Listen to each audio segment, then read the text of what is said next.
Chapter 1098 Massive Mobilization. What is the plan? Asked Daoist. The enemy is coming at us with full force, said Yu Yen. So, we must restart the war council, summon all the professions, and everyone must be deployed, except for Li Jun and Yen Liling.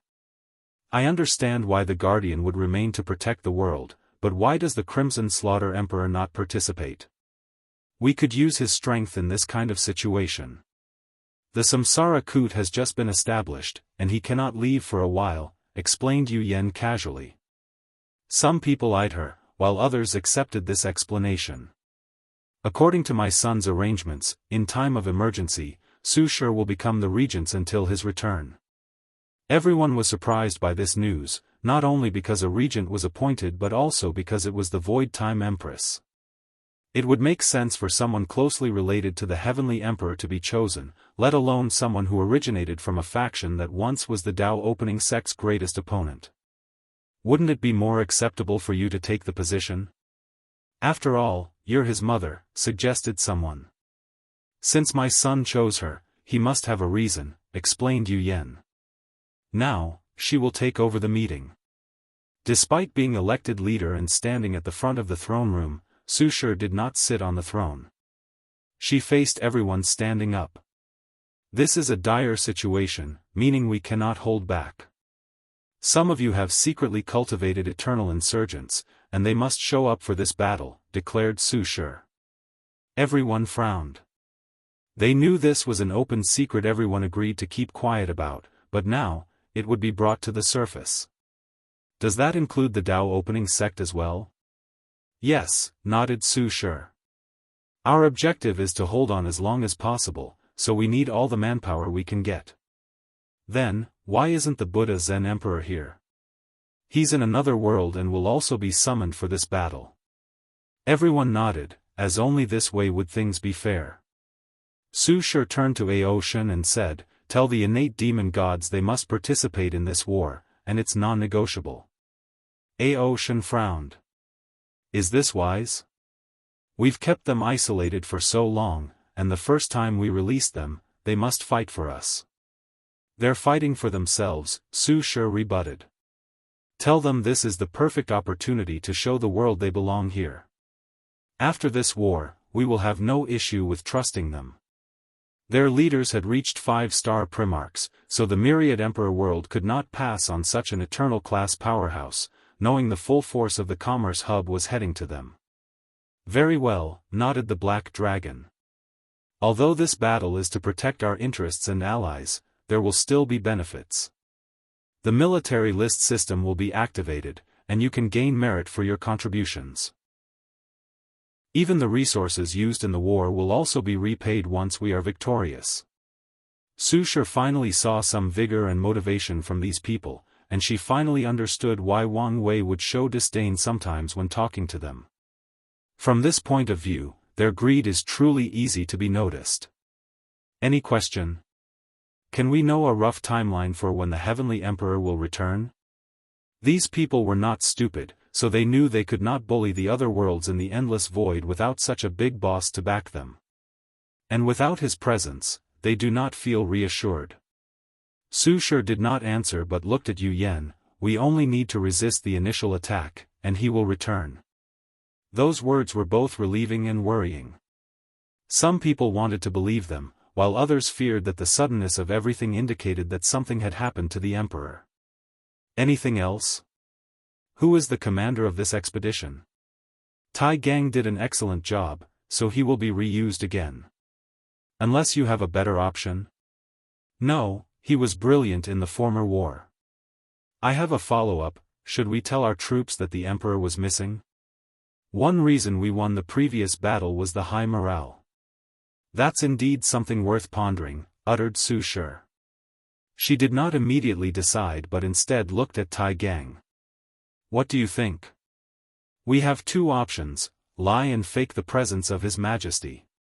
However, if he does not show up soon, the lie will crumble, dealing a devastating blow to our troops' morale, Tai Gang said. As for the second option, he looked at Yu Yen hesitantly. Don't worry, you can say what's on your mind, she reassured. We can use the Queen Mother's name, said Tai Gang calmly. Tell the troops the enemy kidnapped her to force His Majesty to sign a non-intervention contract. Then, we can use the banner of avenging the Emperor's grievance and saving the Queen to boost morale and motivate them. Yu Yan grunted silently. She knew the Queen Mother's identity and pondered the consequences of using her name in vain. Do it, she said decisively after a few seconds. Now that everything has been settled, let's begin mobilization, declared Su Shi. Outside the court, what do you think? Asked Wu Fenghuang through divine sense. Either something truly happened, or he's scheming something from the shadows, replied Ao Shen. What will you do if it's the former? Ascension, he said directly.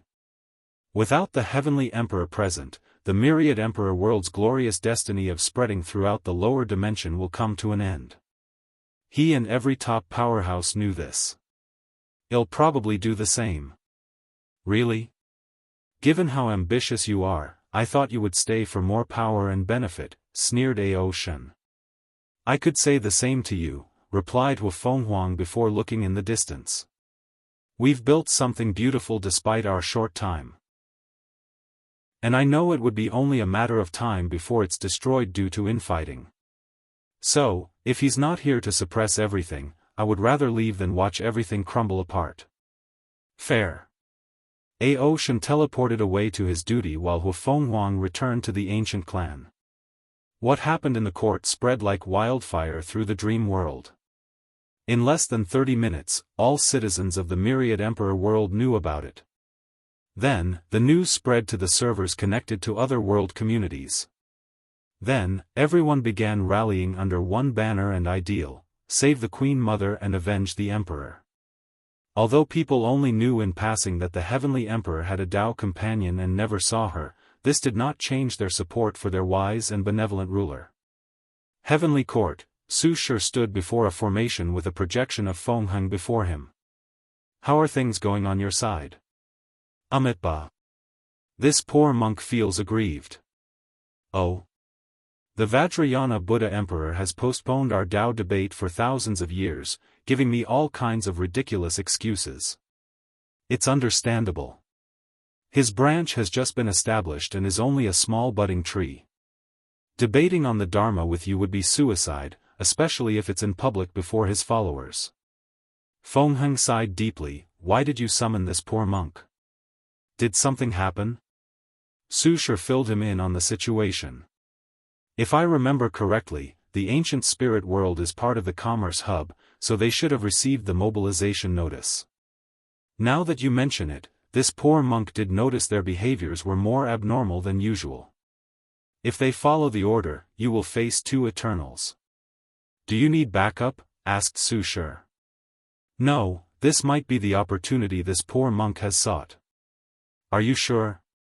Fengheng nodded firmly. If you say so, Su Shi will no longer insist. As a powerhouse, he should know his limits and accurately measure his abilities. After ending the conversation, she contacted her allies. Everyone accepted the summon, and the only trouble was Wrath openly admitting that her legions would not be composed of her neo-devils but of the original habitants of the Chaos Bell world. Su Shi understood her need to prevent her people, who already have a declining population, from participating in such a large-scale and brutal war. She was more than satisfied with Wrath, an eternal powerhouse, for showing up. Su Shi's next step was to contact the Turtle King in the martial hegemony world, but she received an emergency communication from the Star Beast world. Tell me you're coming, said Tong Ruobing. You're coming, right? What happened? I haven't heard from your mouth that you're coming. We are, said Su Shi calmly. So, calm down. We are surrounded, and there are simply too many of them, sighed Tong Ruobing. I knew the commerce hub was a colossal giant, but I did not expect to be this level. She gritted her teeth. What is that bastard Wang Wei playing at? I know there is no way something would happen to him. Watch your words, warned Su Shi with a furrowed brow.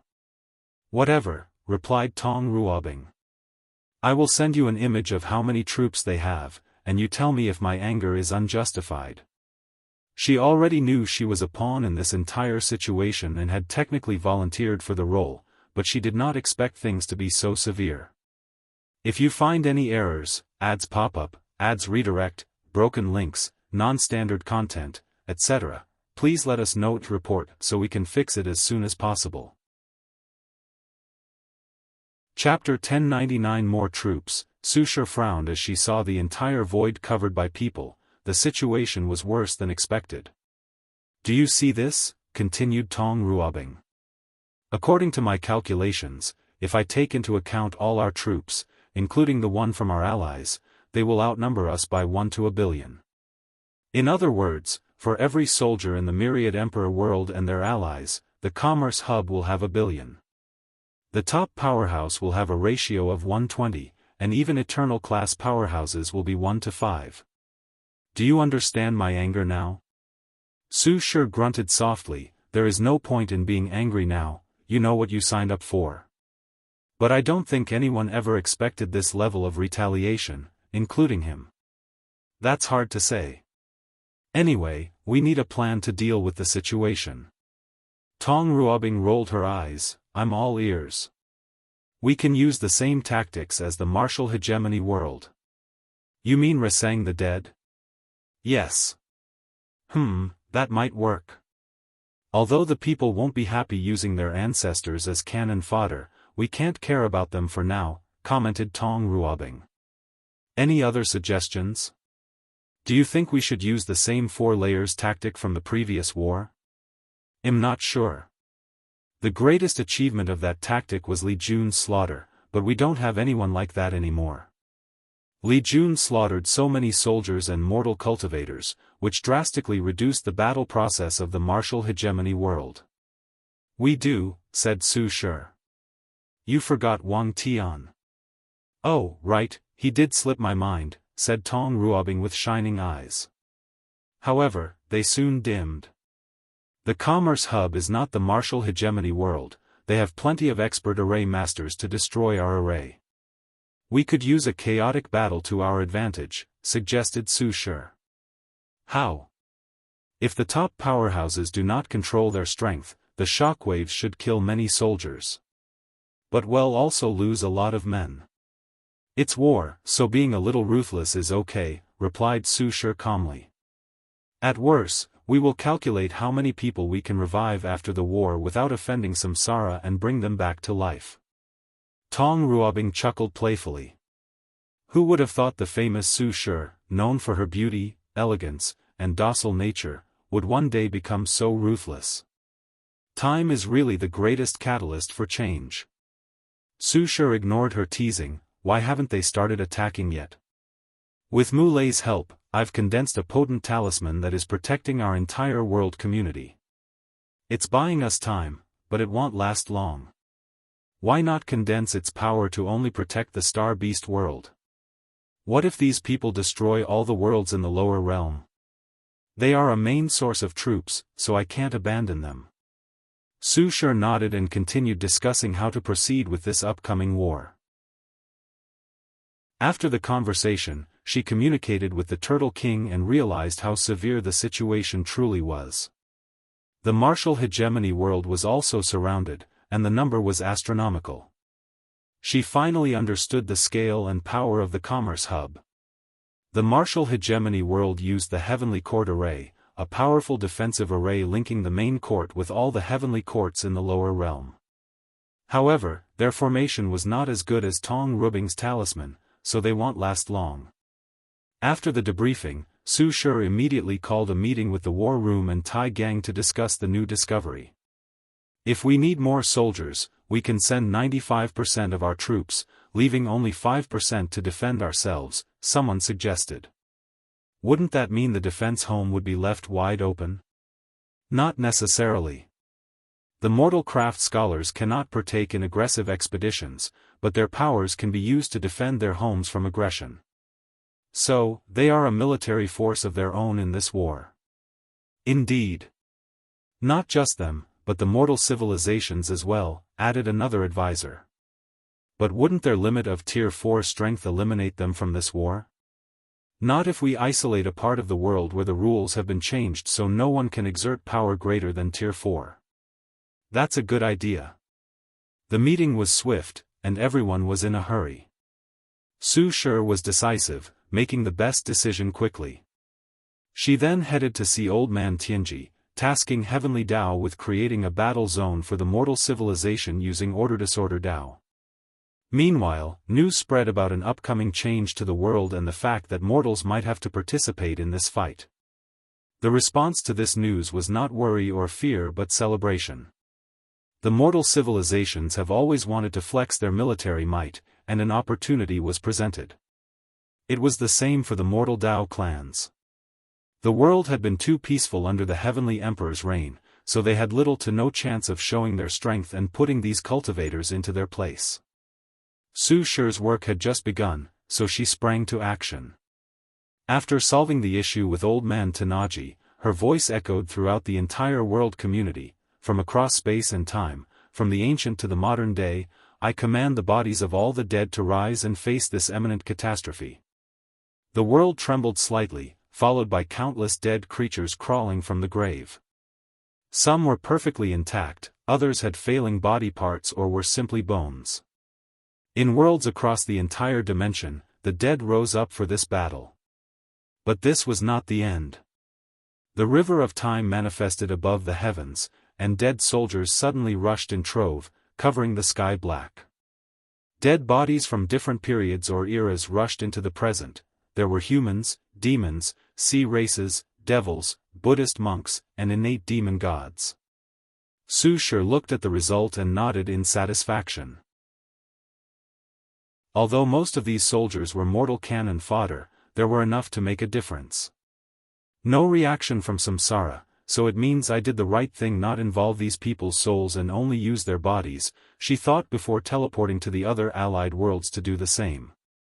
These emperors might be powerful, but they did control time or Samsara law, so it would be best if she were the one who did it. Yu Clan, Yu Yen watched everything happening and muttered, "Do we need more soldiers? I can help." She transmitted her voice to the world community as well. The darkness in the human heart is vile, disgusting, and disturbing, making it a formidable force. I command them to become soldiers and serve me. As her voice echoed throughout millions of worlds, people found that a black orb was forced out of their bodies. The orb, a physical manifestation of the darkness in their hearts, morphed into black and hideous soldiers prepared for battle. Yu Yen watched everything with a smile before commanding these darkness soldiers to head to different battle stations for this war. "Dream world, I guess I can do something," muttered Dong Lifen. Nightmare soldiers condense. The entire dream world trembled before countless soldiers dressed in black gold and a dreamy atmosphere condensed from the nightmare of all sentient beings. They rushed to different posts for this upcoming war. Ancient clan, Hua Fenghuang, watched the changes in the world and uttered a single word: war. The war character manifested above the sky in the myriad emperor world before releasing countless soldiers clad in blood-red armor.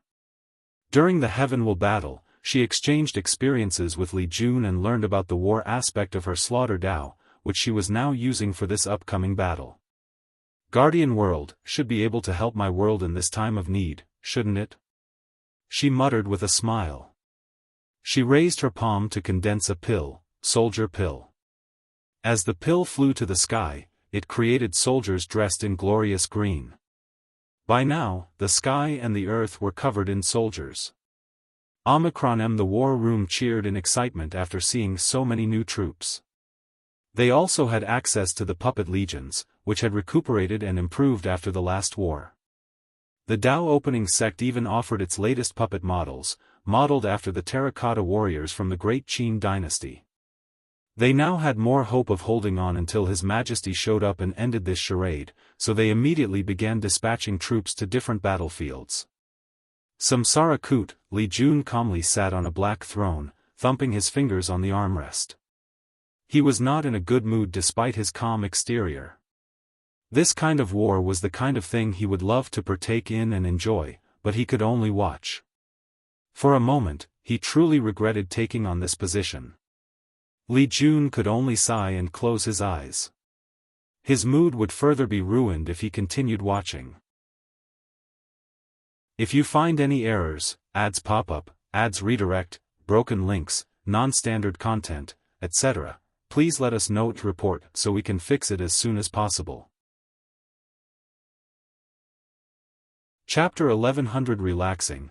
The world was in chaos, and a war involving powerhouses from a third of the lower dimension was about to occur. So, where was the man responsible for this momentous event? He was enjoying himself in a small golden pool, holding a drink with one working arm and 10 screens floating before him. Everything is proceeding smoothly, thought Wang Wei, sipping his drink.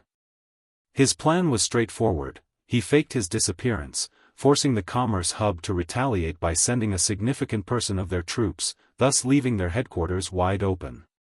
So, he sneaked in to secretly refine the core of the headquarters/continent, thus gaining control of the hub's greatest weapon or reliance. His plan even predicted Tian Wenyan's careful personality and retreat, making it easier for him to take control of the continent without the president's interference.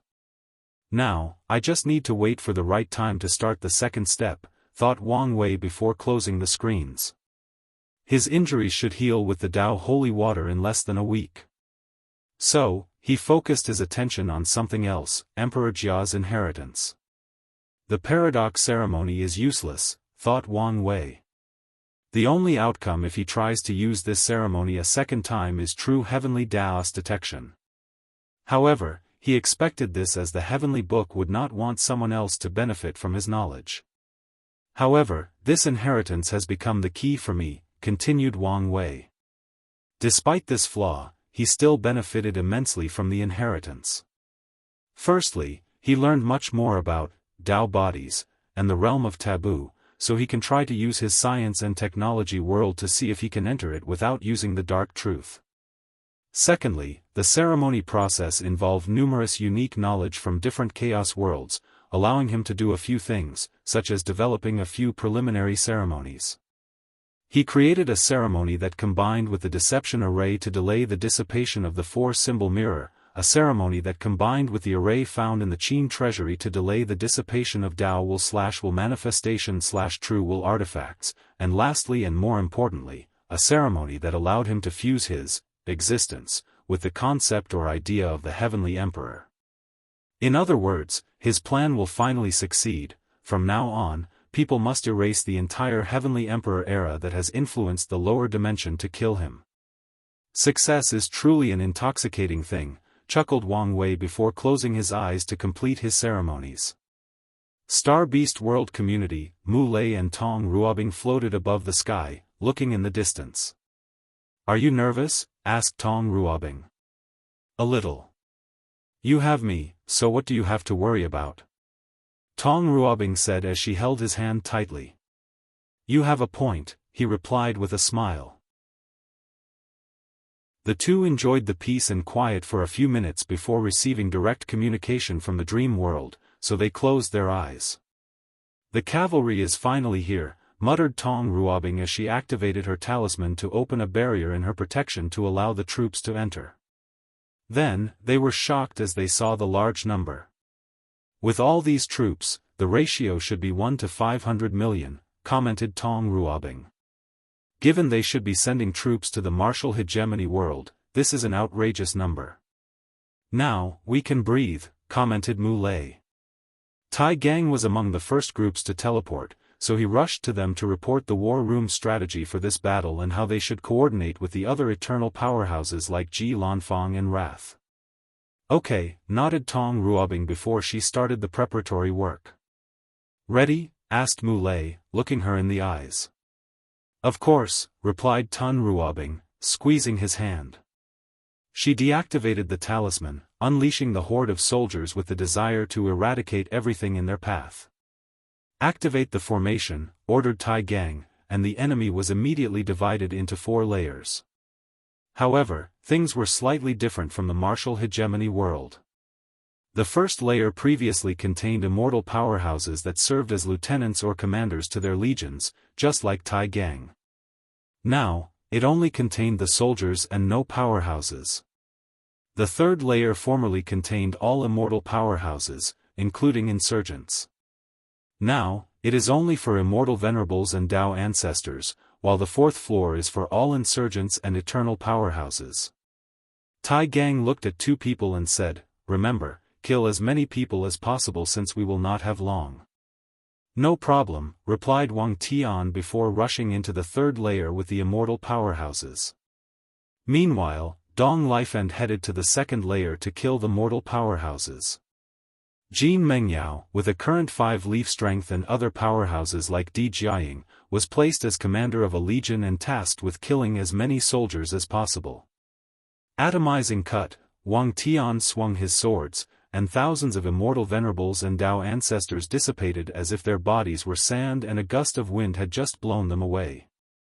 The enemy changed tactics after a few cuts and killing thousands of souls. They started using world explosion talismans, which were refined to recreate the explosion process of a Dao ancestor's inner world. These powerhouses had thousands of these talismans, but they were useless. Wang Tian swung his sword, cutting through the explosion and their body and soul. He was like a sword god of death, reaping thousands of immortals with one swing of his sword. The commander of the Commerce Allied Force, a woman with the name Deng Chang, gritted her teeth before choosing another tactic. She sent powerhouses from the mortal heart world to target the enemy's Dao heart since force was obviously not the answer. However, Wang Tian's sword cut their Dao heart instead, forcing them to commit suicide before continuing his slaughter. The enemy used the tactic of suddenly increasing their strength to insurgents to catch Wang Tian off guard, but the formation immediately sent them to the fourth layer. "Tell these people in the fourth layer to break the formation by force," ordered Deng Chang. The array masters were taking too long for her liking. The third to first layer suffered innumerable casualties in such a brief period, including 2 promising talents with 1 root strength and more than 10 with immortal venerable strength, who died under the hands of that woman named Dong Lifeng. Wang Tian just finished killing a group of Dao ancestors that linked hundreds of inner worlds through formation before slicing a group of Beast Masters from Beast Master World, followed by a group of madmen from the Myriad Armament World that forcefully fused their inner world with an Emperor artifact to give them a boost in stats.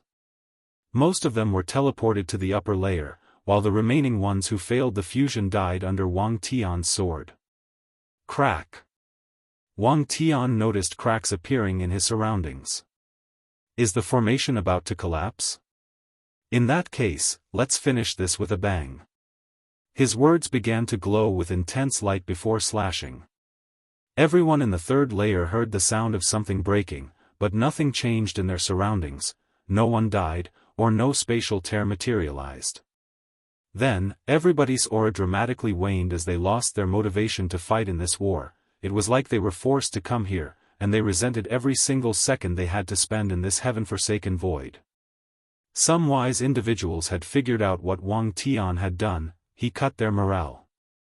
"I have never hated these swordsmen as much as I do today," Deng Chang gritted her teeth, forgetting the fact her Dao companion was a swordsman. "Hurry up and prepare for the real battle." Wang Tian left the formation before it finally crashed to return to the back. His current strength was temporary since he had not experienced the final fusion with his incarnations. He still wanted to train them individually to the limit before the final fusion. He saw Dong Lifeng was also waiting. "Done?" "Yes." "How was the result?" "I killed all of them," she replied calmly, and Wang Tian gave her a thumbs up. Although the second layer did not have all the enemy's powerhouses, it was still a significant blow to them after losing so many cultivators. "Are you going to continue fighting?" he asked. "I don't know yet," replied Dong Lifeng. "Tai Gang recommended that I return home or go to the martial hegemony battlefield to prevent the enemy from targeting me. But I haven't decided. I recommend you go to the other battlefield and help our side from the shadow, cast nightmare curses on the enemy or something to slow them down and give our soldiers a chance to win." Dong Lifeng nodded as this was one of the plans she considered. Her hesitation stemmed from wondering if there was a better way to help. Wang Tian said no more as he focused his sight on the battlefield. His worry was not for his wife but for his father, who wanted to test out his new eternal class strength in this war. According to him, this was training for his fight against 9 Sunday. If you find any errors, ads pop up, ads redirect, broken links, non-standard content, etc., please let us know to report so we can fix it as soon as possible. Chapter 1101 Don't do something stupid. Today is my birthday, and am craving some attention as I ponder my passing mortality. So, give me some love in the comments. Mu Lei looked in the distance, silently waiting. He wore black martial clothes with short sleeves, showing his muscular arm. He looked at his wife, and they nodded to each other. Tong Ruobing pointed at him, and tattoos or talisman runes manifested on his arms. They had a plan, and it was time to implement it. With all these talisman buffs, he was in peak shape for the battle. So, he activated his awakening, which was one of the more subtle ones, as 10 stars appeared on his pupil. When the formation activated, the insurgents and eternal powerhouses rushed into the 4th layer. A lightning dragon materialized around Mu Lei's fists, and he rushed forward. He bypassed a few pseudo-eternals and genuine eternals, heading directly for the immortal sovereigns. He exploded a demonic immortal sovereign before rushing to another and punching through her heart. Bang! A palm attack hit Mu Lei on his back, but he tanked it with his flesh and the defensive talisman.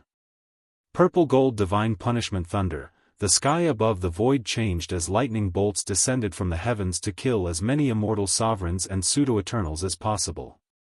People resisted, and the other eternals rushed toward him, but Mu Lei and Tong Ruobing ignored them and continued evading and targeting the weaker members. After the lightning bolts stopped, the vibration of thunder followed, killing more people by either exploding their bodies or directly targeting their souls. After all, thunder is the nemesis of everything evil and in nature. Gravity pull, Mu Lei's star beast body is enough, thus achieving its own gravity rotation and pull. So, he released all its power, pulling countless people toward him. They tried to resist, but the pulling force was truly terrifying. Lightning Dominion, Mu Lei controlled the electrical impulses in these people's bodies and exploded them from the inside. As for the people whose bodies were entirely conceptual, it did not matter as they once contained lightning, and were thus susceptible to this technique. Weight-crushing fist, he appeared before a young female immortal sovereign and punched her. He converted the nearly incalculable weight of his body into a crushing force, turning her into meat paste. Mu Lei used a second punch to destroy the array surrounding him before rushing to another target. An eternal with strength near his peak 5-fold, rushed to annihilate Mu Lei, but he activated a talisman on his body and teleported from the attack, reaching another target. He raised his palm to point at the enemy, releasing a terrifying force that exploded them into a blood mist. Before he could move, chains captured Mu Lei's legs and arms, sealing all his movement. The years spent in the dream world to increase his battle experience activated, and he realized his gluteus maximus muscles were still working, so he farted. However, this was not just a normal fart, but a fart backed by an infinite amount of mass from Mu Lei's true body. This technique's terrifying force and unexpectedness caused devastating damage, the chains broke apart, and the people closest to them turned into disintegrated particles. Mu Lei took advantage of the surprise and chaos to kill a few more people. He blew his breath, generating a powerful tornado that dispersed the surrounding chaotic space-time energy. He raised his palm to force out one of the muscles from his body before using it as a whip to kill people. Tong Ruobing suddenly appeared behind him, and they stood back to back. They looked around, already surrounded. "How many did you kill?" she asked. 17, you? 21, together, they killed 38 Eternal class powerhouses, and that's not counting the countless insurgents who died in the aftermath of their rampage. Mu Lei frowned. This number might have looked impressive, given who they were killing, but it was nothing compared to the enemy's sheer number advantage. They're about to destroy the formation, meaning the real battle is about to start. How about we leave them with a gift? Mu Lei said, and Tong Ruobing nodded, understanding what she meant. What? Can't let go of your precious baby? Tong Ruobing complained, I just feel it was wasteful to use it in this battle, given how long it took me to make it. You should have enough resources for another one after this battle, but I can't do anything about the time issue, replied Mu Lei. Enough chit-chats. Let's do this. Tong Ruobing reinforced the buff he gave him, ensuring his strength remained the same as hers and did not drop to lower five-fold. Then, she pointed to his forehead to place a white talisman inside his sea of consciousness. Mu Lei's body started to grow to a colossal size. He was so large that the gravity he released started pulling the nearest great thousand world, billions of light years away. Stopped him, yelled an eternal emperor with gray eyes as if he were blind. However, it was too late. Explode, roared Mu Lei. His enormous body detonated, releasing a maelstrom of energy, killing an incalculable number of individuals on both sides despite his controlling the power to rush toward the enemy. Tong Ruobing's Nirvana rune, which she has been researching since she heard of longevity resources, activated, and Mu Lei revived himself, perfectly intact albeit a little paler and weaker than before. It's your turn, he said, and Tong Ruobing prepared for her gift. Don't do anything stupid, suddenly said a voice in her mind. Wang Wei? Why are you stopping me? There will be severe consequences if you use the corrupted blood from the Abyss Gap. Consequences? But I've calculated it 1,000,000 times and took all kinds of precautions, she rebutted. You're messing with forces beyond your comprehension, said Wang Wei. I'm starting to regret letting you keep that blood, don't make me take it back. Fine, said Tong Ruobing. But now that you're here, can you do something?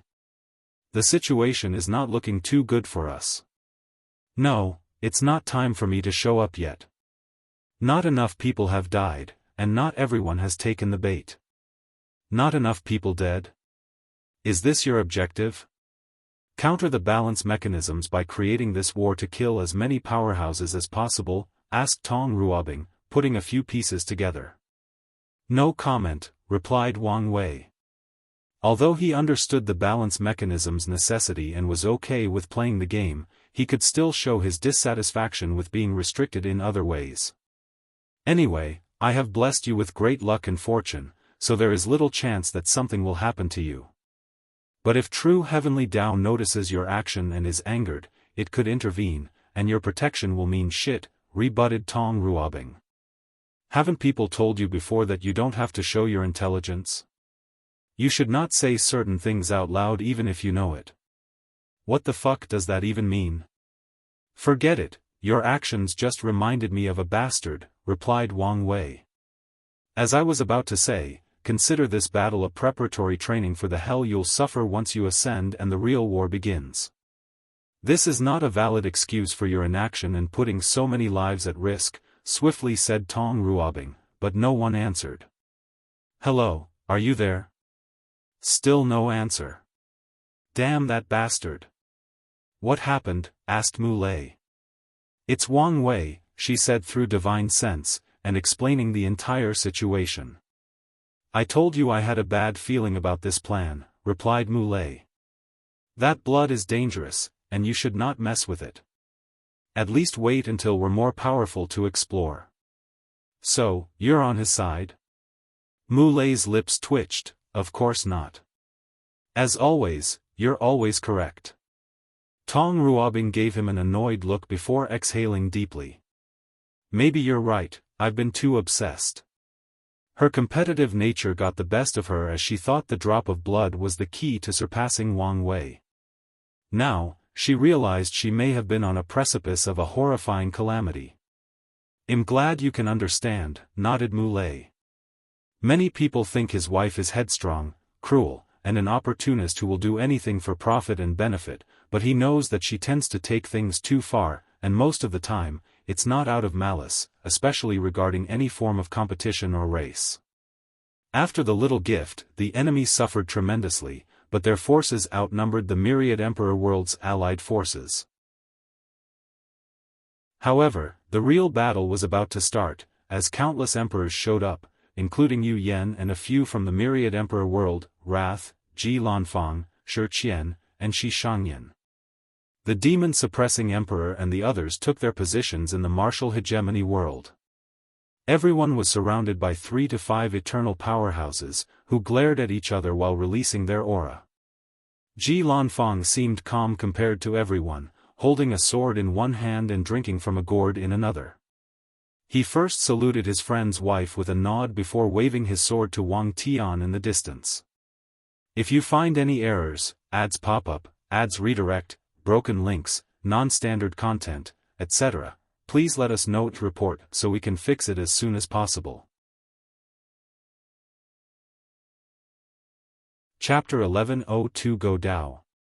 After waking up to chat with Tong Ruobing and preventing the sense of foreboding he felt, he continued observing this battle. Something out of his control almost happened, so he needed to be on guard. Although we're outnumbered, our top powerhouses outclasses them, thought Wang Wei. Their most powerful emperor is him? He shook his head as he looked at the handsome young man. Well, their rematch should be interesting. Wang Wei shifted his focus to something else, and a wide grin appeared on his face. The bait is hooked. His plans are never simple, and they usually knock countless birds with one stone, and one of the targeted birds this time around was the corpse-selling sect. So, he engineered a situation full of death and macabre for these people. He does not believe these people would not be influenced by their founder's weird infatuation with death and corpses. Now that the stage was prepared, he only needed to wait. "I'll definitely find your headquarters this time and remove this annoying cancer," thought Wang Wei before focusing on other aspects of this battle. What's this? He noticed someone bypassing the precautionary measures he placed in the abyss gap to prevent someone from breaking the seal. However, with this war, he had to deploy all his people, thus reducing the former security measures. Is this some kind of cult whose mission is to release the abomination from the gap? Given how he once killed an infected individual in the myriad emperor world, this was not impossible. He suspected there were others, and they all had the same objective. "No, this is just a cover," muttered Wang Wei. "This person is another upper dimension spy. Didn't I catch them all?" After saying these words, he suddenly remembered a song from his childhood on Earth, distracting him for a second. He shook his head to concentrate. I may have underestimated these parasites. Many groups were sent to the lower dimension, Parasites Group, Number One's group, and now he found a third one. And from the looks of it, this group was unknown to the others. He smiled as his plan accidentally lured someone into the bait, and he could not be happier. With a thought, the spy appeared before him, dressed in all black to cover his face. However, as soon as he laid eyes on Wang Wei, his body began to deform as he rapidly liquefied into a green goo.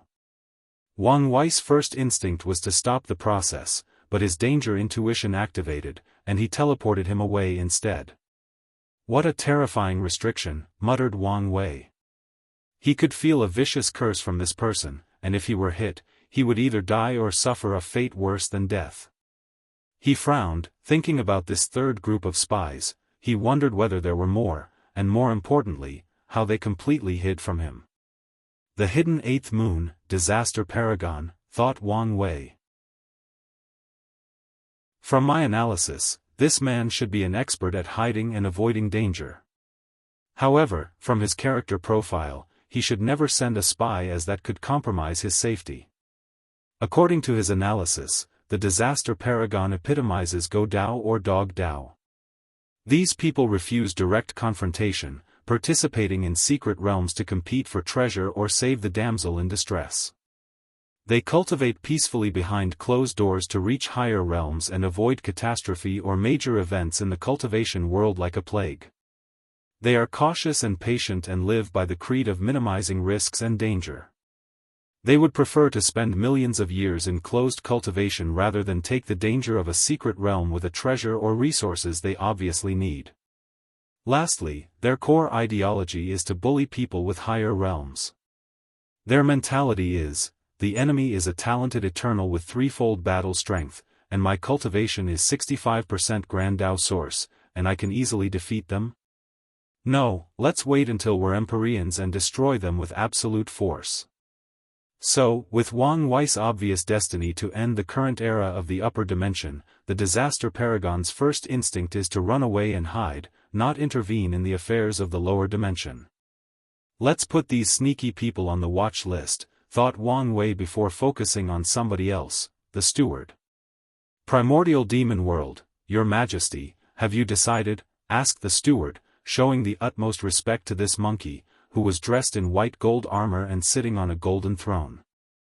I want to ally with you and fight in this war, I really do, replied Yidafu, also known as the Heaven-Earth Disaster Emperor. He once wanted to take the name above Heaven Emperor, but his sect convinced him otherwise. According to them, he can keep this name in the lower dimension but not in the eternal ascension world. May I ask what is stopping you? First, I'm still mad I had to pay that bastard to become a heavenly emperor, said Yidafu. You should compensate me or something. I'm afraid this is impossible, as the other members had to follow the same rules, the steward calmly explained. However, the alliance has other benefits to make up for it. And that's when the second problem arose, said the monkey as he picked his nose. Those elders who like to talk a lot said the benefits were not enough for me to participate in a war where it looked like we were on the losing side. But we are not on the losing side, the steward rebutted. You know it's impossible for us to lose with my master around. But he hasn't shown himself, replied the monkey, flickering his bugger to someone on the side of the courtroom. The representative seemed used to this kind of behavior, so he calmly waved his wand to dissipate the bugger. That's because? Little monkey, you know I'm not dead, so why are you playing hard to get? Wang Wei? Where are you, bastard? Show yourself. Why do I need to show up? So I can fight you again, I want a revenge match. I don't fight cowards, said Wang Wei with a sneer. Coward? You dare call me a coward? Red veins surfaced on the monkey's neck and eyes. The Yidafu I knew was always ready for battle. But the one before me is a coward who is refusing to participate in the biggest war in the lower dimension since the innate acquired war. So, no, I won't fight you. Bastard, roared Yidafu, shaking the entire primordial demon world. His aura forced 99% of demons to cower in fear. Your Majesty, don't. Shut up, he said, looking at the person who spoke with red eyes. I know he's baiting me.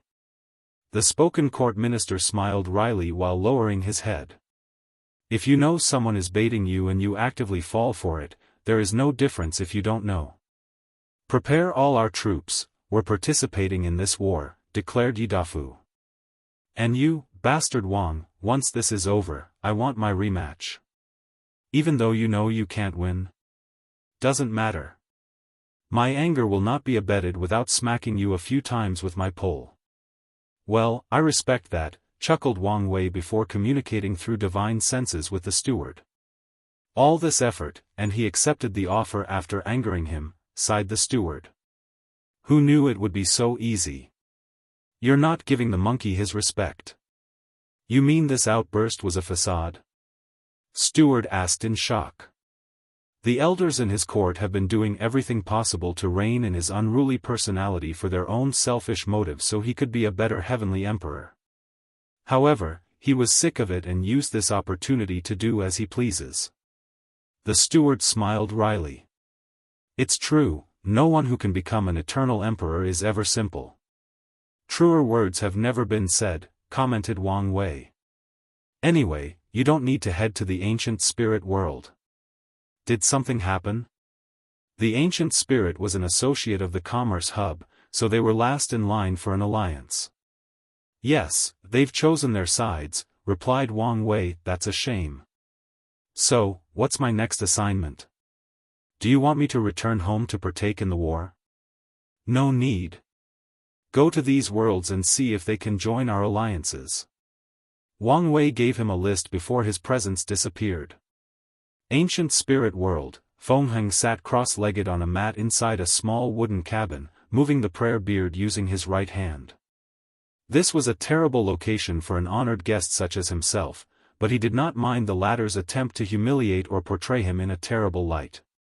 Once they showed him his abode, he thanked the guide and calmly lived in this hut. Feng slowly opened his eyes, stopped the prayer bead, and sighed. The hut suddenly exploded into pieces, but he remained calm. He looked at the two people before him. If you find any errors, ads pop up, ads redirect, broken links, non-standard content, etc. Please let us know to report so we can fix it as soon as possible.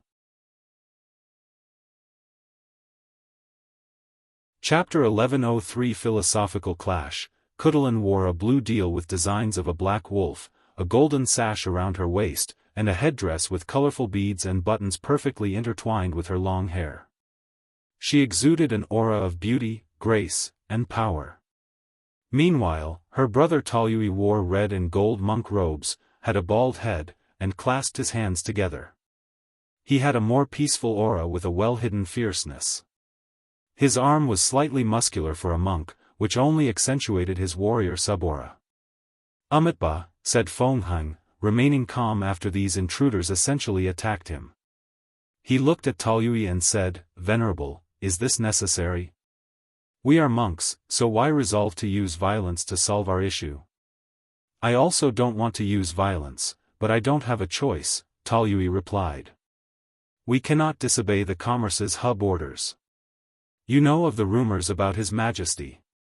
Do you think something really happened to him? Why did you choose the losing side in this battle? If nothing happens to him, why hasn't he shown up?"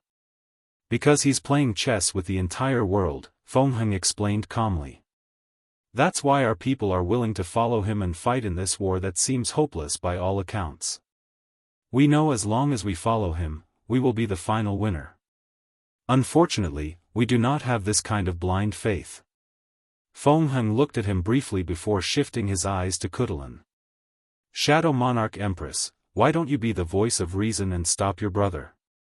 "Monk, don't waste your time," replied Khutulun. "Since we chose to walk this path, we will see it through to the end. They've been a duo since she was young, with his brother being the brain and she being the muscle. So, she usually left all the decisions to him, even if she sometimes disagreed." Feng exhaled deeply, not hiding his frustration. "So," he said, "why don't we stop this nonsense? This poor monk knows you chose this path because you don't want to partake in the public dharma discussion." Taoyui frowned. "Since you know the truth, why beat around the bush?" "I just wish Venerable would come to his senses," replied Feng. "Your new branch is susceptible to corruption, and I merely wish to prevent any future accidents." "You want to talk about corruption after what you guys did throughout the lower dimension?" sneered Taoyui. "We have made a mistake and atoned for it. Now, we just do not want to repeat it." "You're so righteous, aren't you?" asked Taoyui mockingly. "Tell me, if I decide to make a deal with you now to trust me and give me some time to develop, and before ascending, I will ensure to live measures to prevent corruption, would you accept it?" "Of course. Without the public Dharman debate or your interference?" Feng was silent. "There it is," sneered Taoyui. "What you want is to establish your prestige to ensure your branch of Buddhism is the mainstream." "Amitba," chanted Feng. "I may be a Buddha but also a man with desires and ambitions. I've spent my life for the revival of Buddhism, and I cannot allow uncontrollable variables that may cause the previous suffering." Feng slowly stood up from the floor. "Finally showing your true color," sneered Taoyui. "And you've never hidden your ambitions," countered Feng. Their eyes met, followed by their aura, which twisted the surrounding space. "Luckily, they have evacuated all the civilizations and weak cultivators. This poor monk does not want to kill unnecessary lives," said Feng. "Your world should have a void battlefield. Let's fight there." "Very well." Khutulun waved his hand to open a portal, and Feng Heng entered after checking for traps. He found himself in a large space with a very sturdy space. Boom! A magnificent flame rushed toward Feng Heng, and this was not an attack but the result of this battlefield's environment. Feng Heng activated his awakening, manifesting as a black and white mandala floating behind him. Daoist awakening was a red mask making a fierce look, and Khutulun had shadow wings. Suppress, Feng Heng's proving Dao artifact, a golden prayer bead necklace, floated above those two, releasing a terrifying pressure to suppress them.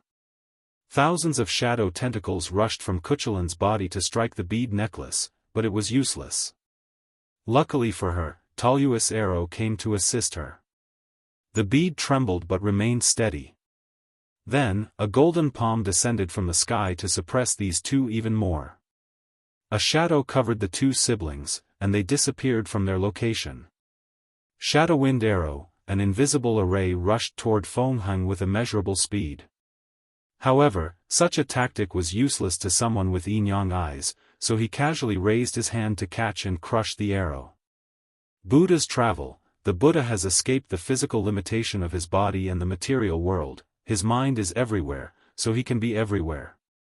With one step, Feng Heng appeared before them and slapped his palm, releasing a powerful force that sent those two flying. They crashed into a thunder zone in this void battlefield, almost injuring themselves a second time. Luckily, Daoist used a divine ability to grant them immunity from elemental damage. Shadow creature. Two shadowy creatures appeared behind Khutulun, one with hands made of curved blades and the other with spikes on her torso, back, and legs. They appeared next to Feng Heng and tried to hack him into pieces. However, a golden light swiftly dissipated their bodies. Yin-yang closing disc. Two yin-yang symbols appeared above and below the siblings, trying to crush them into meat paste. And this time around, Khutulun could not use shadow teleportation. As the pressure loomed on them, Khutulun had a brilliant idea, and she disappeared from the trap. Did she use the ancient spirit realm as the medium for her teleportation? Her battle IQ is better than I expected, thought Feng Heng, looking in the distance. Fake nirvana. Feng Heng clasped his hand, and his body released a holy light. The barbarian siblings suddenly looked dazed with a dream smile. It was like they were in an ultimate state of happiness. In some ways, that's exactly what they were feeling, peaceful, blissful, and liberated from the cycle of life and death. The siblings were enjoying the joy of achieving nirvana and obtaining the ultimate liberation of the mind. As Feng Heng was about to seal them, a light rushed out of Daoist's head before turning into an enormous black figure with a bare upper torso, dragon head, and 1,000 arms. The figure released a fierce and warlike aura. This is... Feng Heng's yin-yang eyes rotated, and he saw the truth. This was a god created from incense by Daoist so that his followers could visualize and accelerate their path to enlightenment. Feng Heng sighed as one of his concerns proved to be correct. The deity, which this new branch of Buddhism created, is a warrior type, thus already starting their path of putting power above studying and comprehending the Dharma. The siblings escaped the illusion of achieving nirvana with the summon of this deity. Meanwhile, tattoos appeared on Khutulun's body as she summoned her ancient spirit, the shadow snake wolf. The angry punishing deity slapped Feng Heng with all his thousands of arms, each striking so fast that it appeared not to have moved. Simultaneously, the wolf's snake tail disappeared, heading for Feng Heng's throat. A yin-yang shield appeared to protect Feng Heng, bouncing off all the deity's powerful strikes. Even the sneak attack of the wolf's tail failed. A golden Buddha appeared behind him with thousands of hands, and he retaliated. The angry punishing deity tried to keep up as it boosted its speed even further.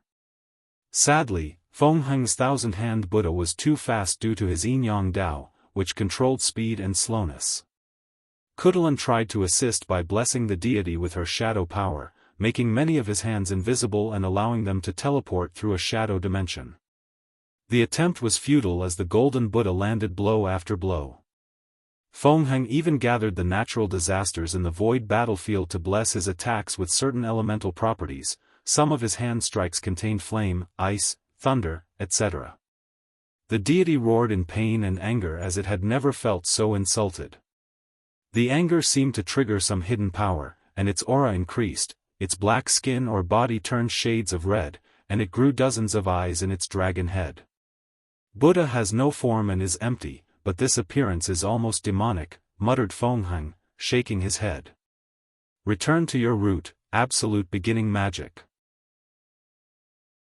As soon as he uttered these words, the deity's body began to disintegrate as it returned to its original state, a state of non-existent. Damn it, cussed Taoyui.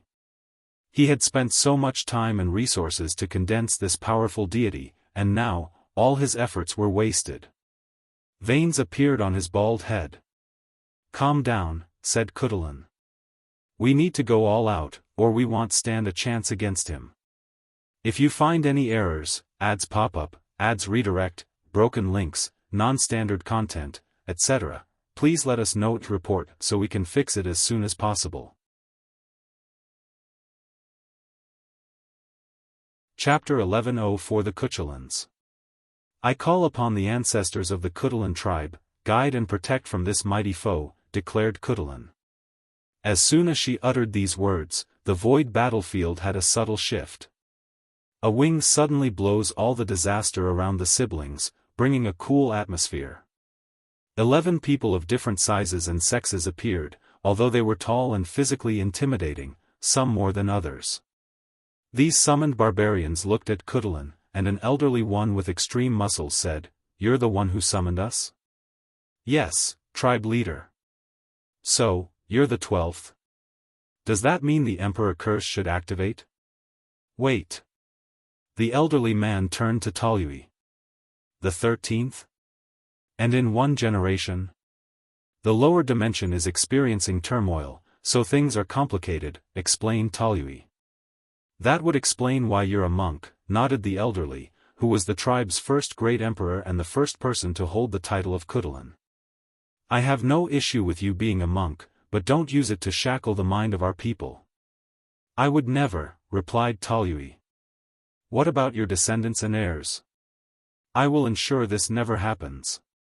"I'll trust you," nodded Khutulun one before glancing at Feng. "You call us to deal with a mighty foe, so let's concentrate on the task at hand." He frowned as he realized the severity of this situation.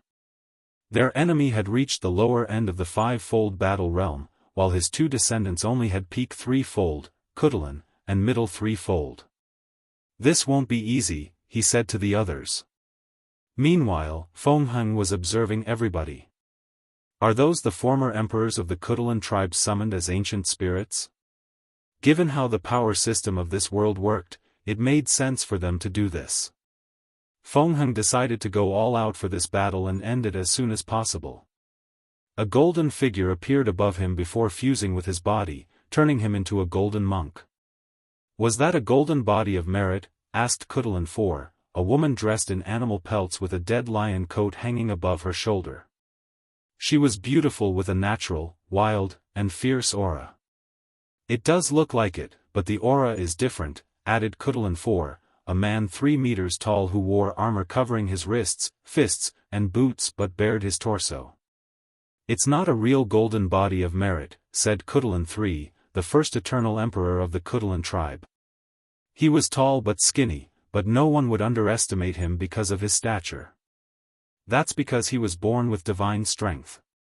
At age 3, he killed an ordinary bear with one punch, and at age 9, he killed a tier 1 demonic beast without even cultivating.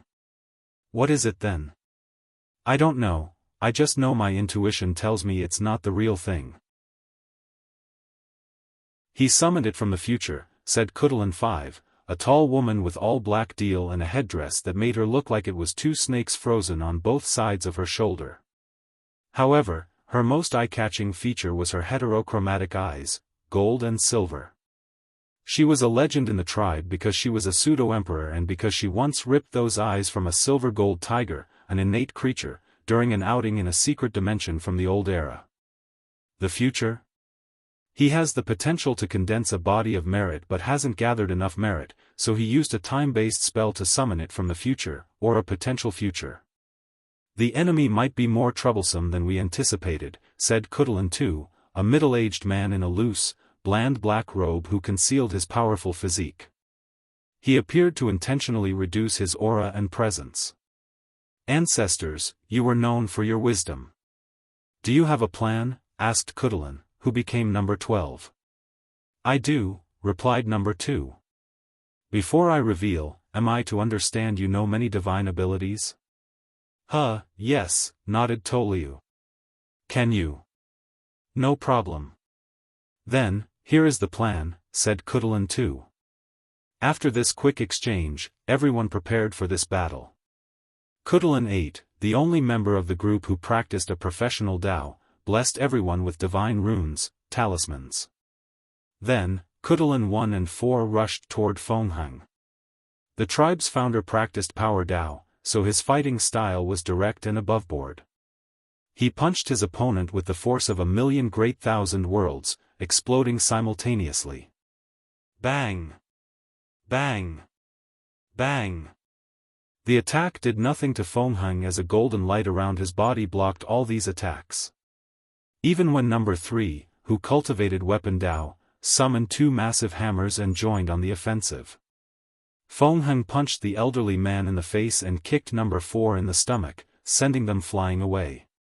Then, 2 flying and invisible arrows appeared out of nowhere, hitting vital parts. Fengheng frowned despite not being injured.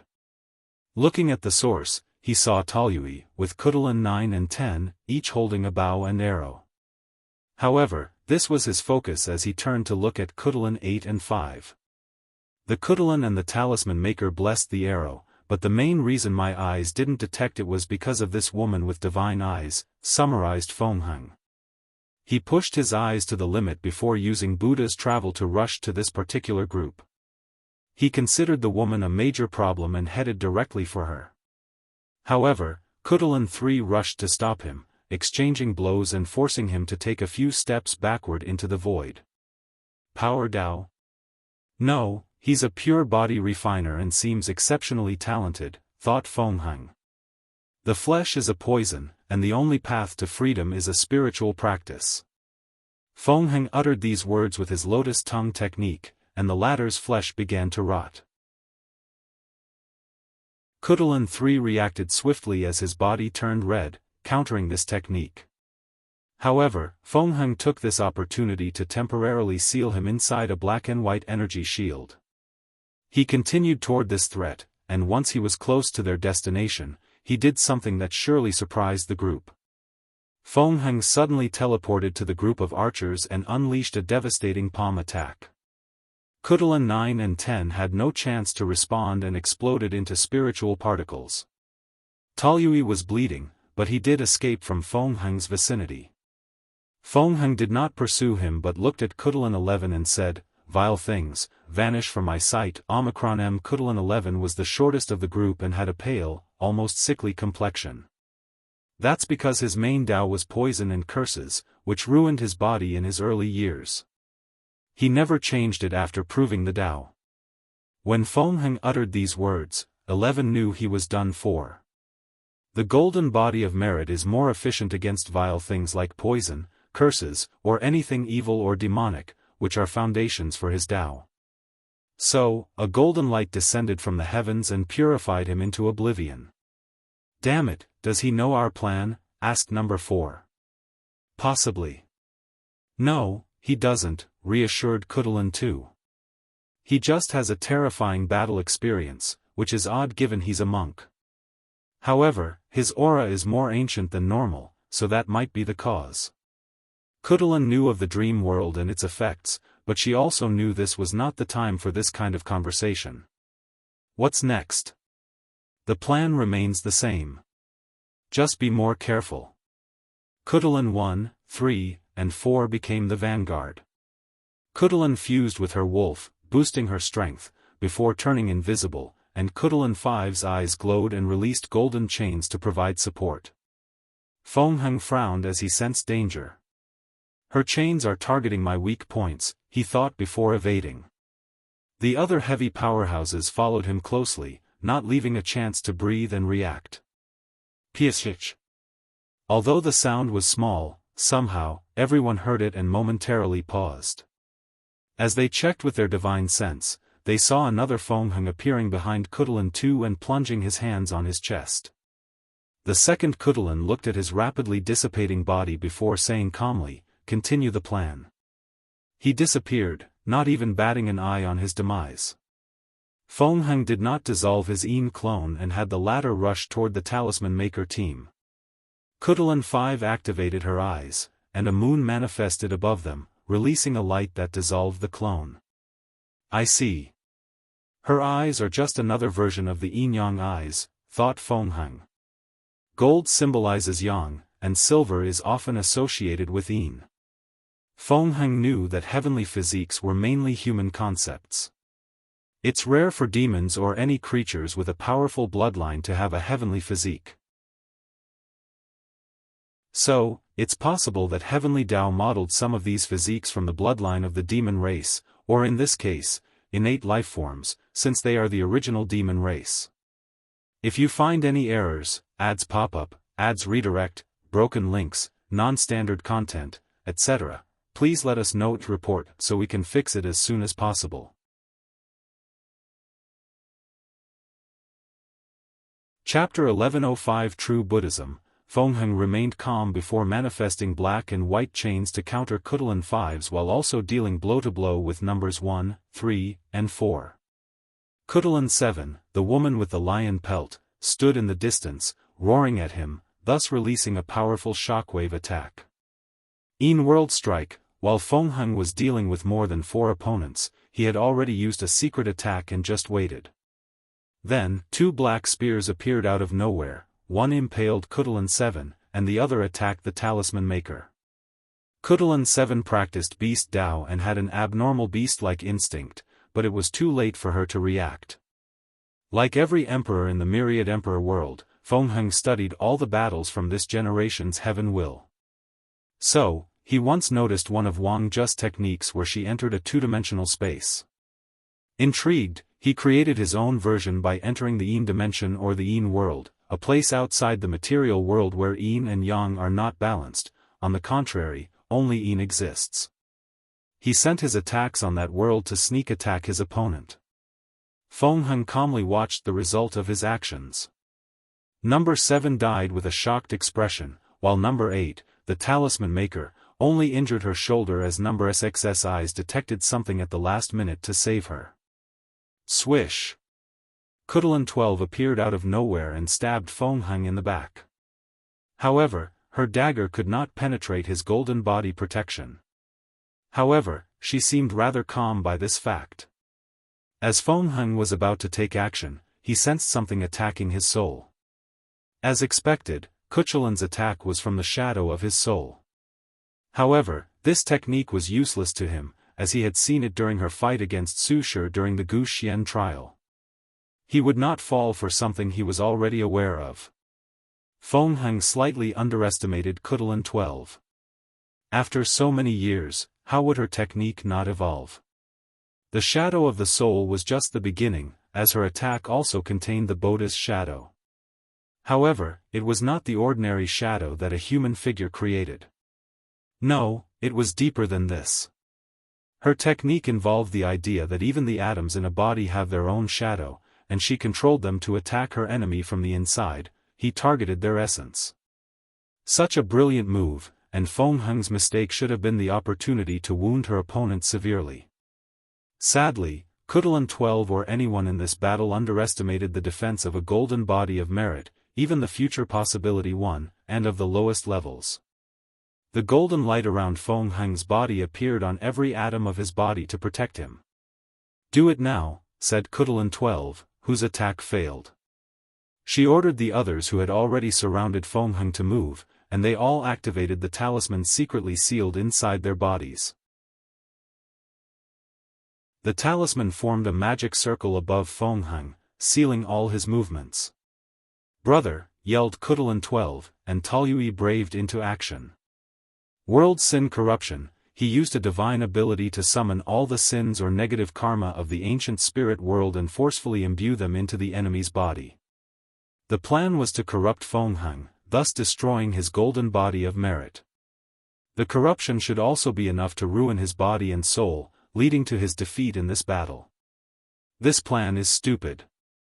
I'm a monk, so purifying sins is second nature to me, he commented, calmly looking at the group as his body contained dark and red grievances.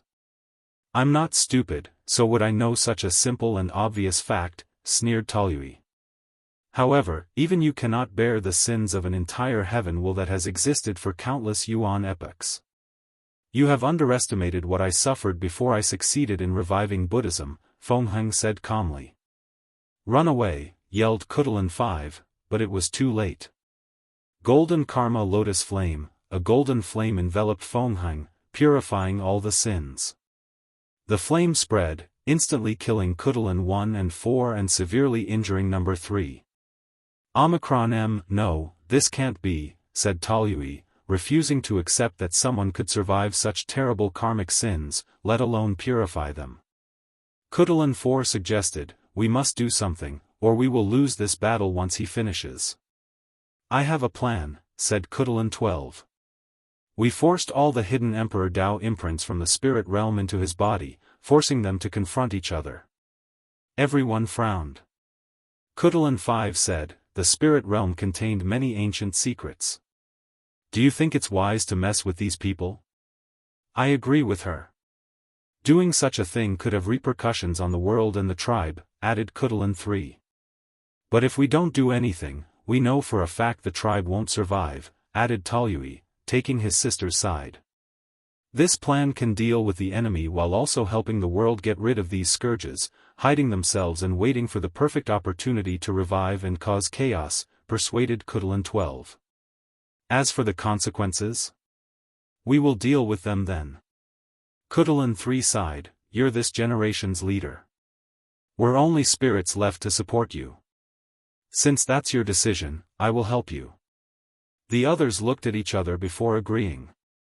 They immediately accessed the spirit realm and searched for hidden imprints before forcing them into Feng body. The imprints resisted, but there were only imprints, and only a few could use a full attack from their prime, so their resistance was futile. The team's greatest trouble was finding these hidden marks from the normal spirits. Some spirits were truly powerful, and it was not worth angering some of them. So, the team had to choose wisely while working with extreme haste. Feng immediately felt it when the first imprint entered his body, but he did not care. He had absolute faith in his purification ability and used his Dao imprint to fight off these imprints. Feng considered this fight a will-tempering experience. The battlefield shook lightly, and the sin stopped pouring. The team discovered their plan had failed, and continuing was useless. Taoyui looked at Feng with gritted teeth. Khutulun 12 was silent, and the remaining spirits sighed. Meanwhile, Feng was looking at a white crystal floating before him, releasing white light. A physical manifestation of very condensed and purified positive karma? Interesting, thought Feng as he observed the crystal. This should be very beneficial for my body training. He put away the crystal before looking at the survivors. Do you want to continue this pointless fighting? We're not given up because you have the advantage, replied Taoyui. The battle does not end until we are all dead, added Khutulun 12. Umitba, sighed Feng before going on the offensive. The result was as expected. He slaughtered the injured number 3 and swiftly eliminated the talisman maker, number 8, sealed number 5 with the intent to fuse this spirit with her yin-yang eyes, and captured Khutulun 12 and her brother. What do you want with us? Asked Taoyui. You know what I want. I will never help you, declared Taoyui. I'm even prepared to watch you slaughter all my believers and people. I won't help you even if it's the only thing to save my life. I know that's your hurt pride that's speaking, Feng said calmly. Once you calm down, we will discuss with a more rational mind. Taoyui looked at him fiercely. Men have committed worse acts while acting on pride. So, as I said, you can kill everyone. Isn't that what you wanted? The rise of Buddhism but curated through your wants and desires? Feng did not immediately say anything. Instead, he looked in the distance with a peaceful aura. I've always thought that Buddhism and cultivation should never be intertwined. The power we acquire always interferes with our practice. We get entangled in the cultivation world's desires for benefits and power. We care too much about our ideology's prosperity instead of focusing on our spiritual practice and helping as many people as possible. If we do not have power, others will oppress and even persecute us, rebutted Taoyui. Yes, that is the excuse used to justify why we need power, said Feng Heng calmly. But is that true? Why not practice a system of minimal power where only a few people practice cultivation to protect the collective while the rest focus on becoming enlightened? Isn't it obvious? The people with the power can easily abuse it, sneered Khutulun, and Taoyui nodded in agreement. If they were true monks, why would they care about their power, let alone abuse it? The two became quiet. Those chosen guardian monks should know why they have this power and what their duty is. Their position should be temporary before another group takes over. Then, they will abandon their cultivation to focus on their practice. Your idea sounds good on paper, but there are too many flaws upon closer look. Like what? Like lifespan. How are we supposed to achieve enlightenment without the long lifespan of cultivation? You have no idea how much mortals can achieve in their short, limited time, replied Feng Heng, shaking his head. Moreover, you failed to see my point. We could use cultivation to increase our lifespan and help us with our practice, we just won't use them for power and strength. Furthermore, true enlightenment is about cultivating the self and the mind. We don't need to focus on the laws of heaven and earth, we should focus more on the inner self. Cultivate from the inside out, instead of from the outside in. If you find any errors, ads pop up, ads redirect, broken links, non-standard content, etc., please let us know to report so we can fix it as soon as possible.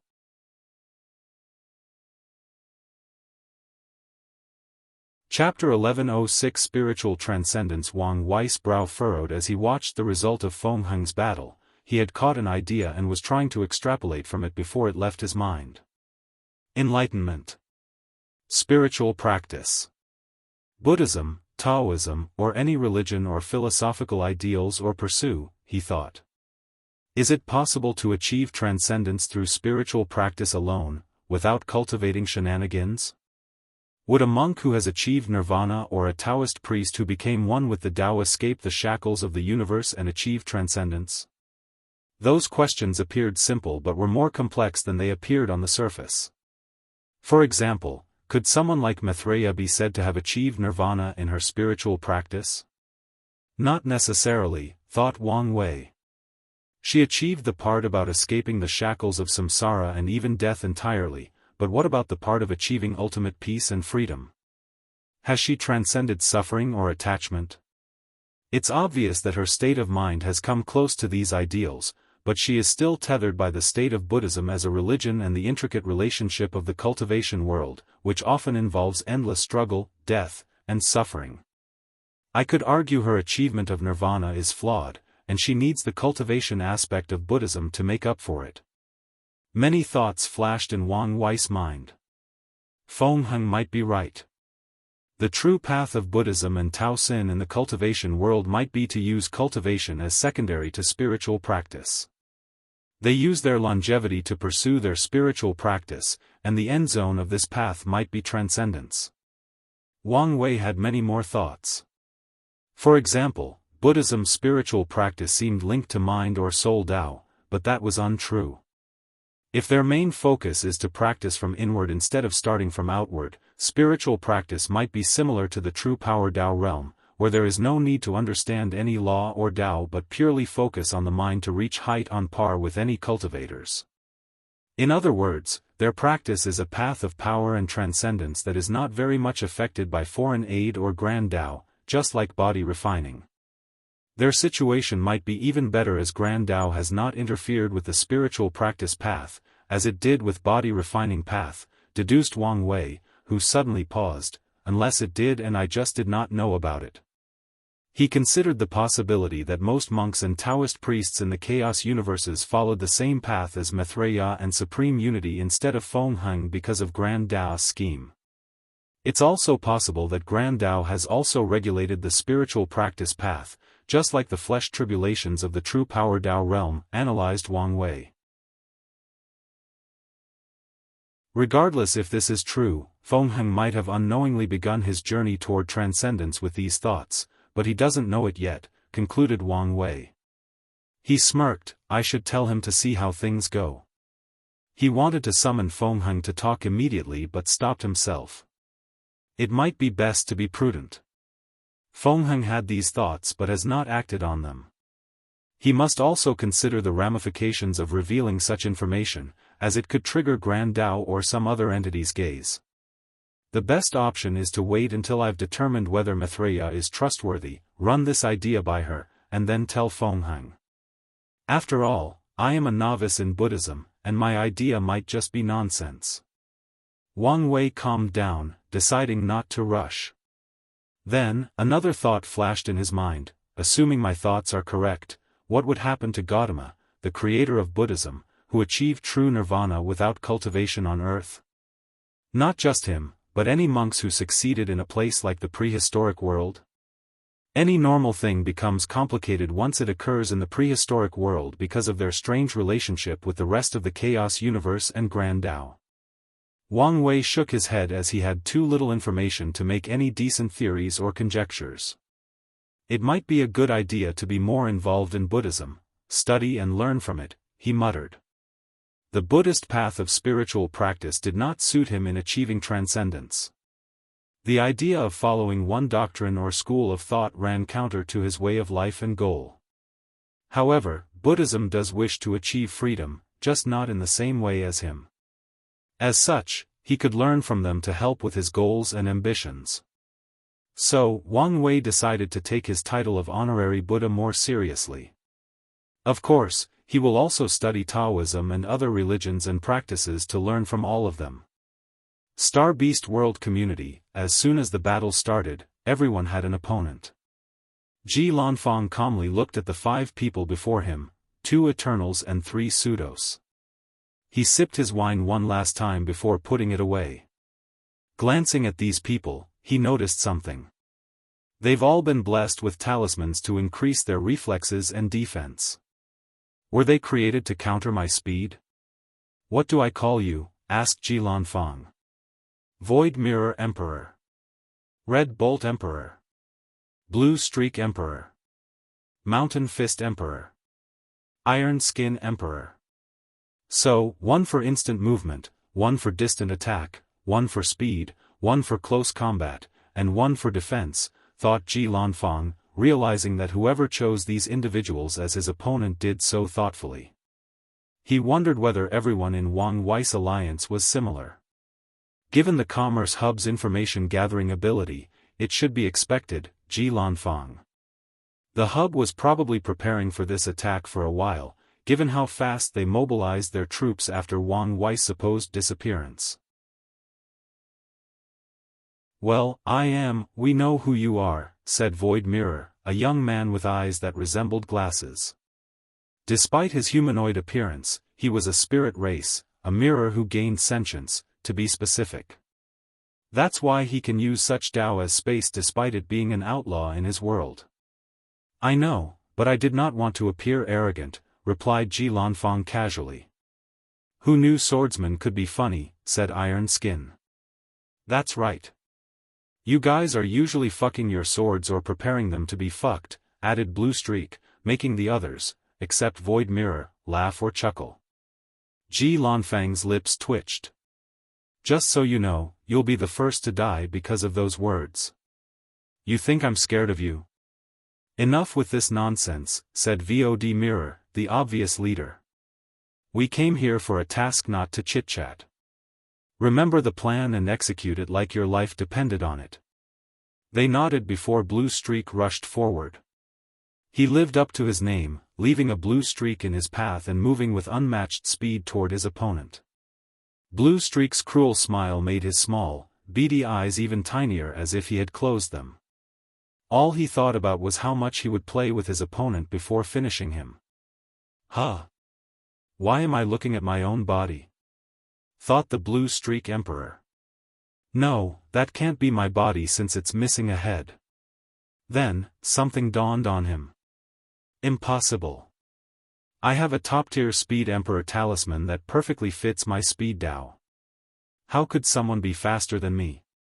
He tested it, and his speed reached an unbelievable level, so how could he die so quickly? And without even realizing he was cut? Those thoughts became blue streaks last one as his soul dissipated between heaven and earth. Damn it, cursed the Void Mirror Emperor. The Commerce Hub specifically granted him a pair of heavenly eyes so he could one day deal with Ji Lanfang.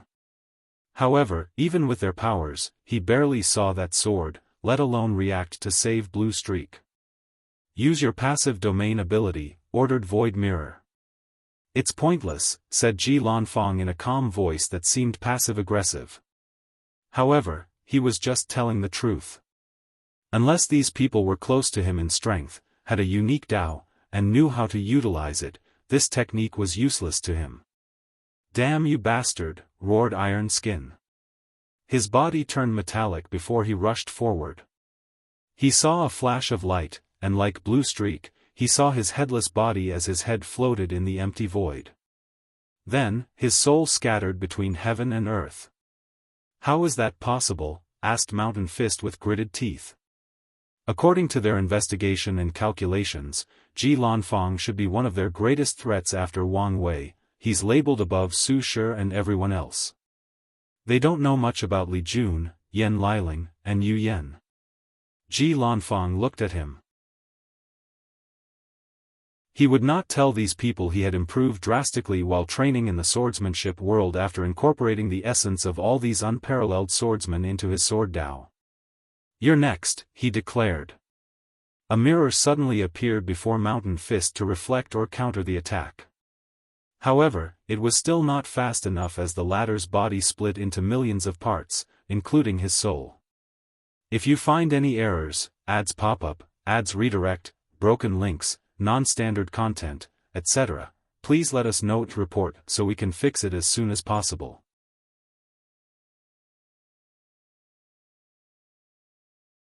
Chapter 1107 Brainwashed.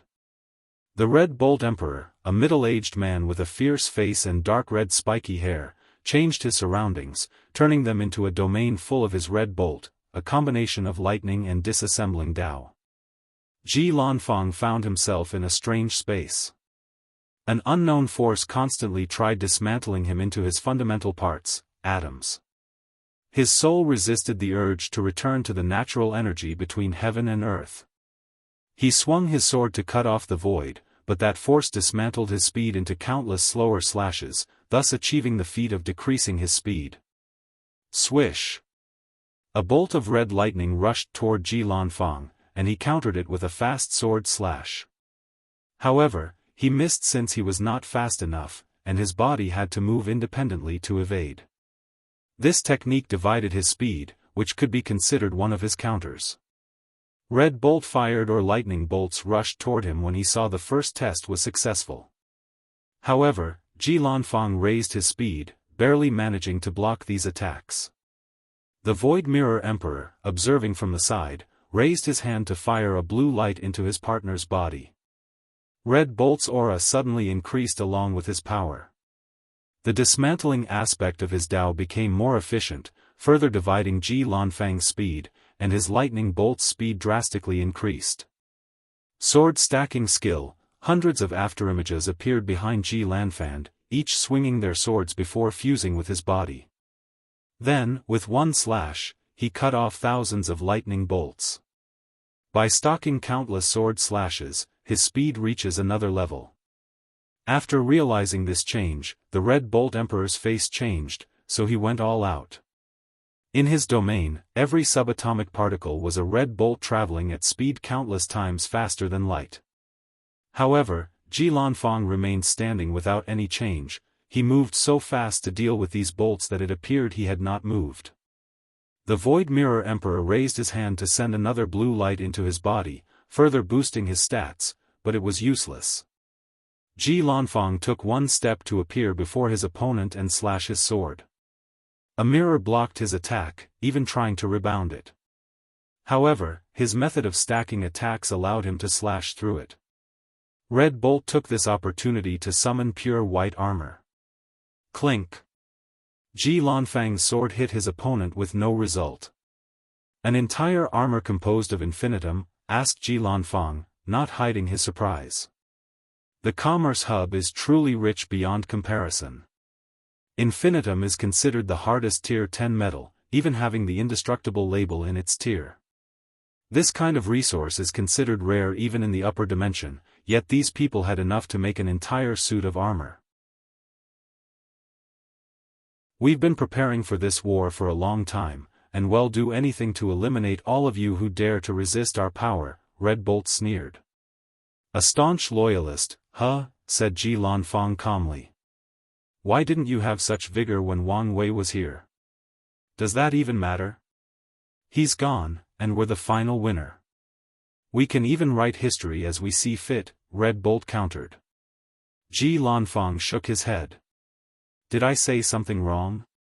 It's obvious that you people have been in power for too long and have become too comfortable, Ji Lanfang replied. What does that even mean? The Red Bolt Emperor felt this man was speaking nonsense.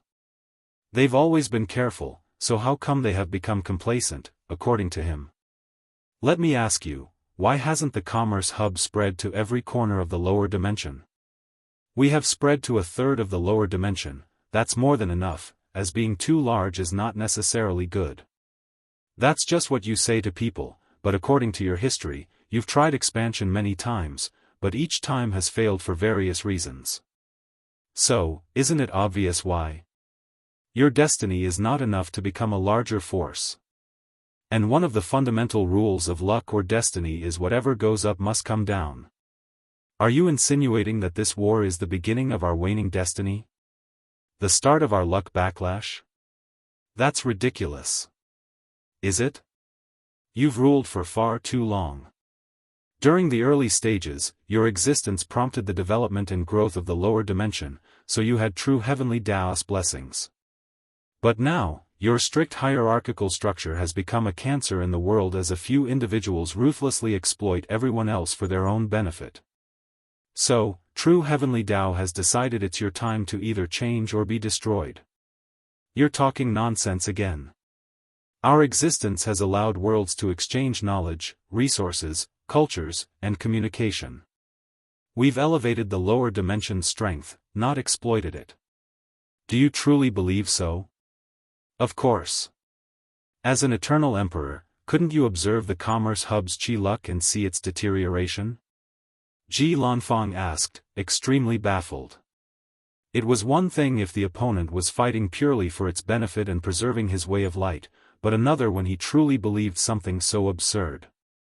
I saw it, and it was perfectly intact.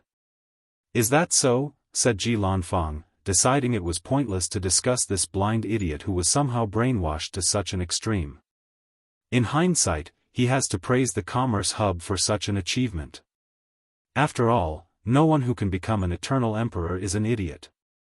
In that case, let's agree to disagree, Ji Lanfang said, ending this conversation. Fine by me. The Red Bolt Emperor raised his hand to summon 2 deep red lightning bolts before rushing forward. He was more confident in himself with an armor that provided maximum defense. Swish! The Red Bolt Emperor saw a white flash of light, and before he could even form a thought, he saw his body as his detached head floated in the void. How is that possible? My friend's Dao is all about cutting, so I learned a few things from him, Ji Lanfang explained before turning to the Mirror Void Emperor. You've been concocting a plan for a while now, what is it? You'll soon find out. A mirror appeared before the Void Mirror Emperor, and a clone walked out from the mirror, looking exactly like the original. Then, a blue light flashed around both of their bodies. I was right. The Commerce Hub gave him a unique chi with the power to boost stats and abilities, Ji Lanfang thought before going on the offensive. His sword moved as if the concepts of matter, energy, gravity, friction, space, and time had no restraint on it. Usually, this is where the enemy is either slayed or they found a way to block, and this time, it was the latter with a twist. As Ji Lanfang's sword reached one of the clones, his sword began to slow down until it was moving slower than a turtle. Time deceleration? No, this is something different, he thought, his mind working on overdrive. His Dao is a combination of space and mirror, inversion. She inverted my speed, turning into slowness. While one void mirror emperor temporarily restricted Ji Lanfang, the other rushed to attack. It had two spikes in his hand that were made from shards or of a collapsed dimension, resembling weapons composed of mirrors. Clink. As the second mirror emperor attacked, a sword emerged from Ji Lanfang's flesh. He blocked the space shard weapon, baffling the void mirror emperor. So, he tried again, releasing a barrage of stabs and strikes, but Ji Lanfang's body had grown hundreds of spikes, all made of swords. Bang! Ji Lanfang broke through the technique restriction using a subtle yin-yang technique that involved using the yang energy from his fleshly body and the yin energy from his soul. That was a flesh divine ability. I thought swordsmen disdained to cultivate the flesh, asked the Void Mirror Emperor, not hiding the mockery in his tone. Time has changed, and you need to keep up, replied Ji Lanfang, deciding to be more serious. He used the 10,000 sword body technique, a body refining technique that allowed him to temper his body by absorbing or fusing with swords. He created this technique to temper his body and used the sword wills remaining in famous swords to temper his swordsmanship. Ji Lanfang tightened his grip on his sword, gathering the terrifying force from his flesh. He perfectly combined all his Buddha's strength or force with his skill and sword Dao, elevating his strength to a higher level peak 5-old, to be exact. This strike could not be described in words. Did it ignore the concepts of space, time, matter, energy, and other concepts? No, it did not just do that. Instead, it used these concepts to further boost the attack speed, entering a realm that cannot be easily described in words. The truly scary thing is that this was not even Ji Lanfang's limit, he could swing his sword even faster. If you find any errors, ads pop up, ads redirect, broken links, non-standard content, etc., please let us know to report so we can fix it as soon as possible.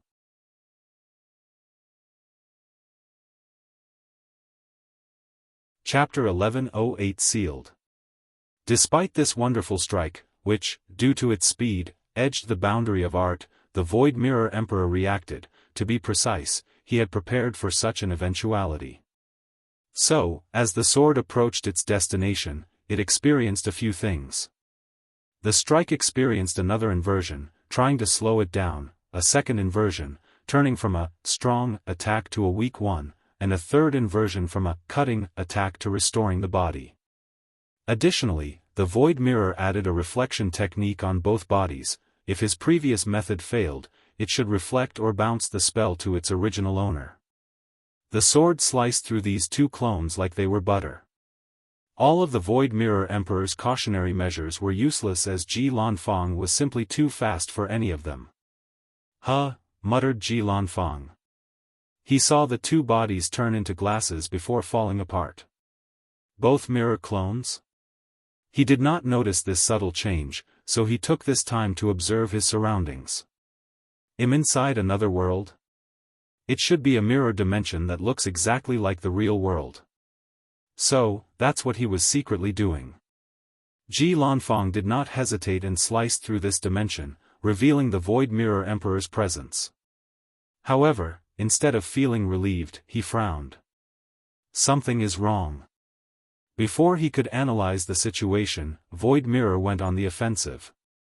A mirror construct began to materialize before him, and in less than a second, the construction turned into Ji Lanfang. Did he reflect me and create an image? That's interesting, thought Ji Lanfang. Then, he watched as the void image rushed toward him, and Ji Lanfang attacked. Their sword strikes clashed, generating a terrifying force that created spacetime vortexes. So, he has some of my speed. Ji Lanfang swung his sword, and the clone disintegrated into particles. As expected, he could not copy the power of nothingness in my arms. Ji Lanfang looked at his opponent, ignoring his shocked expression. With one strike, he sliced through him, and this dimension, but Ji Lanfang found himself in the same spot with another Void Mirror Emperor. As expected, he placed me in an infinite layer of mirror dimensions, grunted Ji Lanfang. As soon as he appeared in this layer, the Void Mirror Emperor created another void image of Ji Lanfang, stabbing it this time around. Ji Lanfang's extreme senses as a swordsman activated, and he used an ultimate technique, backward time slash. His movement was so fast that he broke the restriction of the space-time continuum or the river of time, traveling a few seconds ago to the period before the void image was constructed and the karmic thread connecting them was created. As he destroyed the image and the Void Mirror Emperor, he observed and sensed everything around him. He even ignored the new Void Emperor mirror that materialized before him. Above nothingness strike, Ji Lanfang put his newly trained arms to use. He used his ultimate technique, a strike so fast that he achieved a level beyond nothingness, well, beyond the void. Like Wang Wei, he would die if he ever achieved a state beyond nothingness in his current cultivation realm. With this attack, Ji Lanfang slashed through trillions of mirror dimension layers in less than an attosecond. He continued this attack for over 10 seconds, destroying an incalculable amount of infinite dimensions. Sadly, the result was the same. He was stuck in this place.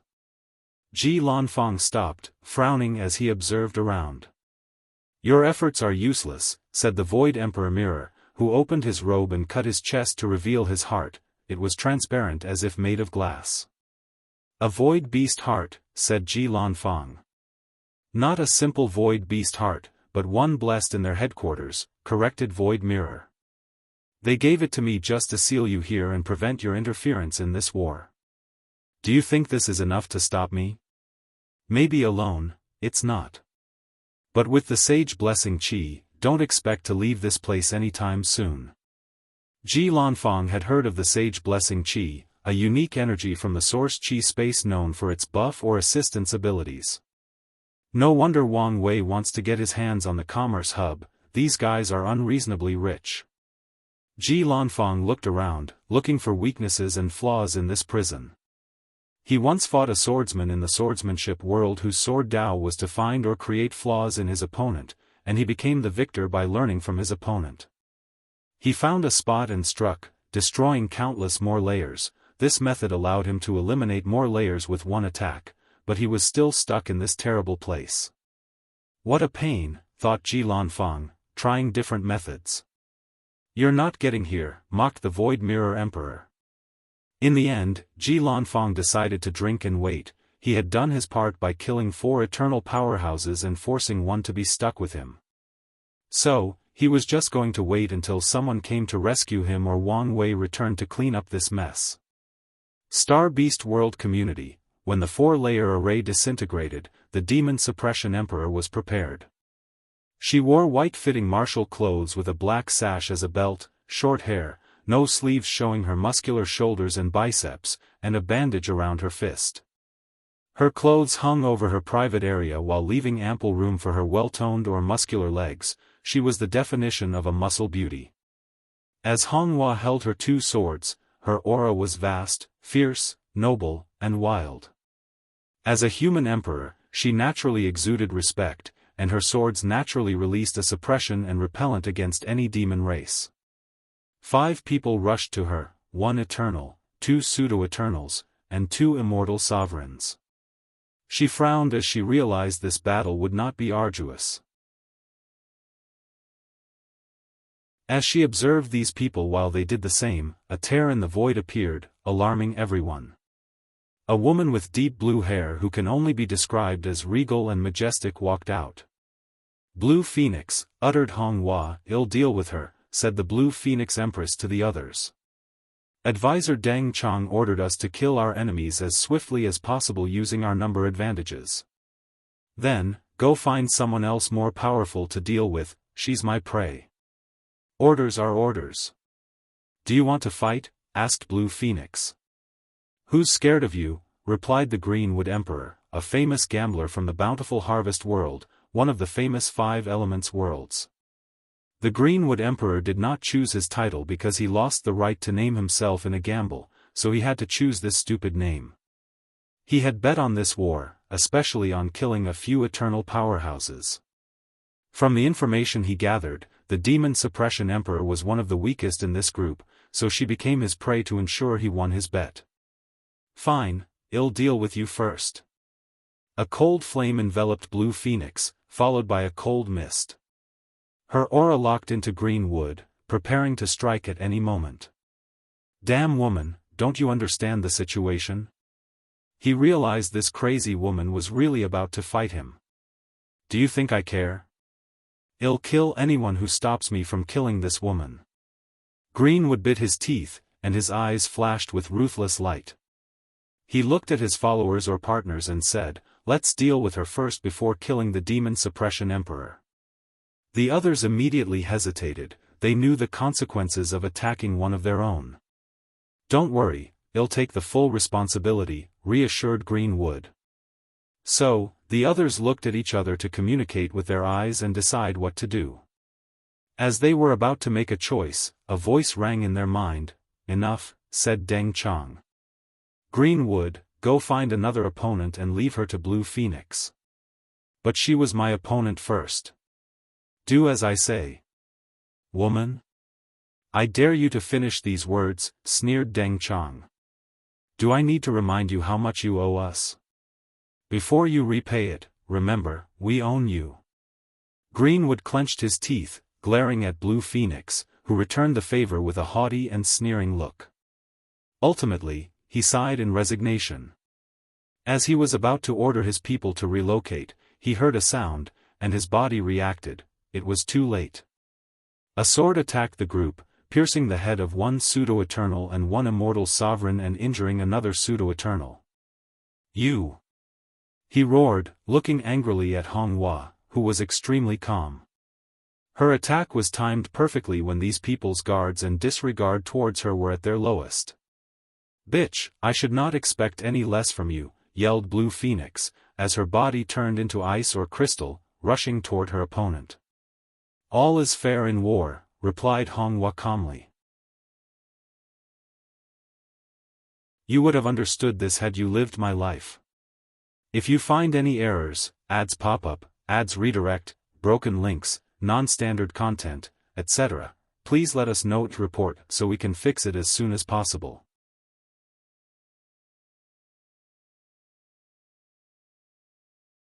Chapter 1109 Animosity. The Blue Phoenix Empress activated her awakening, which manifested in a blue armor that perfectly accentuated her well-developed body and 2 blue-black wings attached to her back.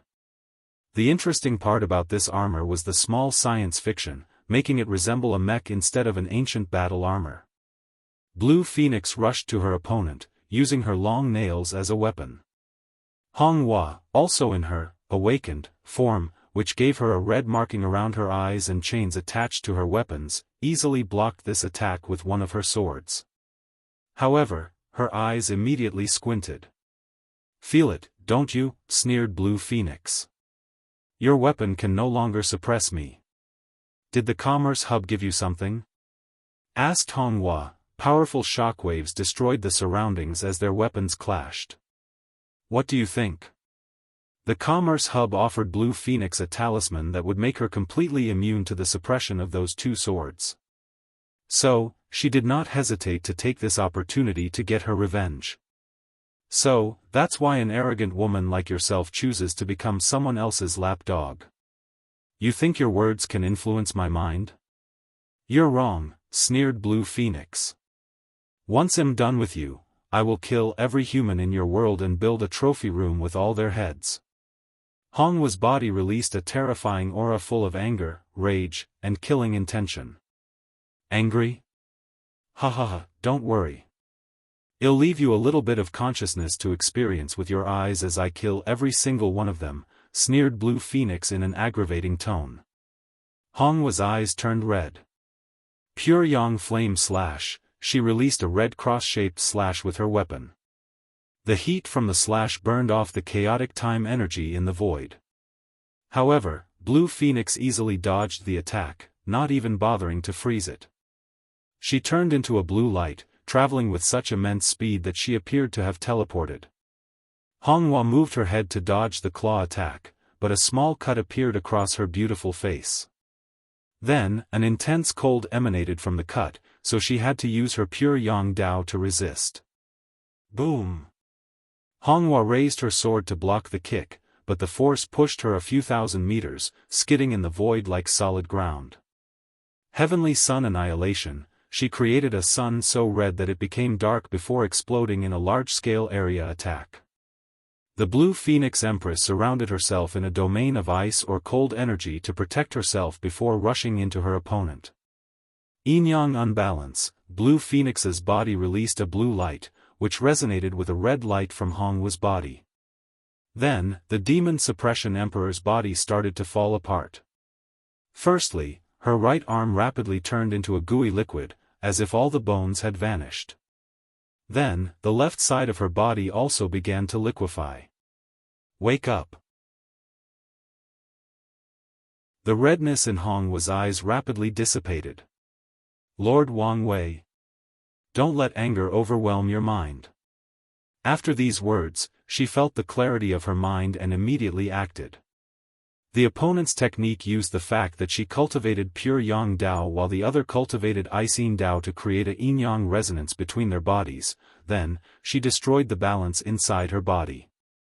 Had she been of sound mind, this process would not have been so easy due to her superior control over her body and Dao. So, after re-establishing the balance, Honghua's body returned to normal, but her expression was slightly pale. How did she wake up so easily? Thought Blue Phoenix. She used a powerful Yin/Soul technique to affect her opponent's mind and soul, and adding the fact that she targeted the latter's flaw, it should not be so easy for Honghua to wake up. Did someone interfere? But why didn't I sense something? She can only assume her opponent had another way to protect her soul. Blue Phoenix raised her hand to summon an ice trident. Frozen time, a deep blue ice chill encapsulated the surrounding void, and the river of time stopped flowing. Honghua's body could not move as it froze in time, and she could not move. As she watched her opponent rush forward with the obvious intention to impale her, she reacted. Burning time, Honghua's body released a terrifying flame that burned the frozen time. She parried the trident with one sword while immediately countering with the second. Blue Phoenix blocked with the other end of her trident. She opened her mouth to release a terrifying blizzard breath, but Honghua responded in kind with a fiery breath. Pure Yang slash, Honghua released a pure white slash with no flame energy or power, yet this was a pure Yang-based technique. Why is that? It's because in Taoism, pure Yang is the purest form of vitality or energy in the universe, and her attack is based on this idea. Blue Phoenix's face changed. The sudden shift was unexpected. In her mind, Honghua's attack should have been more flame-focused, like most pure Yang Dao cultivators. She manifested a towering ice wall larger than thousands of galaxy clusters to defend herself. However, the white slash cut through them like a heated knife cutting through butter. Such an act bought her enough time to gather strength to confront the slash with her trident directly. She did not try to evade it as she detected the speed of this thing and the fact it locked into her aura. Bang! Blue Phoenix stopped the attack, but it left countless cuts on her body, which healed instantly due to her Ice Phoenix bloodline. As a subspecies of Phoenix, they were still a resilient innate demon despite not reaching the same level as Flame Phoenixes in the healing department. Boom! Boom! Boom! The two clashed constantly, using countless techniques. Anyone approaching their area would freeze to death or experience spontaneous combustion. However, their strength was relative, making the outcome difficult to decide. Suddenly, the two separated while glancing at each other. They knew they could not continue as such, so they must use their best technique to end this fight as swiftly as possible. "Can I ask you something?" said Honghua. I don't mind listening to your last words. Why do you hate me so much? Asked Honghua. At first, I thought it was because of what I did to the demon race in my world. But after so many encounters, I can tell this animosity is personal. Because you killed the love of my life. Who exactly are you talking about? She had killed too many demons to remember. His name was Yi Tuji, and he was my everything, said Blue Phoenix, her eyes full of love, reminiscence, hatred, and hope. However, Honghua frowned, not remembering anyone with this name. In fairness, she did not know the names of most of the demons she killed. Before my bloodline awakened, I was only a regular ice swan, which made my family treat me like the biggest disgrace in the world. The heavenly ice swan clan is powerful and respected in the desolate demon world, but she was a regular ice swan despite being born in such a clan and the patriarch lineage. I met him when he came to our clan for a rare resource to temper his body. He did not care for my status, blood, or future potential. He treated me kindly, even granting me my first gift. From that day on, I swore I would prove the Tao so I could be worthy of him. Blue Phoenix gritted her teeth. So, imagine my surprise when I learned that something had happened to his world, and when I rushed over, you had killed all the demons in that world. The killing aura on her body increased. No matter what, I must kill all of you humans to avenge him and get my hands on his imprint from your world to revive him. Honghua was speechless. She had spent enough time with Xian, the dream world's Tao heart spirit, to understand this woman had developed an obsession with whoever Yi Tuji was because the latter was the only person ever kind to her. The worst part is she did not even remember who the person she supposedly killed was. She's obviously crazy, but it's best not to say anything. She did not want to emotionally rile up this woman and give her a power-up. Although such a tactic might affect her mind, it's more likely that she entered a calming rage state. Let's end this once and for all. No problem with me, sneered Blue Phoenix. Pure yang state, Honghua released a blinding white light, and once it abated, she had pure white armor with a skirt and pants perfectly accentuating each other. Even her weapons and chains had become pure white, granting her a pure, noble, and holy aura. Blue Phoenix immediately furrowed her brows. This is unexpected, she thought. If you find any errors, ads pop up, ads redirect, broken links, non-standard content, etc., please let us know to report so we can fix it as soon as possible.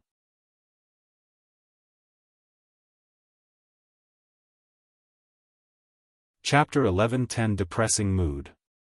Blue Phoenix faced a slight dilemma. The best option to counter Hong's technique was to use a pure Yin state, but she knew her understanding and application of pure Yin could not compare to the opponent. So, it would be in her best interest to use a technique that suited her better. Ice Phoenix Transformation. Blue Phoenix's body released an intense blue light, rapidly transforming her into a colossal blue phoenix with blue flame on her body that released cold mists. She was beautiful, majestic, and the embodiment of nobleness.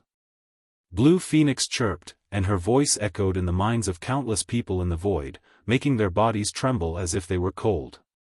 Blue Phoenix looked at Honghua with her beautiful voice, and a moment of hesitation flashed in her mind. After proving the Tao, she completely purified her bloodline to become a pure phoenix. One of the abilities that she acquired was a heightened sense of danger. Now, she was sensing danger from Honghua. No matter what, I cannot back down now, she thought. Frozen world. At the beginning of a world, there is a period where Yin and Yang are divided. In that period, the Yin and Yang worlds existed. The Yang or flame world has the most intense heat, while the Yin/frozen world is the area with the coldest ice or chill. Blue Phoenix recreated that period of creation with this attack. Honghua watched everything with an unfazed look and attitude. Slowly, she headed toward her opponent. Every time the chill touched her body, it was instantly purified into the purest energy between heaven and earth, which she could absorb for her use. Pure Yang rejected anything she decided was not pure, including objects, attacks, and concepts.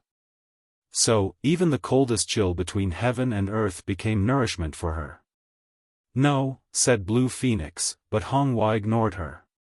She appeared before slashing her swords. The phoenix's body created an ice armor, but the sword purified the ice instantly to chop her into pieces. Blue Phoenix reacted by changing her attack to focus less on the body and attack the soul.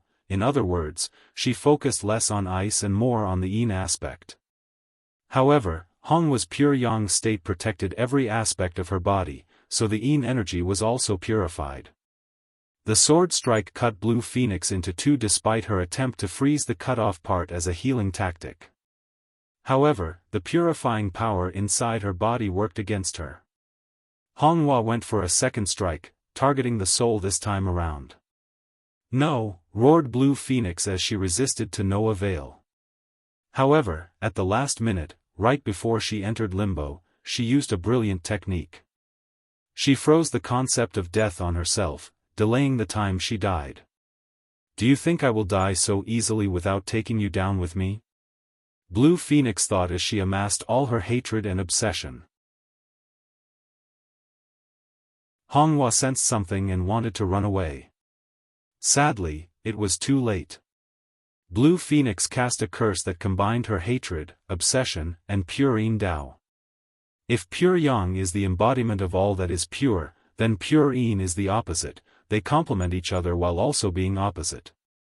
Once the curse hit, Honghua's body turned pale, and her pure white armor rapidly turned dark. To combat the corruption, she released a more intense light. "Hee, if I have to die, you'll come with me," sneered Blue Phoenix, and Honghua blasted her into smithereens with a blast of white energy. She then focused on preventing the spread of the corruption. She succeeded in putting a temporary seal after a quarter of her armor turned white, but Honghua knew she would suffer once she dispersed the armor. Honghua exhaled deeply, taking this opportunity to overview this fight. She glanced at the demon suppression swords. Everyone was right. I relied too much on these things.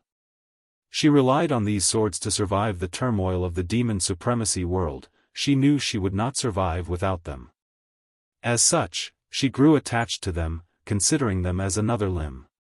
During her training to prepare for this battle, she spent much time on the weapons, achieving a level on par with five-fold.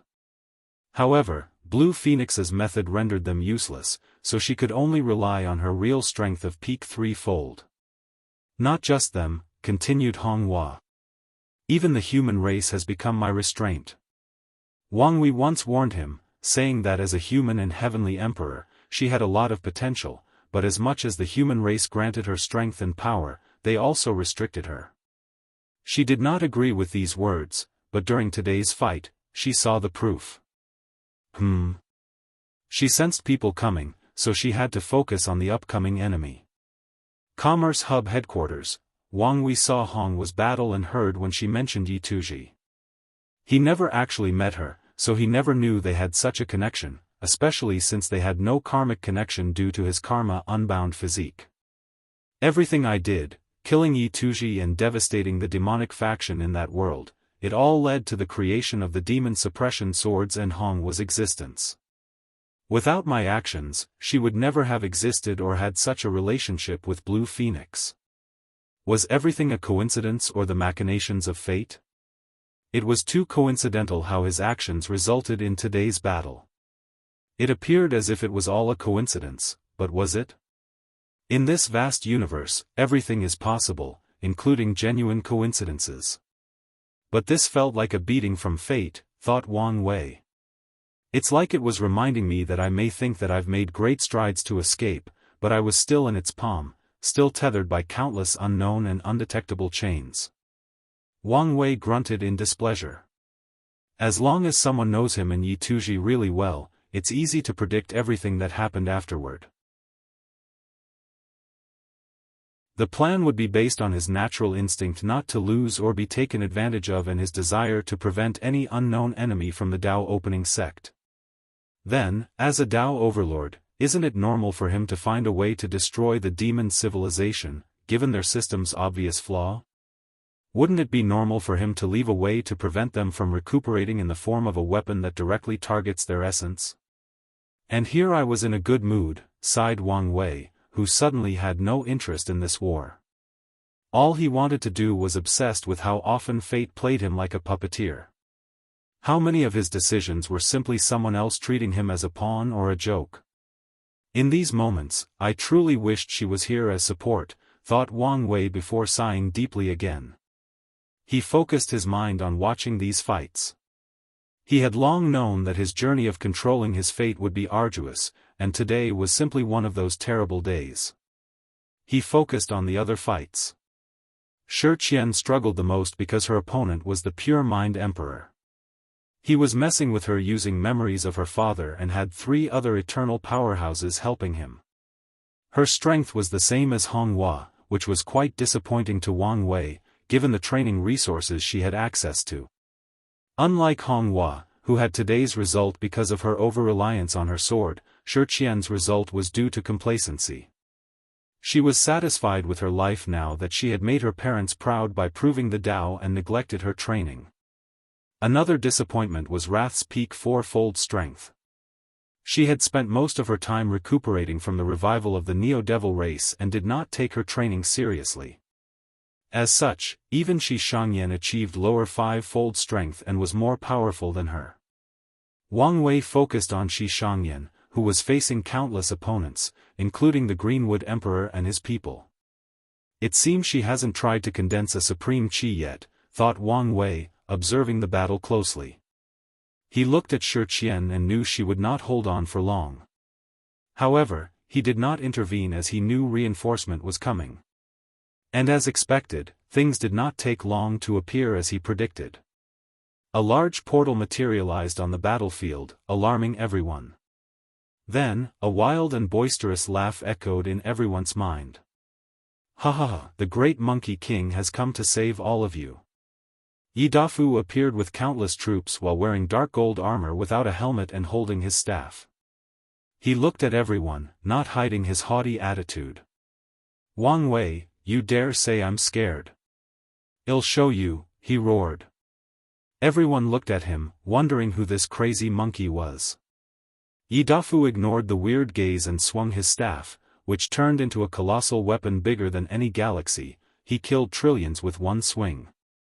Dang Qiang swiftly ordered people to leave Shi Qian and a few others to attack this monkey. If you find any errors, ads pop up, ads redirect, broken links, non-standard content, etc., please let us know to report so we can fix it as soon as possible.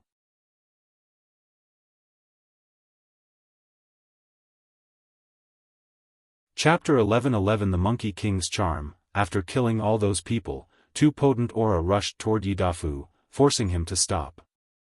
Muttered the monkey, ignoring Greenwood and focusing on the second Eternal Emperor. She was a beautiful woman dressed in colorful clothes, like a rainbow, with snake eyes. Such a powerful and beautiful demon, said the monkey with a grin before smelling the air. This bloodline, it should be the 9 Serpent Monarch bloodline. A brilliant light flashed in Yi Dafu's eyes. This Monkey King thought no one would ever be worthy of me, but who would have thought I would find a wife in such a strange manner? Who are you calling your wife?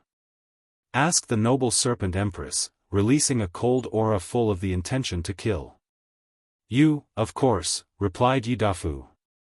Only someone of your bloodline is worthy of someone like me. Monkey, I was going to show you some leniency, given we're both demons, but I've changed my mind, said the Serpent Empress. Now, I will tear you apart and feed you to my dogs. Oh, such cruelty, I love it, grinned the monkey, showing his all-white teeth. Don't worry. I will be merciful, I'll seal you and bring you back home to be my bride. The elders should be happy I found someone to pass on my bloodline. The noble Serpent Empress responded with actions by activating her awakening, which manifested in the form of a rainbow with 9 colors hanging above her head in the shape of an arch. As a result, she became even brighter with her colorful dress.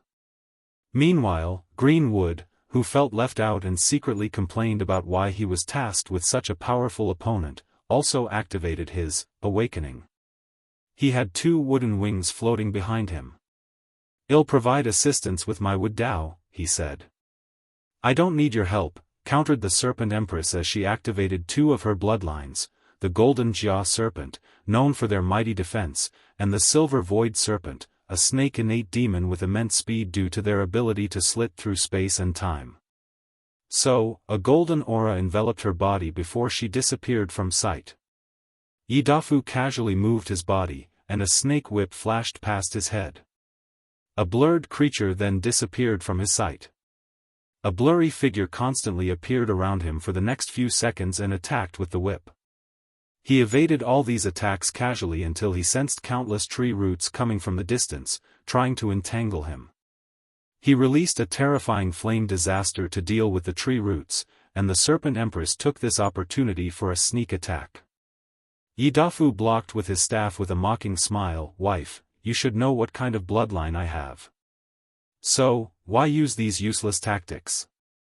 Others may not be able to see her once she uses her space-time bloodline ability, but he can even do so without opening his heaven eye.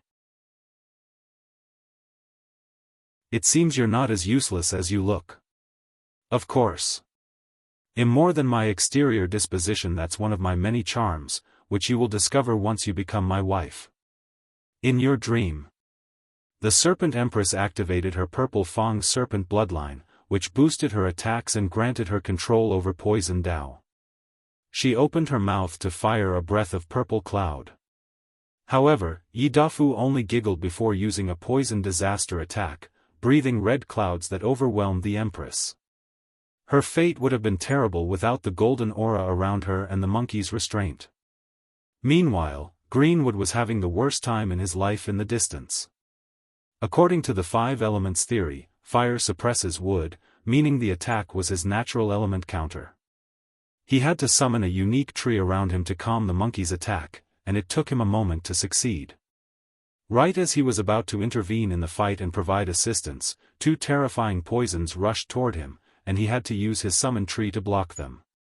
His towering tree wilted in a matter of seconds due to the intense nature of the poison, so he had to use his Gou Dao to change the tree's nature to adapt to this poison. The noble Serpent Empress looked at this monkey hatefully. She decided to stop underestimating him and used even more power. So, she activated the Mountain Serpent bloodline to boost her fleshy body, mainly her physical strength, followed by the Winged Serpent bloodline, which boosted her raw speed. Finally, she activated her Rainbow-Eyed Serpent to acquire powerful visual prowess on par or close to his 3-eyed monkey bloodline. The Serpent Empress took one step and appeared behind Yidafu. With her new speed-based bloodline and the previous ability to slit through the very fabric of spacetime, her speed reached another realm. Boom! She punched him with an enormous force. This was not a normal attack, as her Proving Dao artifact, which was normally a whip, had wrapped around her fist like a glove to boost physical-based attacks. The Serpent Empress immediately frowned. Her eye prowess detected that her speed surpassed her opponent's reaction time, but an invisible power protected him. This is a domain technique where heaven and earth love and protect him. In other words, no matter where he is, the surrounding environment will naturally protect him, the Serpent Empress analyzed, clenching her fists and attacking. Based on her eye insight, she targeted the weak areas of this technique. However, she soon realized how pointless this attempt was, as Yidafu seemed aware of these weaknesses and either fixed them or moved them around. Omicron M, the 9 Serpent Monarch clan, was a fierce race that should have dominated the ancient era with their ability to absorb 9 other serpent bloodlines and use their powers for their own. Instead, they were wiped out early in the stages of the war. "Do you know why?" asked Yidafu. The Serpent Empress ignored him and activated her elemental serpent bloodline, granting her control of all the elements.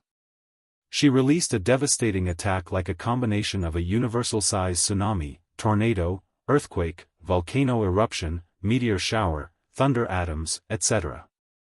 Yidafu remained calm while internally shaking his head in disapproval. All these attacks failed under the disaster category, and thus, he was immune to them. The humans and other innate demons were jealous of the potential and targeted them. They wanted to wipe them out as soon as possible. However, this was not the main fault of their downfall, explained Yidafu. Their biggest problem was the slow growth time.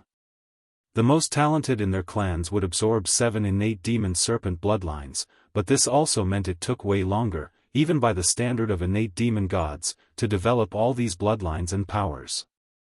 Boom! Yidafu swung his staff, hitting the serpent empress so hard that her bones cracked, and she suffered internal bleeding. Although her body healed instantly afterward, she could not forget the pain as Yidafu hit her with a disaster of pain. You're lucky to have acquired 7 innate demon serpent bloodlines in this modern era, but you suffer the same fate as your ancestor, you have not developed them to their full extent. The serpent empress ignored him as she activated her jade blood serpent bloodline to increase her healing potential and deal with this pain. I can help you, said Yidafu, not stopping his grin. With my help and the resources from winning this war, you will have no problem developing all your bloodline. Stop talking nonsense, she growled. Am I? Do you think you're something because you've achieved a lower 4-fold, sneered Yidafu. Look at all the Eternals of the Myriad Emperor World's faction, all their strengths are around this level, but they cannot access 7 potent innate demon bloodlines. Why? The Serpent Empress suddenly paused, taking these words seriously. Is that why you're so powerful? She realized his strength had reached somewhere around 5-fold, but she did not know exactly. Me? No, replied Yidafu. He was not part of Wang Wei's inner circle, so today's strength was the result of his own effort and luck. However, he cannot wait to use things like the dream world and others to further his power. Then, how? I can only tell you I've found a way to develop bloodlines, replied Yidafu. After losing to Wang Wei and leaving the deception trial, he still left his people to acquire news. Then, once he learned how powerful these people became, a fire was lit under Yidafu's butt. He realized he was nothing but a phoenix amongst a group of chickens. With this realization, he put himself through cruel training while searching for ways to improve. Ultimately, he achieved a strength of 8 leaf before his heaven will battle, and after proving the Dao, he never stopped training. Are you really pondering his offer? Suddenly asked Greenwood, but the Serpent Empress ignored him. The demon race cares more about bloodline when choosing partners, not appearance or compatibility, and if there were no enemies, Yidafu would be a top marriage candidate. If you find any errors, ads pop up, ads redirect, broken links, non-standard content, etc., please let us know to report so we can fix it as soon as possible.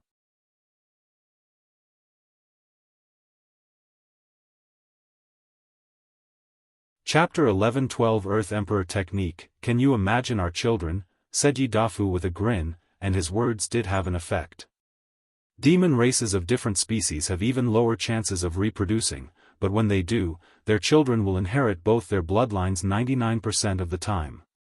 So, the noble Serpent Empress imagined what it would be like to have a child with the 3-eyed monkey, disaster monkey, and 9 serpent monarch bloodlines. By all standards, this monkey is indeed the perfect partner, contemplated the Serpent Empress. Their alliance would further their bloodlines and create a strong alliance between their 2 worlds and factions. Humans controlled the majority of heaven-will worlds in the lower dimension, so most demon-focused worlds will band together for protection. Don't listen to his nonsense, said the Greenwood Emperor. All his sweet words are based on the fact that he and his faction will survive this war. But do you think that's possible? The Serpent Empress suddenly paused. He has a point. Oh, we're going to win, replied Yidafu calmly. And how do you know this? She asked. Come, let me tell you a secret. Just tell me. No, I must whisper it to you, he replied with his white teeth, making the Serpent Empress roll her eyes. Regardless, she flew next to him, and he whispered something in his ear. Are you telling the truth? Of course. You can go in my memory to see. Fine, she replied after thinking briefly, and Yidafu did not hesitate to allow her access into his sea of consciousness and his memories. He had a bright smile that was telling her, "See how much I trust you despite only meeting for the first time." The Serpent Empress blushed after figuring out his smile's meaning, but it quickly faded. "You're telling the truth." "What's the meaning of this?" asked Greenwood. "What did he tell you?" "I'm sorry, but I'm out of this fight." "What? Are you serious?" "Yes. But, of course, I also want help their side," the Serpent Empress explained. "Do you know the fate awaiting you in your homeworld for betraying the Commerce Hub?" the Greenwood Emperor asked in a severe tone. "You should understand the cruelty of these people. Don't you care at all?"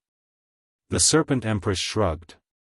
Now that she knew Wang Wei was alive and this entire war was nothing but his little game, she knew the Commerce Hub was destined to lose and fall from their status as the rulers of the lower dimension. Greenwood suddenly paused.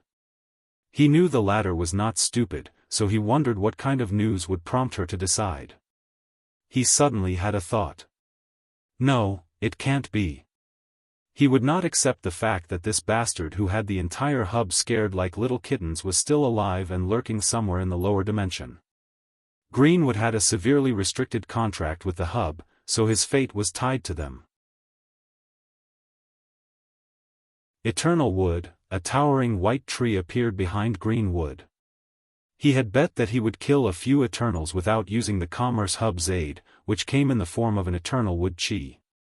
However, the situation had reached the point where he had no choice but to go all out.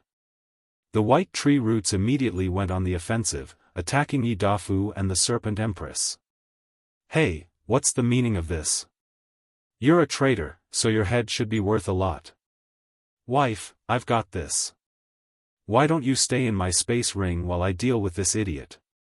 "Who's your wife?" "I haven't accepted any proposals yet." Yidafu grinned. Despite her words, the Serpent Empress left the battlefield.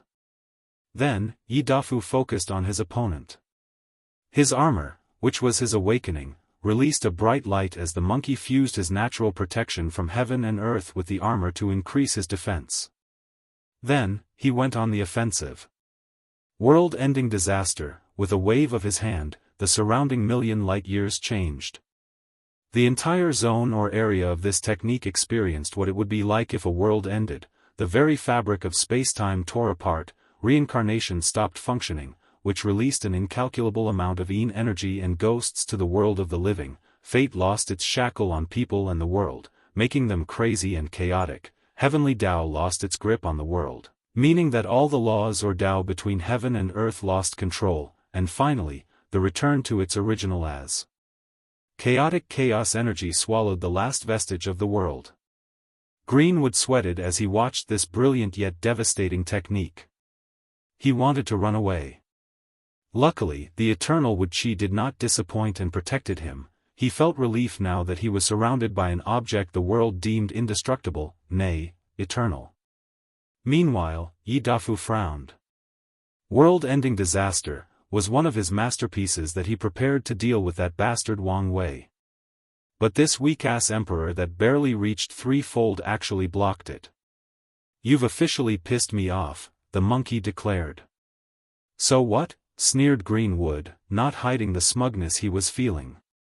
Yidafu shook his head as he wondered how this kind of person could prove the Tao, let alone become an eternal.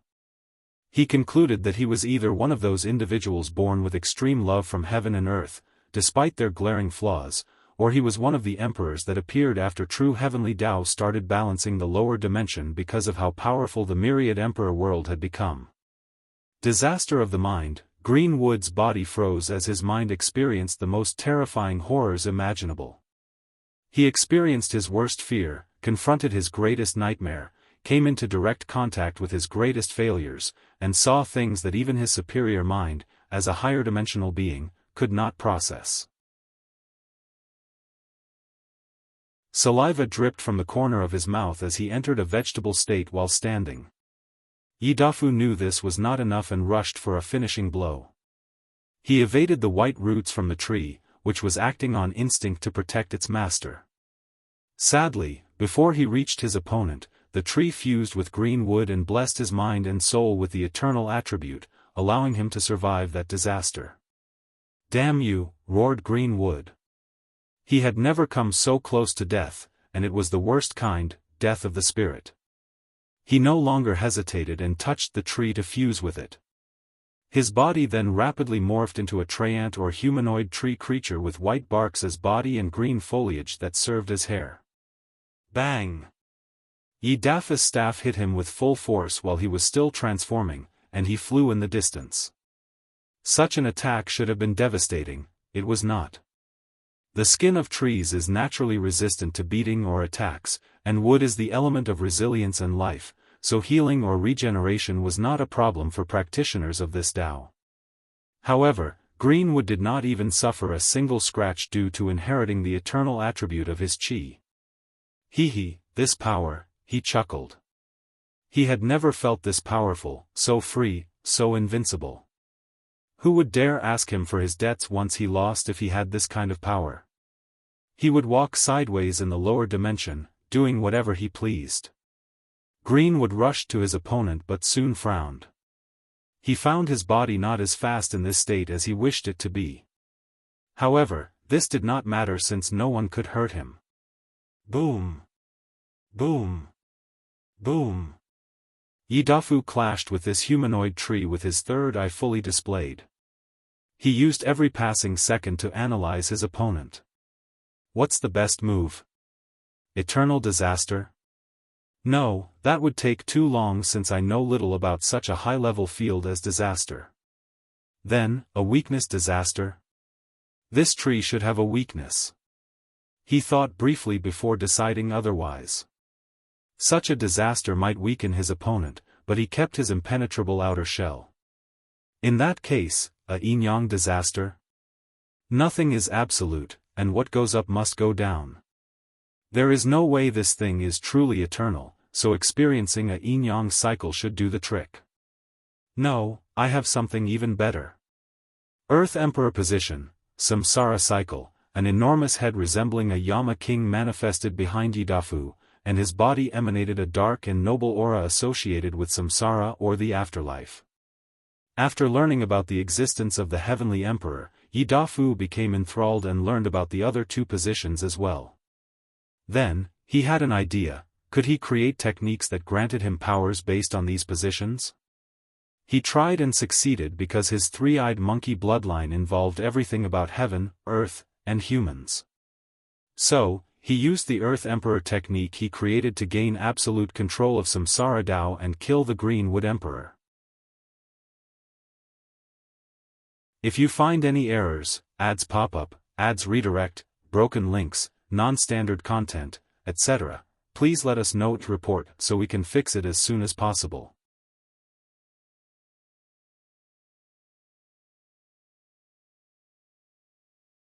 Chapter 11-13 Acquired.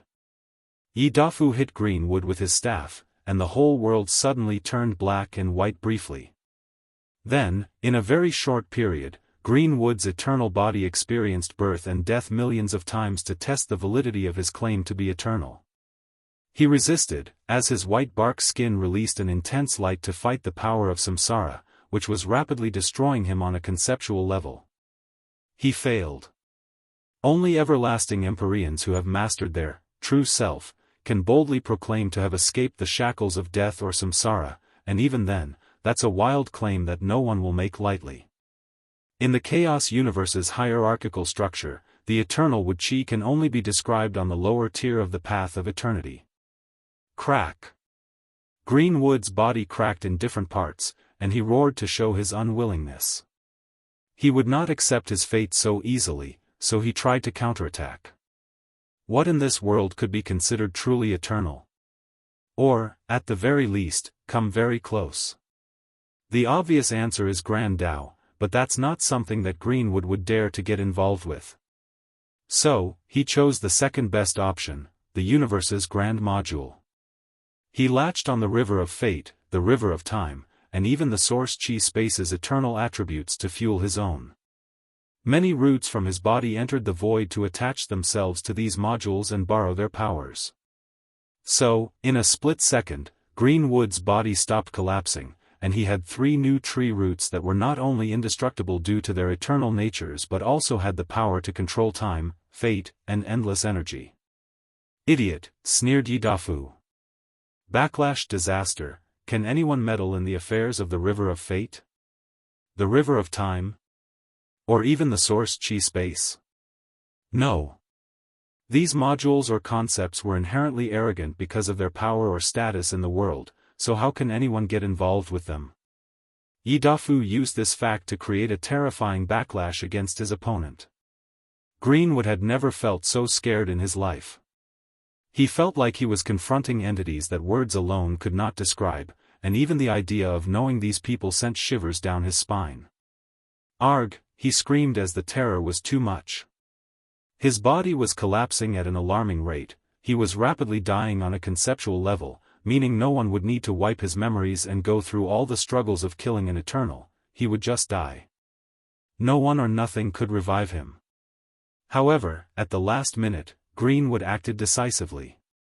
He swiftly cut off his connection to these entities, abandoning most of his body.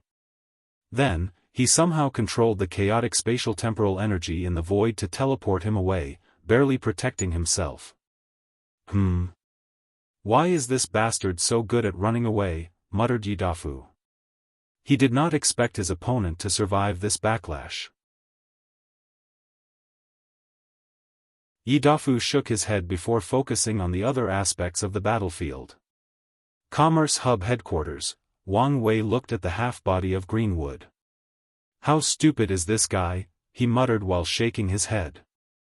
He raised his hand to take out bright green light from his body. This should be worth my trouble. He intervened at the last minute to allow this bastard to escape and prevent the monkey from getting his hands on the eternal wood chi. Such energy was perfect for his Fate 1 or Dong Lifen's master, so he would not let it get into other people's hands. It's ridiculous how wealthy these people are, thought Wang Wei. The Commerce Hub should be instrumental in acquiring the resources he needed to cultivate a much higher realm before ascending to the upper dimension. By the strings of fate, why is this monkey making my job more difficult, complained Wang Wei before acting swiftly and teleporting him to the headquarters. Yidafu was embarrassed as he saw the side-eye Wang Wei was giving him. My bad, he said. He was so careless that he was almost exiled to the upper dimension immediately after winning his match. Wang Wei grunted. Return home, and don't show yourself again. No way. The fight was just getting interesting. When people ask you how you survive your exile, what will you say? I'll say I did it on my own. Do you think they'll believe you? Asked Wang Wei. Some people already have suspicions. I don't want to give them more proof I'm not gone. Yidafu remained quiet briefly before exhaling deeply. Fine, but before I leave, fight me. You know you're not my opponent. I do, but I know I can make you sweat, replied the monkey with fierce eyes. You're overestimating yourself, countered Wang Wei while rolling his eyes. You're telling me such brilliant technique as my world-ending disaster would be useless? Now, you're insulting me. The monkey did not hide his emotions. Why would it when I can do it even better than you? Bullshit. Wang Wei raised his hand to show him a sign of the end of the world. The technique was similar to Yidafu but with even more details. The dissolution of fate not only made things and people chaotic, but in his technique, fate served as the strings holding up the very fabric of existence.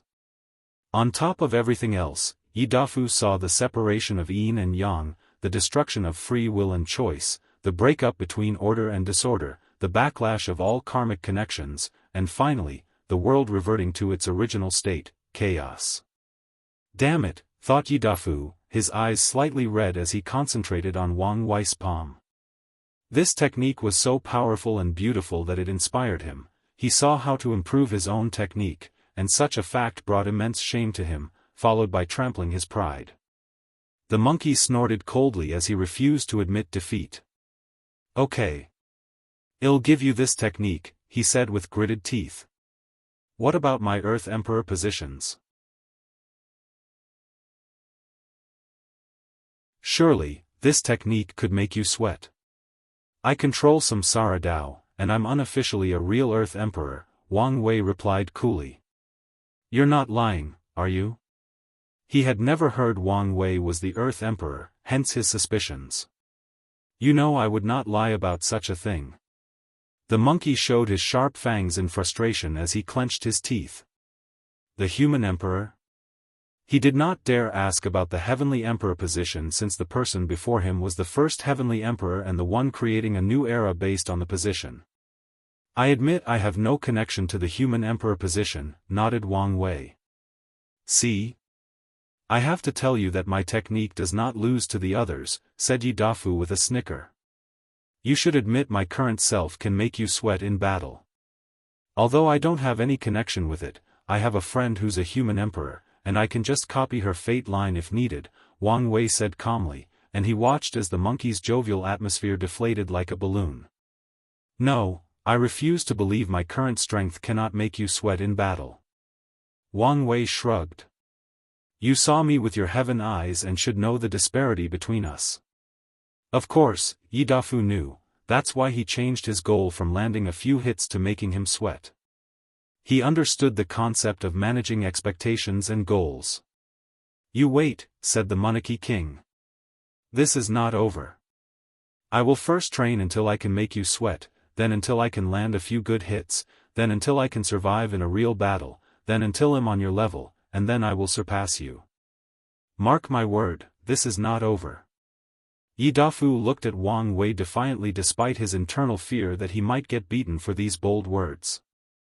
However, Wang Wei laughed instead. You really are like Sun Wukong.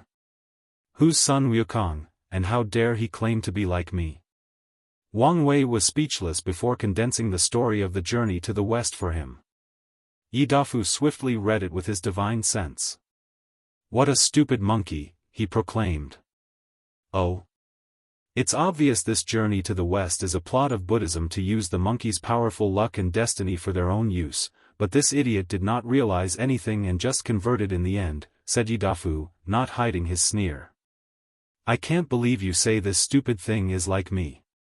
I would fight you over these words if I knew I couldn't beat you. Wang Wei shrugged. You have to admit the monkey's endearing. He has his moment, agreed Yi Dafu, who had a mischievous light in his eyes. What stupid thing are you plotting? First, I want to beat a few monks, said Yi Dafu. He felt he needed to vent after seeing how much of a sucker this sage equal to heaven was. Then, I think I'll pay a visit to Samsara. I want to know if there is such a thing as a book of life and death and whether I can remove my name from it. If you find any errors, ads pop up, ads redirect, broken links, non-standard content, etc. Please let us know to report so we can fix it as soon as possible.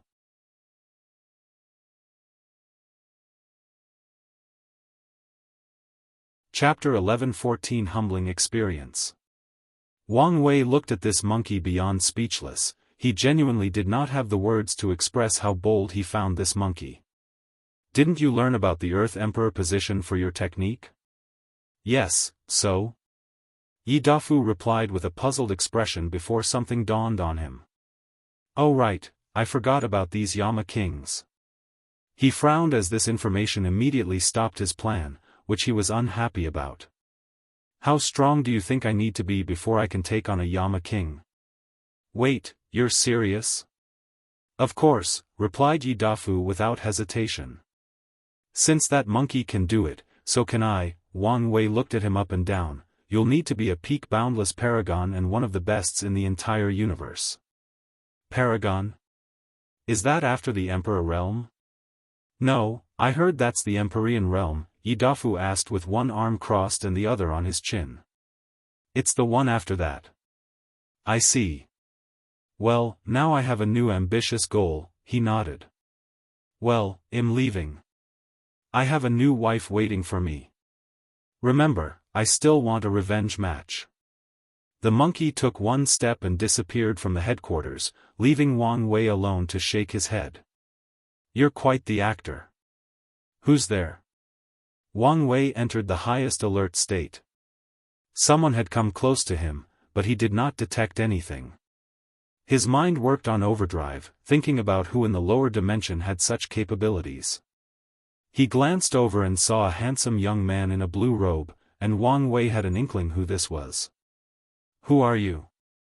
"You should have already guessed," Chen Tong replied calmly. "So, let's skip the introduction. I'm here because I'm interested in why you went to this extreme length to manipulate that monkey." "Excuse me?" "You intentionally gave him that story so he could target Samsara and even the Yama kings. So, I want to know why you did it." "I have no idea what you're talking about," replied Wang Wei.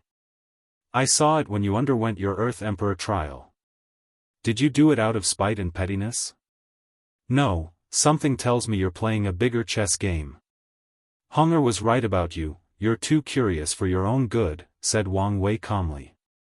"So, finally willing to admit it?" "I'm not admitting anything."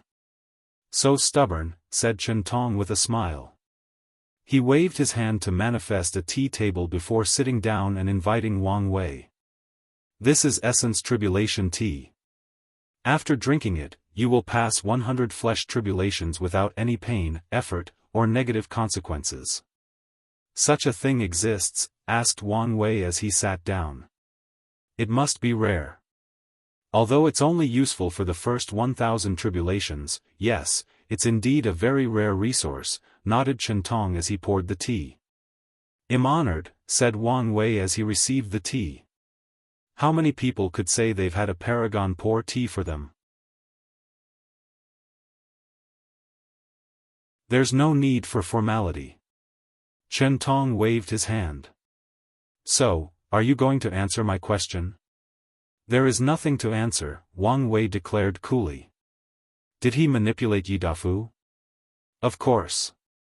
However, his target was not necessarily Samsara and the Yama king. He wanted to see if he could add an unknown variable to the world through the monkey by giving him access to knowledge or inspiration from another civilization. In other words, the fact that Yi Dafu became interested in Samsara is not the true value of his action. The real chess move opens his mind by providing him with some information about the prehistoric world. Wang Wei did not know the outcome of this move. There is a possibility that it would bear fruit, and there is also the possibility that Yi Dafu will garner the sight of Grand Dao and be swiftly eliminated.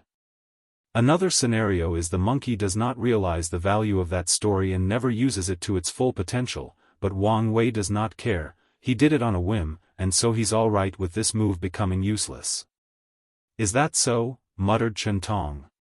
"Well, let's talk about something else. You seem to be in a terrible mood. Did something happen? Have you been watching me from the shadows?" "Of course. The entire dimension has never been so lively, so how can I not pay attention? I've never been so entertained since I died." Wang Wei was speechless. "Shouldn't you be focusing on reviving yourself or something? And be the first target of those people?" "I'm not stupid." Chen Tong shook his head. "He would only revive once everyone else did." "Okay, don't change the subject. What happened to make someone like you have such an obvious change in mood?" "This man is like if one of those people from Earth who loved gossip more than their life was reincarnated into a cultivation world and managed to reach the pinnacle of the world while preserving their gossiping side," thought Wang Wei, becoming even more speechless. He sighed internally before deciding to converse with this man. It was the least he could do to allow him to reach 900 Dao tribulations without much struggle. So, he told him what happened with Hong Hua, Blue Phoenix, and Yi Tuji. "It seems you have just experienced a humbling." "A what?" "A humbling experience is the common term for what you've experienced. It's a common phenomenon among cultivators," Chen Tong explained. "Elaborate." "It's a mechanism designed by Grand Dao to restrict cultivators, mostly paragons, and check our egos," continued Chen Tong. "For example, Yama kings are the humbling experiences for paragons who try to mess with samsara. Time wraiths are for the one messing too much with the river of time, and monarch source beasts are for people messing with the source chi space." Wang Wei frowned. "The river of fate?" Its humbling experience is usually targeted toward Dao lords and overlords or paragons with exceptional intelligence. It usually makes them look small and stupid, said Cheng Tong with a smile. Did Wang Wei experience a humbling experience? It appeared as such, but he could not shake this feeling that things were too personal and not like the normal operation of a mechanism of the universe.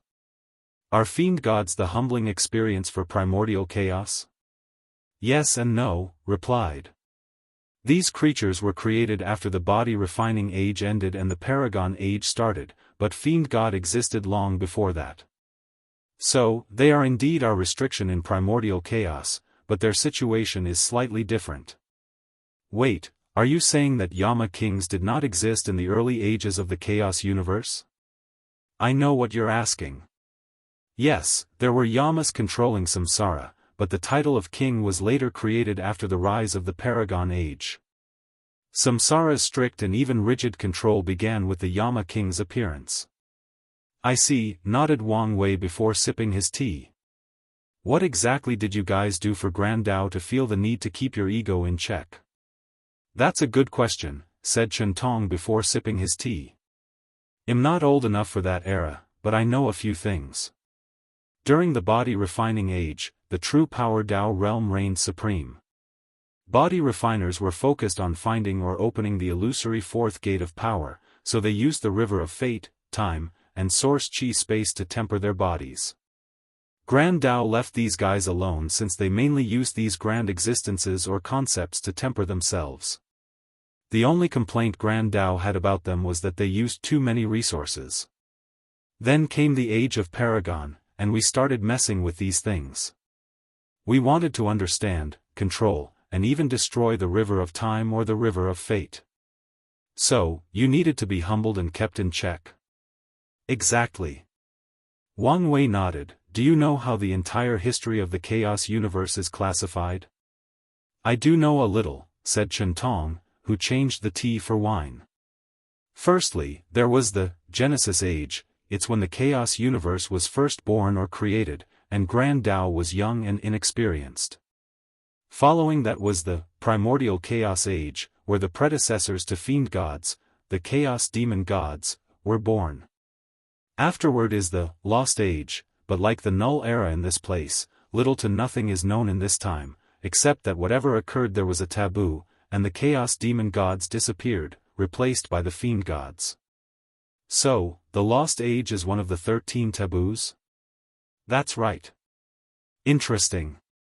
What's next? I won't mention the ages after that because what I know are only speculations and not official history, said Chen Tong. What I do know is the previous age was the Essence Age, or Age of Body Refining, and we are currently living in the Paragon Age. Of course, I have a feeling that the ultimate taboo marked the end of the Paragon Age, but this new age has not been officially named. If you find any errors, ads pop up, ads redirect, broken links, non-standard content, etc., please let us know to report so we can fix it as soon as possible.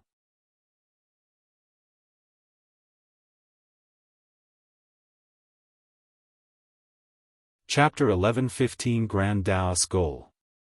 Chen Tong's words allowed Wang Wei to verify many of his theories or speculations about the history of the chaos universe and the possible evolution of cultivation. He even learned a few new things. However, he still lacked vital information. Luckily, this was a great opportunity with a paragon before him. I once theorized that in the early stages of the Paragon Age, before the Heaven-Will system, the old-era paragons were a combination of the Immortal and Dao path, and they had to understand innate, primordial, and grand Dao source to reach the world's peak. Is that true? Yes, you're right, nodded Chen Tong. Those old-era paragons were scary despite only being capable of borrowing the power of the grand Dao source. However, the vast energy inside their bodies was truly astronomical. You've met some of them? Yeah. There are many still alive, explained Chen Tong. They are stubborn and refuse to accept this new, easy, path. They often call us soft and weak, claiming that we have it easy. I'm surprised, replied Wang Wei. I thought they would be extinct, either through natural process or by grand Daoist elimination. No, they are still here. There is a powerful sect called the Origin Dao sect in a normal source chaos world called the Ancient Qi world that only cultivates that system. They controlled that entire world and are renowned in primordial chaos. Chen Tong suddenly shook his head.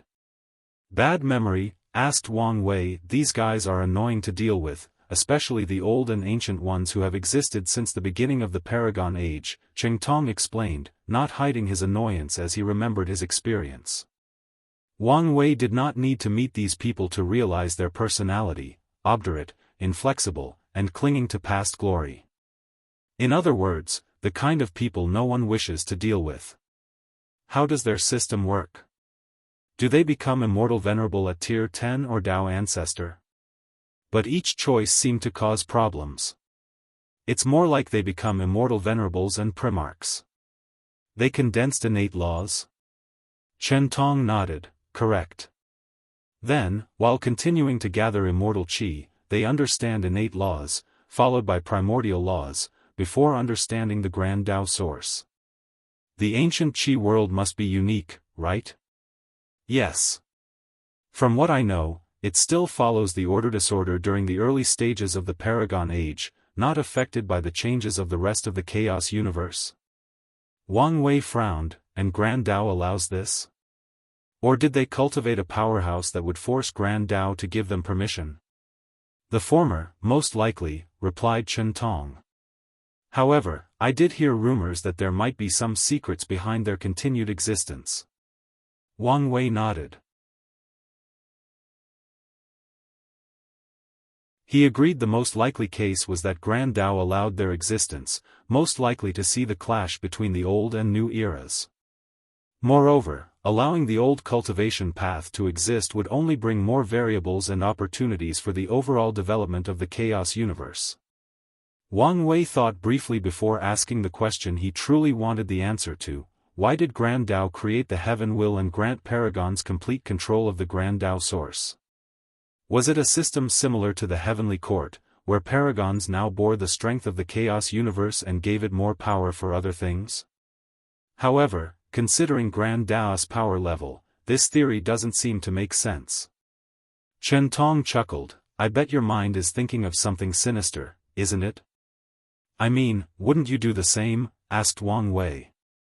However, Chen Tong shook his head. The answer to your question is simple: to strengthen the universe. Grand Dao wanted more powerful cultivators, so it created the perfect cultivation path and allowed all sentient beings to use it. I'm not completely buying such an answer, said Wang Wei, sipping on his drink. Isn't it afraid of people becoming stronger than it and usurping its power? Maybe that's exactly what it wants. I doubt this. Wait, you might be onto something, suddenly said Wang Wei. What if it wants cultivators to achieve transcendence but to do so within its created rules and restrictions? What if Grand Dao wishes for people to surpass it but not do it in a way that is detrimental to it or the chaos universe? With this logic, many things will suddenly make sense. I never thought of this, said Chen Tong. This statement opened his eyes, allowing him to connect many dots in his mind. Grand Dao intervened to smooth the chaos of the ultimate taboo. There is a chance it wanted to eliminate the methods of transcendence that it deemed unacceptable. Wang Wei and Chen Tong looked at each other, and their eyes expressed their thoughts to stop this topic. If they continued, it was guaranteed that Grand Dao would notice them, especially since Wang Wei was still a little emperor and should not be privy to certain knowledge or information. Since there was the Essence Age, and the Paragon Age, could also be called the Qi Age, do you think there used to be an Essence Age? He asked. Wang Wei once theorized that the body refining path was the first cultivation system discovered by sentient beings, but he felt he might have been wrong. Assuming that acquired life appeared in the universe after the Lost Age, specifically, when fiend gods reigned supreme.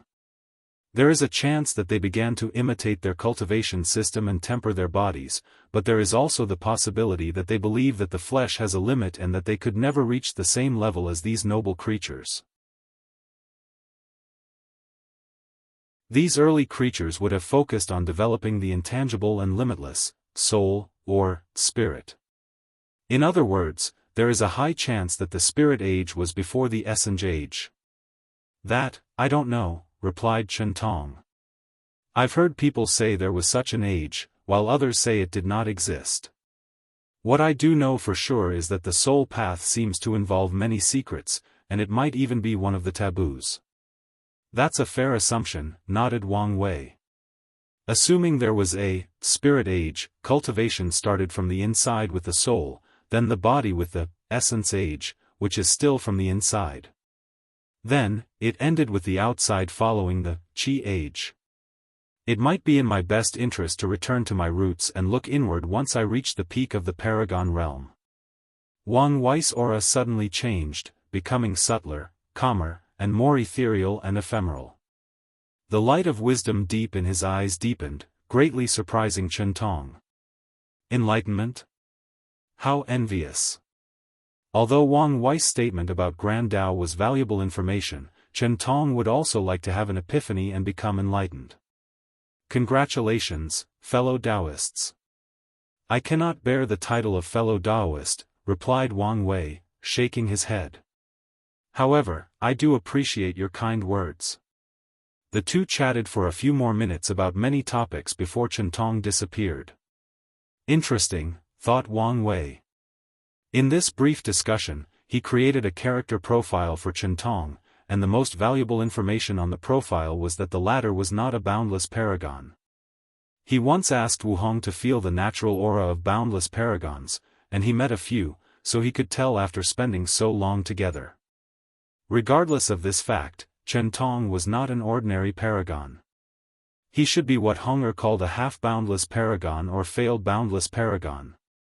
In other words, someone who was an eternal emperor and an everlasting empyreans but failed to achieve boundless. Wang Wei looked in the distance as he became lost inside his own mind. Chen Tong's appearance changes a few small things because he cannot detect whether the latter is spying on him. However, there were other upsides to this situation. He might be able to ask for help in case of an emergency. He's the very social kind of person, which means it's easier to get information from him through regular discussions, analyzed Wang Wei. However, the issue is whether it would be as easy to get him to help. His brow furrowed. It should be relatively easy if I used his curiosity and gossipy nature. However, he's still a paragon and has lived a long life, meaning countless experiences. He will detect something if I go too far or is too obvious. Wang Wei never assumed these powerhouses were stupid. After living for so long, even a big will acquire wisdom by the sheer experience it would have lived through. So, the best way to deal with someone like him is to be direct and not try to manipulate. Otherwise, he might react violently once he discovers it or even have slight suspicions. He finished Chen Tong's character profile before focusing all his attention on the war. The good news is his mood was not as bad as before after that drink. If you find any errors, ads pop up, ads redirect, broken links, non-standard content, etc., please let us know to report so we can fix it as soon as possible.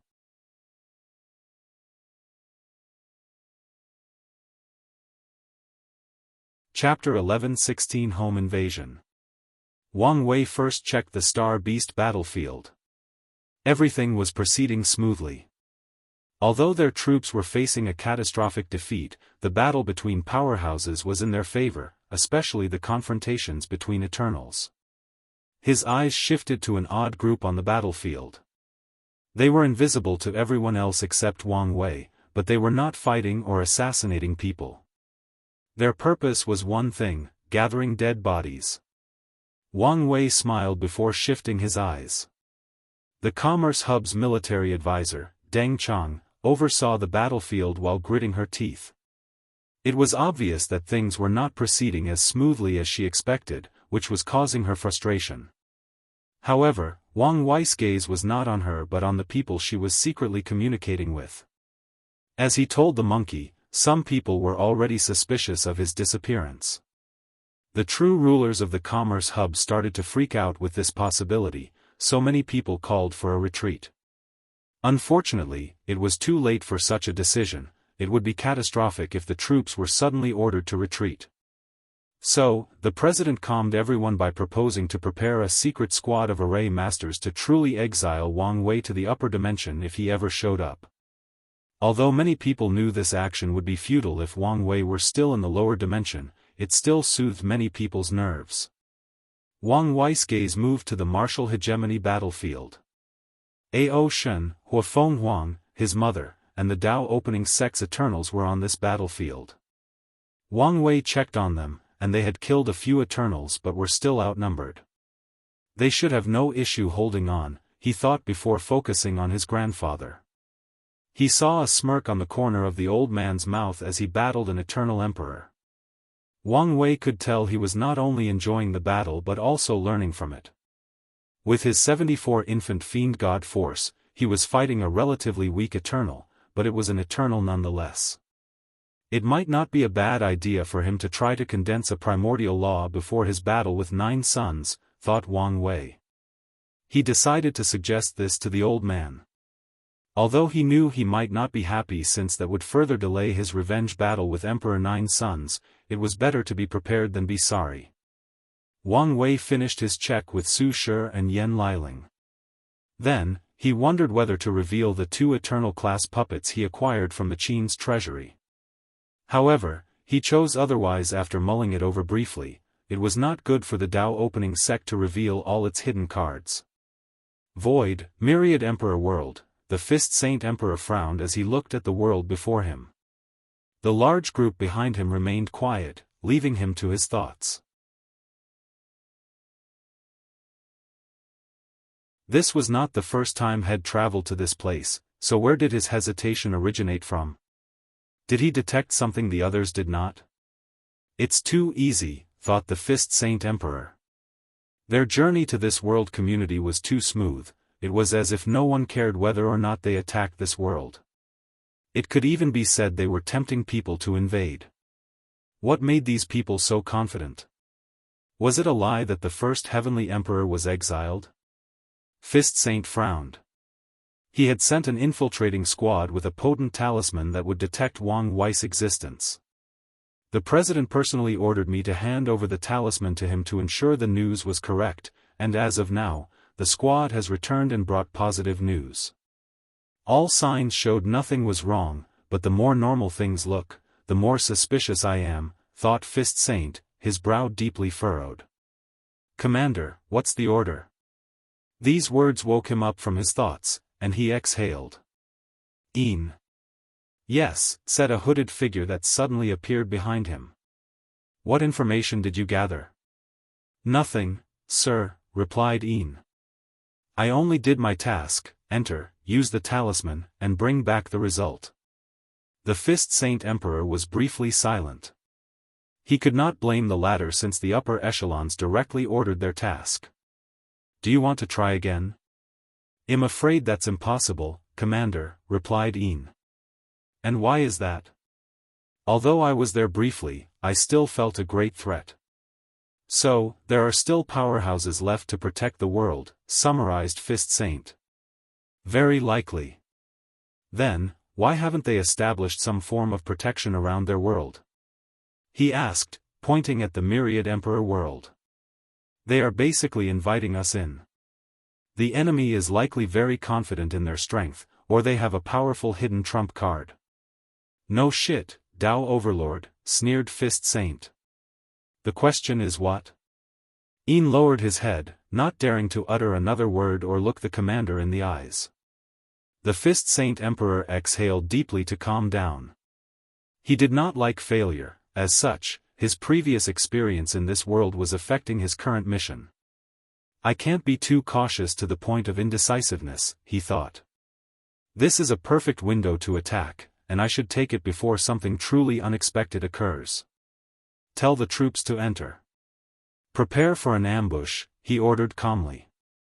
The Fist Saint led by example by being the first to charge into the Myriad Emperor world. He raised his senses to the extreme, preparing for any changes, which did happen. He first noticed most of his troops were immediately teleported to distant places, and the Saint Fist Emperor frowned when his divine sense noticed the anomaly in the first area. The aura of all the mortal cultivators in that area dramatically decreased, and it was swift and sudden. Their attack potency stopped at Tier 4, and no one was an exception. Myriad portals opened up in that domain to teleport countless puppets and constructs. Mortals? Is this the power of mortal civilization? The Commerce Hub heard the news but did not expect mortals to play a role in such a large-scale war involving great emperors. The Fist Saint Emperor turned his focus to another domain. He frowned because his other troops which still retained their powers were surrounded by another group of mortals using something akin to this world's Dharma body. These mortals immediately started singing the song he heard the last time he was here, which boosted their powers and abilities. Then, they began to slaughter his troops with paintings, poetry, calligraphy, and instruments. The third thing the Fist Saint Emperor noticed was that a few of his immortal tier soldiers, the weakest ones, were in an isolated domain protected by formation, but the top-tier powerhouses had disappeared. He immediately concluded they were teleported to the void battlefield, just like what had happened to him before. Many thoughts flashed in his mind as soon as he acquired the information through his divine sense. After processing it, the Fist Saint Emperor made his move. He decided to attack the order-disorder array or technique that allowed these mortals to partake in this war. We will have the number advantage as long as they regain their powers and these mortals become weak and useless, he thought, but a voice echoed in the void before he could move. Your opponent. The Fist Saint Emperor heard that sweet and angelic voice, and before he could react, his surroundings had changed. He was now in that vast emptiness with a power that was so dangerous yet tempting nothingness. He looked at the person before him, and his heart skipped a beat. What a beauty, he instinctively exclaimed. Although he had seen Su Shi, he felt the latter was the unapproachable kind of beauty. However, the woman before him was different. She was graceful and ethereal due to a sage-like aura. Her body released a mesmerizing scent that was a combination of flowers and sweet-smelling medicine. What? Exclaimed the Fist Saint Emperor in his mind as his body involuntarily trembled. He just felt a terrifying killing intent locked on him, so intense that his legs lost control and wobbled. Although the thing appeared for less than a nanosecond, he knew he was not mistaken.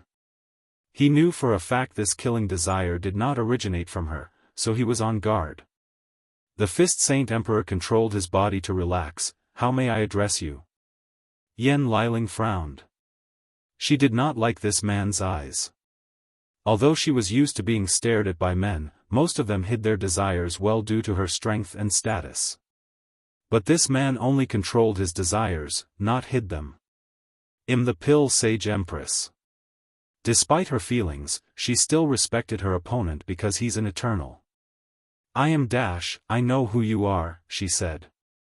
I don't have the time or patience for your nonsense. You're an intruder, and I'm here to slaughter you. So, prepare yourself for battle. Rude, he thought, but why did he find her even more attractive? The Fist Saint Emperor exhaled before activating his Awaken. He would not let his emotions affect this mission. If you find any errors, ads pop up, ads redirect, broken links, non-standard content, etc., please let us know to report so we can fix it as soon as possible.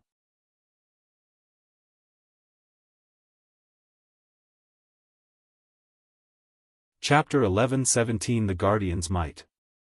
The Fist Saint Emperor's Awaken transformed his body. The upper torso of his robe disappeared, leaving only the top. His skin turned red, with a golden mark running through his torso and arms.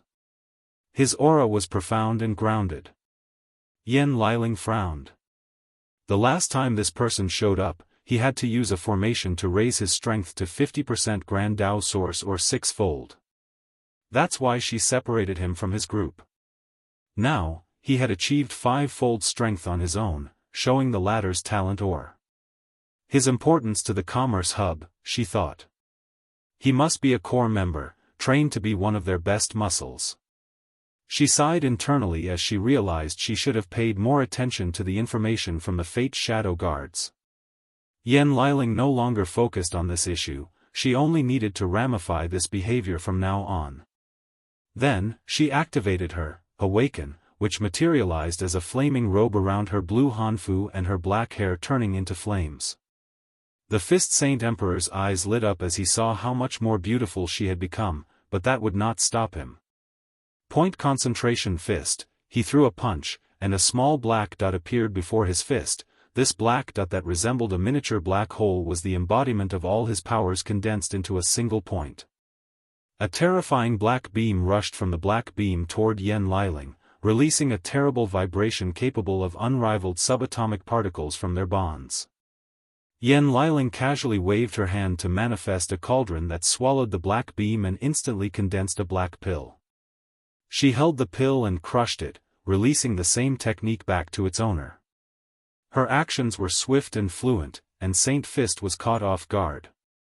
So, he crossed his arm to block. His defensive measure succeeded, leaving only a few scratches on his red skin.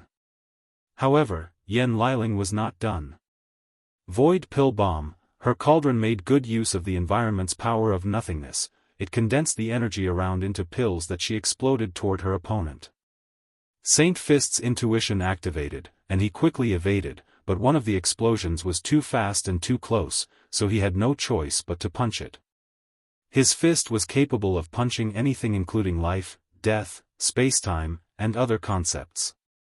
However, Saint Fist felt this explosion was corroding his arms, so he acted decisively and blew up one arm. Abandoning and regenerating a new one was the best choice in this scenario. Her main Dao is pill refining, so there is a high chance her physical body is her weakness. So, I need to get closer.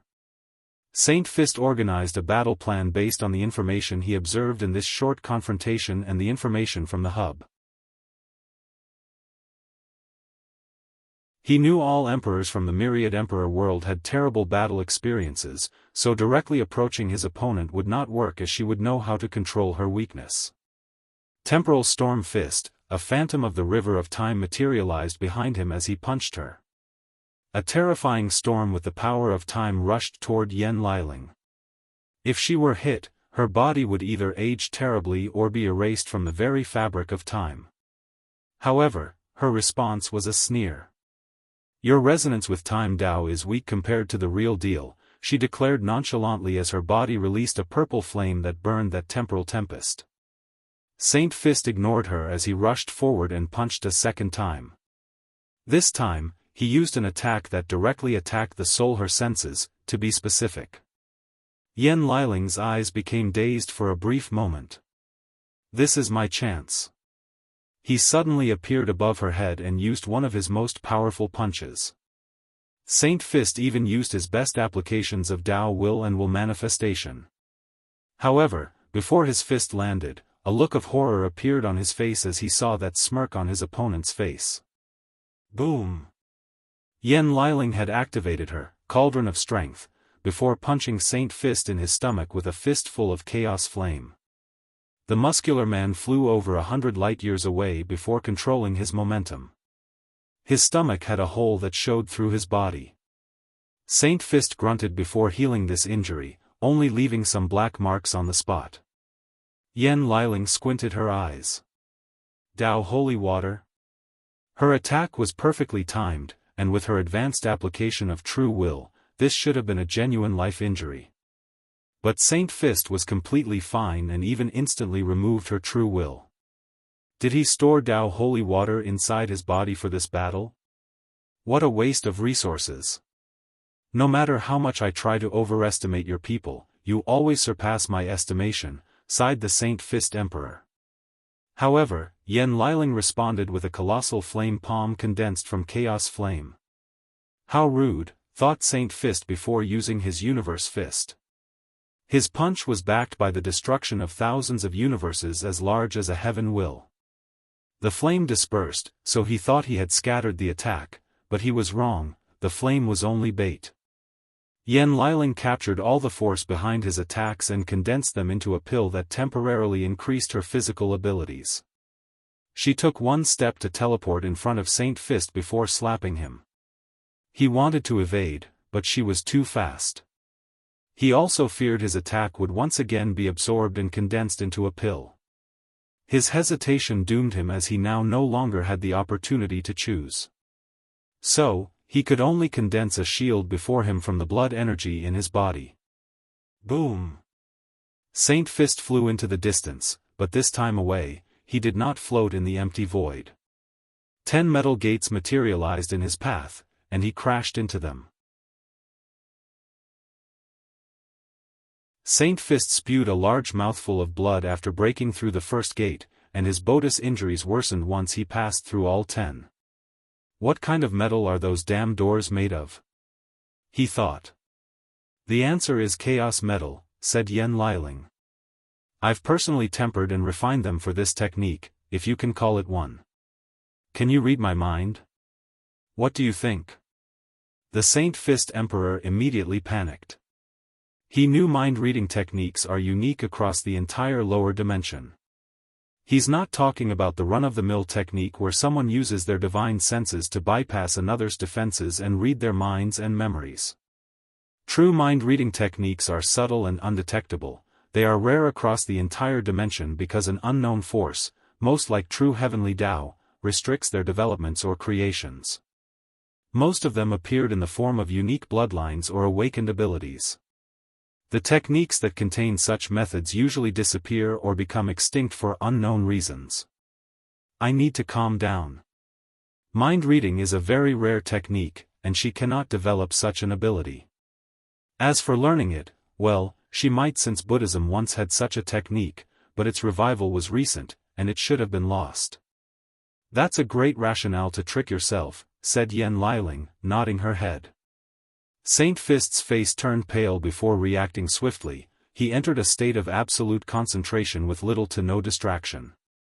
Yes, that's a good way to deal with the situation, Yan Liling added, continuing her mind game. Saint Fist did not react and went on the offensive. Heaven Fist.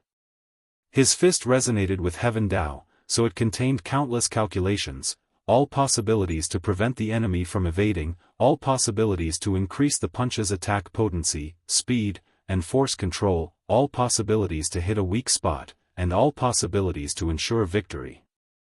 This punch is bordering on perfection, thought Yan Liling as she watched it coming. Her mind went into overdrive, calculating the best way to defend, and she only had one thought: she could not defend or evade. In that case, I shouldn't. Pill body explosion. She turned her body into an explosion pill, which turned into a bomb upon contact. Saint Fist was perfectly intact, as his punch also considered this possibility. Meanwhile, a black cauldron manifested in the distance, releasing an intense herbal smell. Then, Yan Liling's new body emerged from the opened cauldron. I must admit that this technique was brilliant, she praised calmly.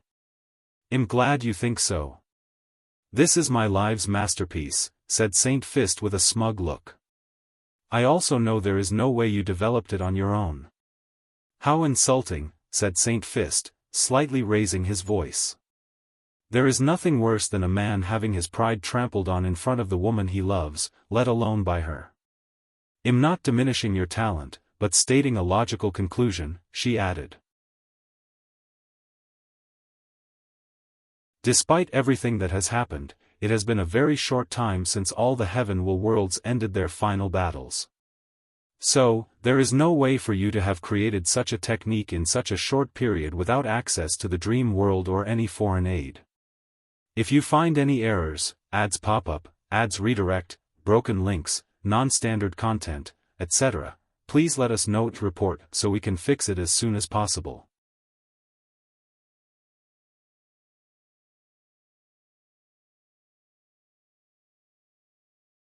Chapter 11:18 The Secrets of the Mind. The Fist Saint Emperor blushed in shame as she was correct. As a core eternal emperor of the Commerce Hub, they trust him immensely, and he was placed on the list of people to be trained at all costs, especially after seeing Wang Wei's threat level. As such, he was chosen as one of the 2 people to be granted a potential mirror, a one-time use chaos treasure that can bring out a person's potential in advance. It's very rare. Throughout the commerce's history, they've only had 5. They used the remaining 2 in this war. The mirror is why he achieved 5-fold strength in such a short period and how he created many of his most powerful techniques, including the Heaven Fist. Let's not mention this, said Saint Fist, coughing lightly. How about we stop this fight? I think you should know this is pointless. You guys cannot win this war without him on your side. We can stop this fight if you surrender and let yourself be captured, Yen Liling replied calmly. I promise you, in the name of this world's guardian, that you will be treated fairly as a prisoner, and your life will be guaranteed until we've passed judgment on your fate. World's guardian? He thought, deciding that she used this particular phrase because it was crucial. Why should I surrender since we have the advantage? And how would you know that? Yen Liling rebutted. You've been stuck in this place, cut off from the outside world. Did Wang Wei show up? Who knows? Saint Fist snorted coldly. Your mind game won't work on me. If he did, I would have been notified. At the very least, I would sense a shift in the world. If he doesn't want to be detected, what can you people do? Sneered Yen Liling, making Saint Fist quiet. He exhaled to calm down. Is there no room for discussion? I'm afraid not. Very well.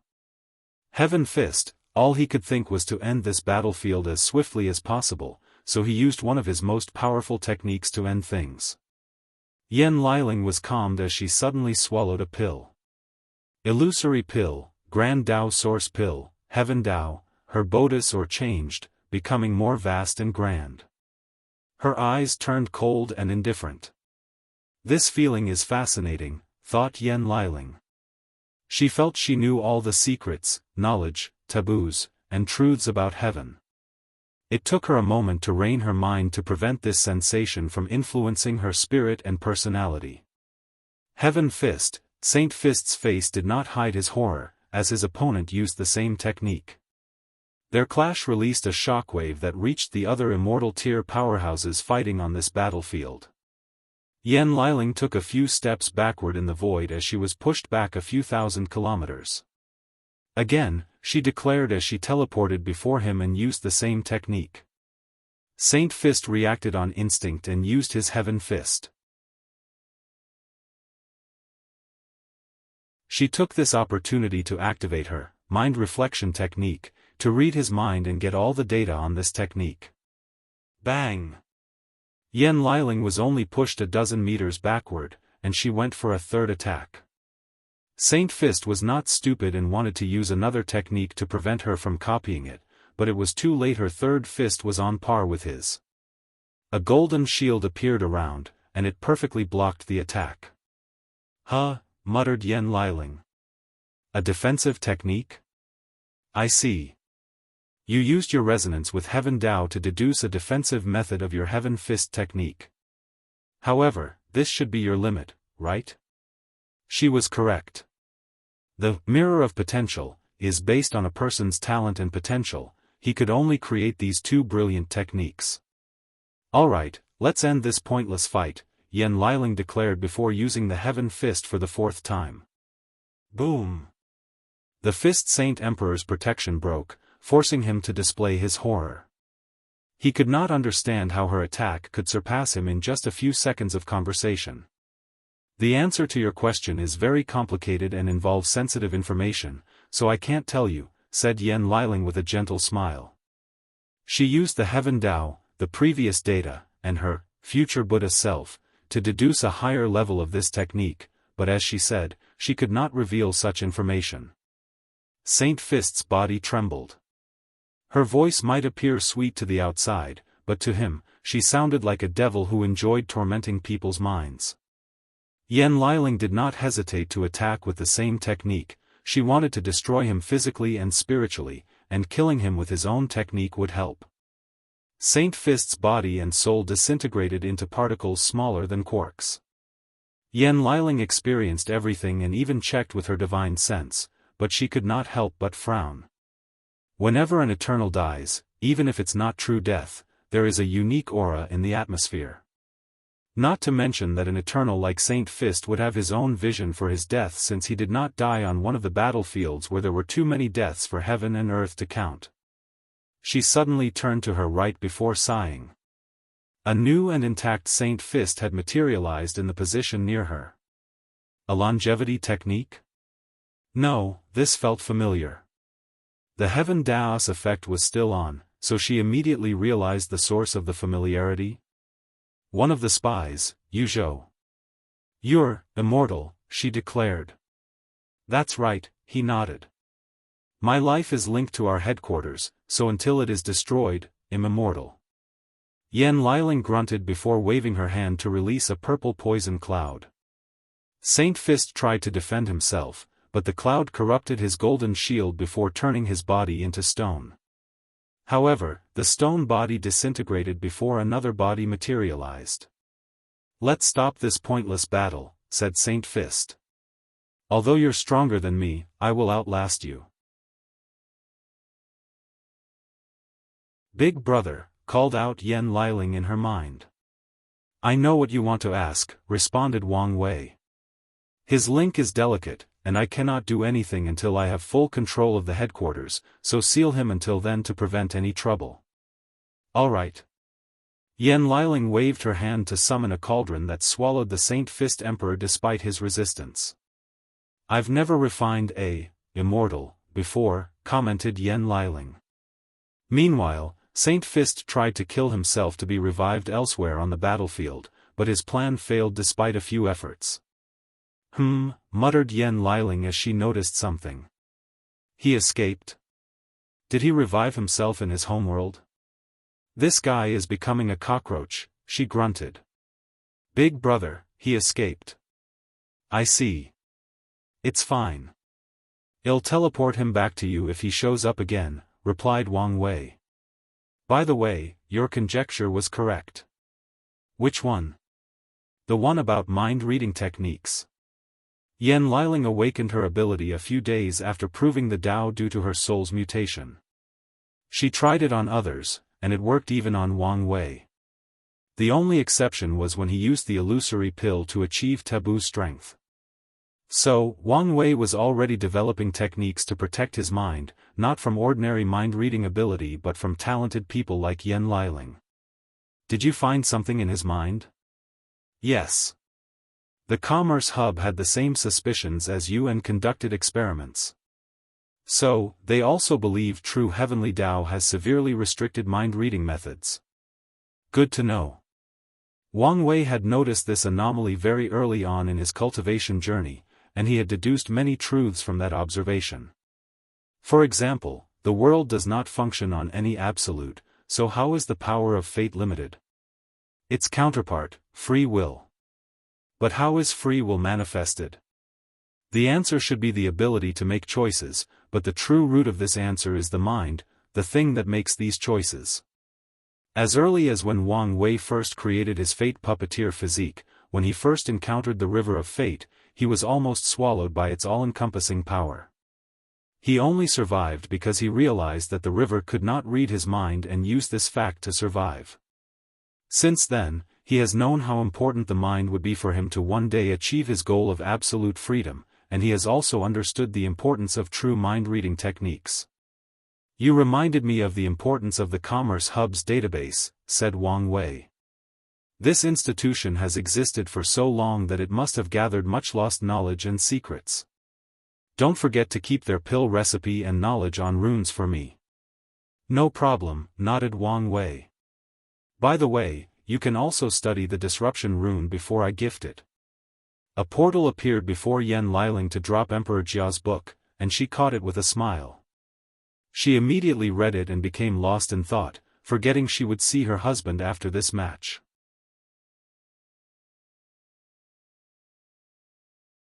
Meanwhile, Li Jun was clicking his tongue while shaking his head in the Samsara court. "If you find any errors, ads pop up, ads redirect, broken links, non-standard content, etc., please let us know its report so we can fix it as soon as possible.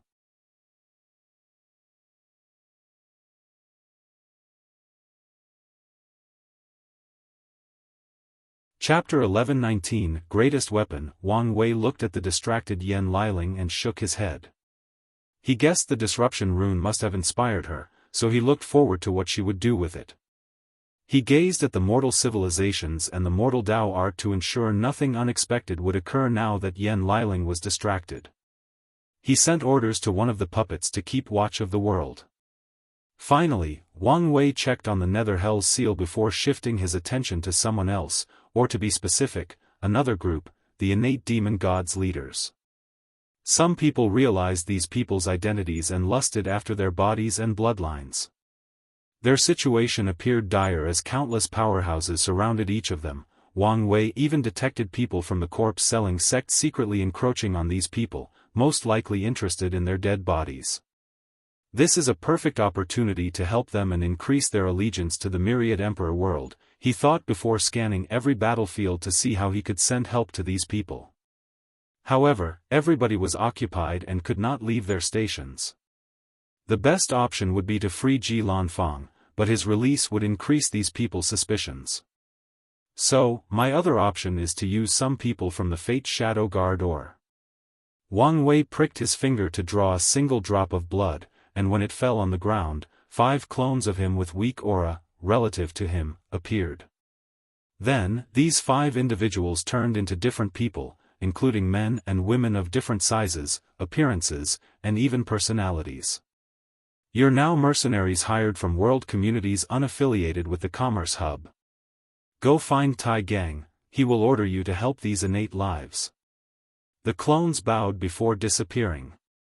Wang Wei continued his observation and planning before muttering, it's about time for this farce to end. He ordered Wang Ju and the Fate Shadow Guards to prepare for mobilization. It was almost time for them to play their parts. Void Zone. Su Shi floated in the void with a pink hanfu, looking more feminine and beautiful than ever. She glanced at the handsome young man before her, dressed in all white, with a natural arrogance and nobility that could compare with Hufeng Huang, if not better. You're the last person I expect to take orders from the Commerce Hub, said Su Shi. Where is Wang Wei? Asked Chu Luo. Haven't you heard? He's been exiled to the upper dimension. I don't believe that for a second.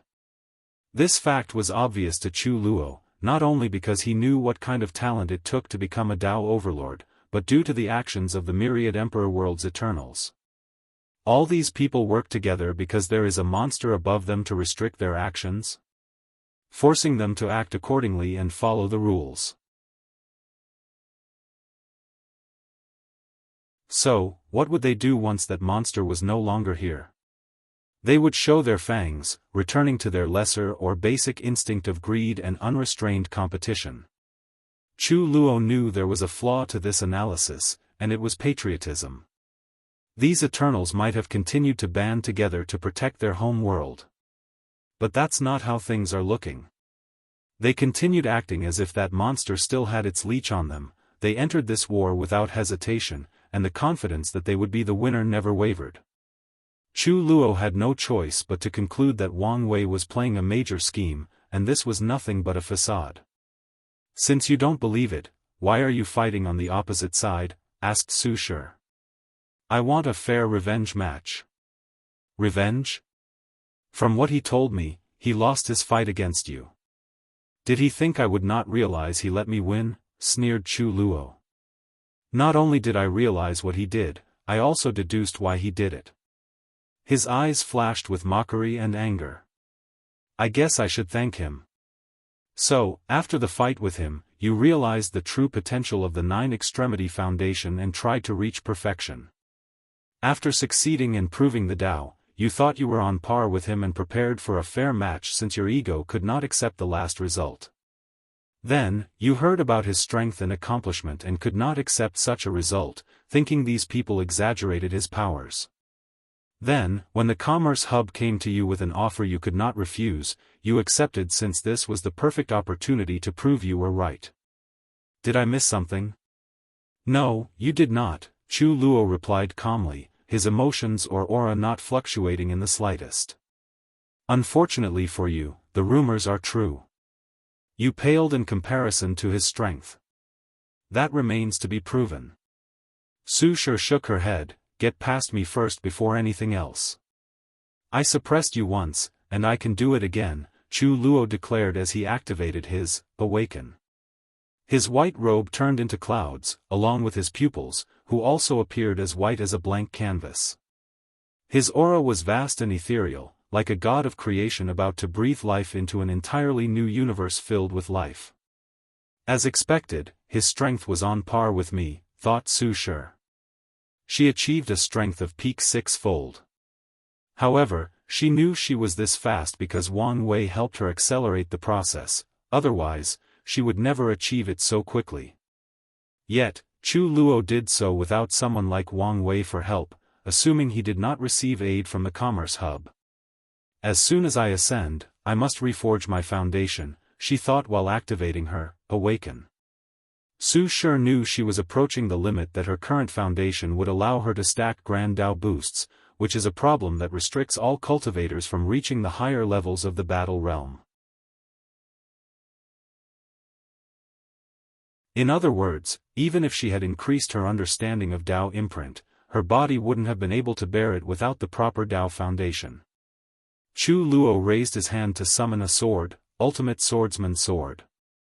With the power of creation, he created a weapon with the power of a pure swordsman on par with Wang Tian and Ji Lanfang, no, even more powerful, given his respective strength. Swish!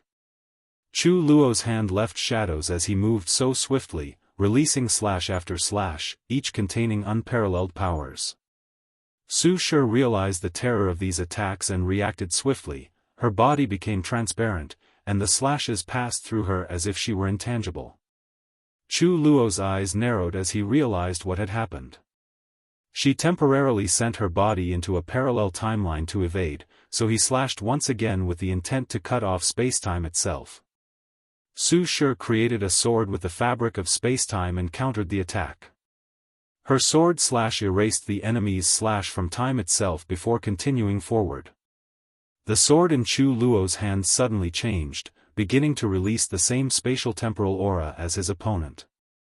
He used the same attack, cancelling hers. Death of time, what would happen if time were to die? Chu Luo's body stopped moving since time no longer existed, but was that all it did? No. Time is linked to causality, so his past, present, and future were erased including all his karmic connections, such as his parents. Without time, he lost all ability for experience, including growth and improvement. Without his past, all his achievements became pointless. There was also the breakdown of the laws of physics or the existence of many concepts, but these were the least of Chu Luo's problems. Birth of time, the sword in his hand turned into a cauldron, releasing a power that recreated the spacetime continuum that Su Shi had destroyed, reverting things to how they used to be. Something is wrong. Something is wrong. They both had the same thoughts at the same time. However, Chu Luo was the first to realize why. She's extremely familiar with how I fight. Although this was a short confrontation, he noticed this anomaly. It did not take him to deduce why, that damn dream world, he thought. His battle IQ and experience are not less than mine, Su Shi analyzed after their initial clash to test each other. He probably used his creation Dao to create something similar to the dream world to train himself. She was instantly jealous of the versatility of creation Dao. However, what is the anomaly I'm thinking about? Whisper of the heart, Chu Luo began to whistle a tune, and Su Shi's expression changed as she immediately entered a defensive state. Chu Luo smirked. He had refined a new pair of eyes for himself with the Dao of Truth. In other words, his new eyes were a talent called Eyes of Truth. With his new eyes, he saw and exploited a small flaw in his opponent.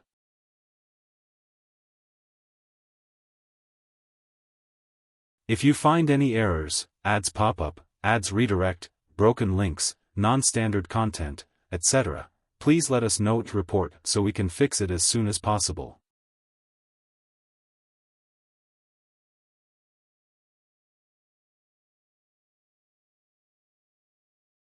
Chapter 1120 Rumors. Su Shi summoned her chaos pot, which spewed a veil of primordial chaos to protect her.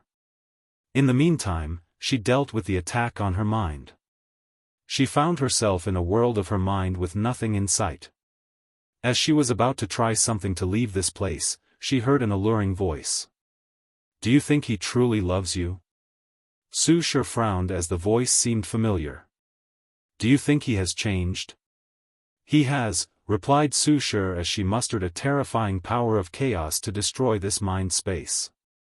"Can you trust him while he's separated from you?" "Do you trust him not to find another woman?" said the enchanting voice. "If I didn't trust him, I would not stay with him," Su Shi declared. "Then, you're better than me," said the voice, who finally appeared. "A heart devil?" The person looked exactly like Su Shi. "More like a manifestation of your insecurities." "Insecurities? Those are bold terms," sneered Su Shi. "What insecurities do I have?" "Of course, it is about our Xiao Fan," said Heart Su Shi. "Nonsense," uttered Su Shi calmly as she waved his hand to send a black slash with the power to wipe out time itself. However, the attack passed through the other as if she were intangible. "Why are you reacting so fiercely if I'm only talking nonsense?"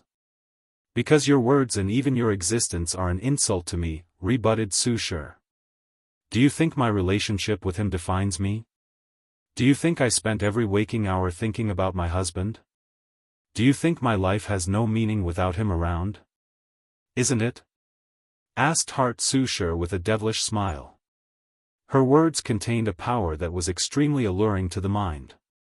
"Maybe in the past, but not now, not ever again," said Su Shi. "I've grown. He's grown. And now, our lives are better than before. Maybe things will change, but that goes for every relationship." Heart Su Shi looked at her genuine self before rapidly dissipating. The real Su Shi thought this charade had ended, but she was wrong. A second one appeared. "What is it this time?" She could tell that time was passing slower in this mind space than outside, but that did not change the fact that time was still passing. If she did not leave quietly, Chu Luo would break through her defense and severely injure her. "There have been rumors that you have entered a secret relationship with Wang Wei," snicked the second Heart Su Shi. "So, is it true? Even if it's not, you should really entertain this idea." Su Shi's mouth twitched. Of course, she had heard of the rumors. They were everywhere in the dream world and one of the most talked about things in that space. However, she knew how ridiculous these rumors were. First, she was not this kind of woman. Second, this man was head over heels in love with his wife. Your words are an even bigger insult than the first one. Oh, come on. You two are the most beautiful people in the lower dimension. He's the most powerful ever, and you're the most powerful woman, said Heart Su Shi. Now that you're close friends, I think you would be a perfect match, not to mention the alliance that could be created between your factions if you two got together. Su Shi exhaled deeply, not hiding her frustration. "I'm going to say this once, and only once, Wang Wei loves his wife, and he only wants her in his life. If something happened to their relationship, he would remain alone for the rest of his eternal life. And I feel the same way. In this life, I will have only one husband, and no one else." "How boring," replied Heart Devil while smacking her lips. She disappeared, and Su Shi opened her eyes to see that her veil of primordial chaos was almost broken. Horror of primordial chaos. Primordial chaos is vast, infinite, and ancient. Throughout its existence and development since the beginning of times, how many horrifying life forms have been created or grown to such a level? Too many to count. And today, Chu Luo confronted a fragment of one of those entities. He saw a pair of eyes hidden by a black-red fog, and his body trembled instinctively out of fear. Before he could react, Chu Luo felt his mind, spirit, and unique emperor's soul rapidly collapsing. The very presence of this being's presence was enough to destroy him on a conceptual level. Chu Luo acted swiftly and created a universe inside his mind with countless lives before linking all their souls and willpower to his own, allowing him to resist this attack. Su Shi took this opportunity to kick her opponent. She used a fleshly body divine ability, the weight of primordial chaos, and the attack was intense, capable of annihilating worlds, the very fabric of spacetime, and countless concepts. Chu Luo made a split decision to create a piece of armor made of the strongest metal, which primordial chaos itself had tempered. His move was brilliant, as his armor could now block most of the primordial chaos power from his opponent. However, the sheer force behind the kick still sent him flying a few thousand kilometers.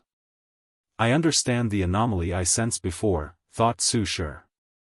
Your creation Dao is no longer limited, is it?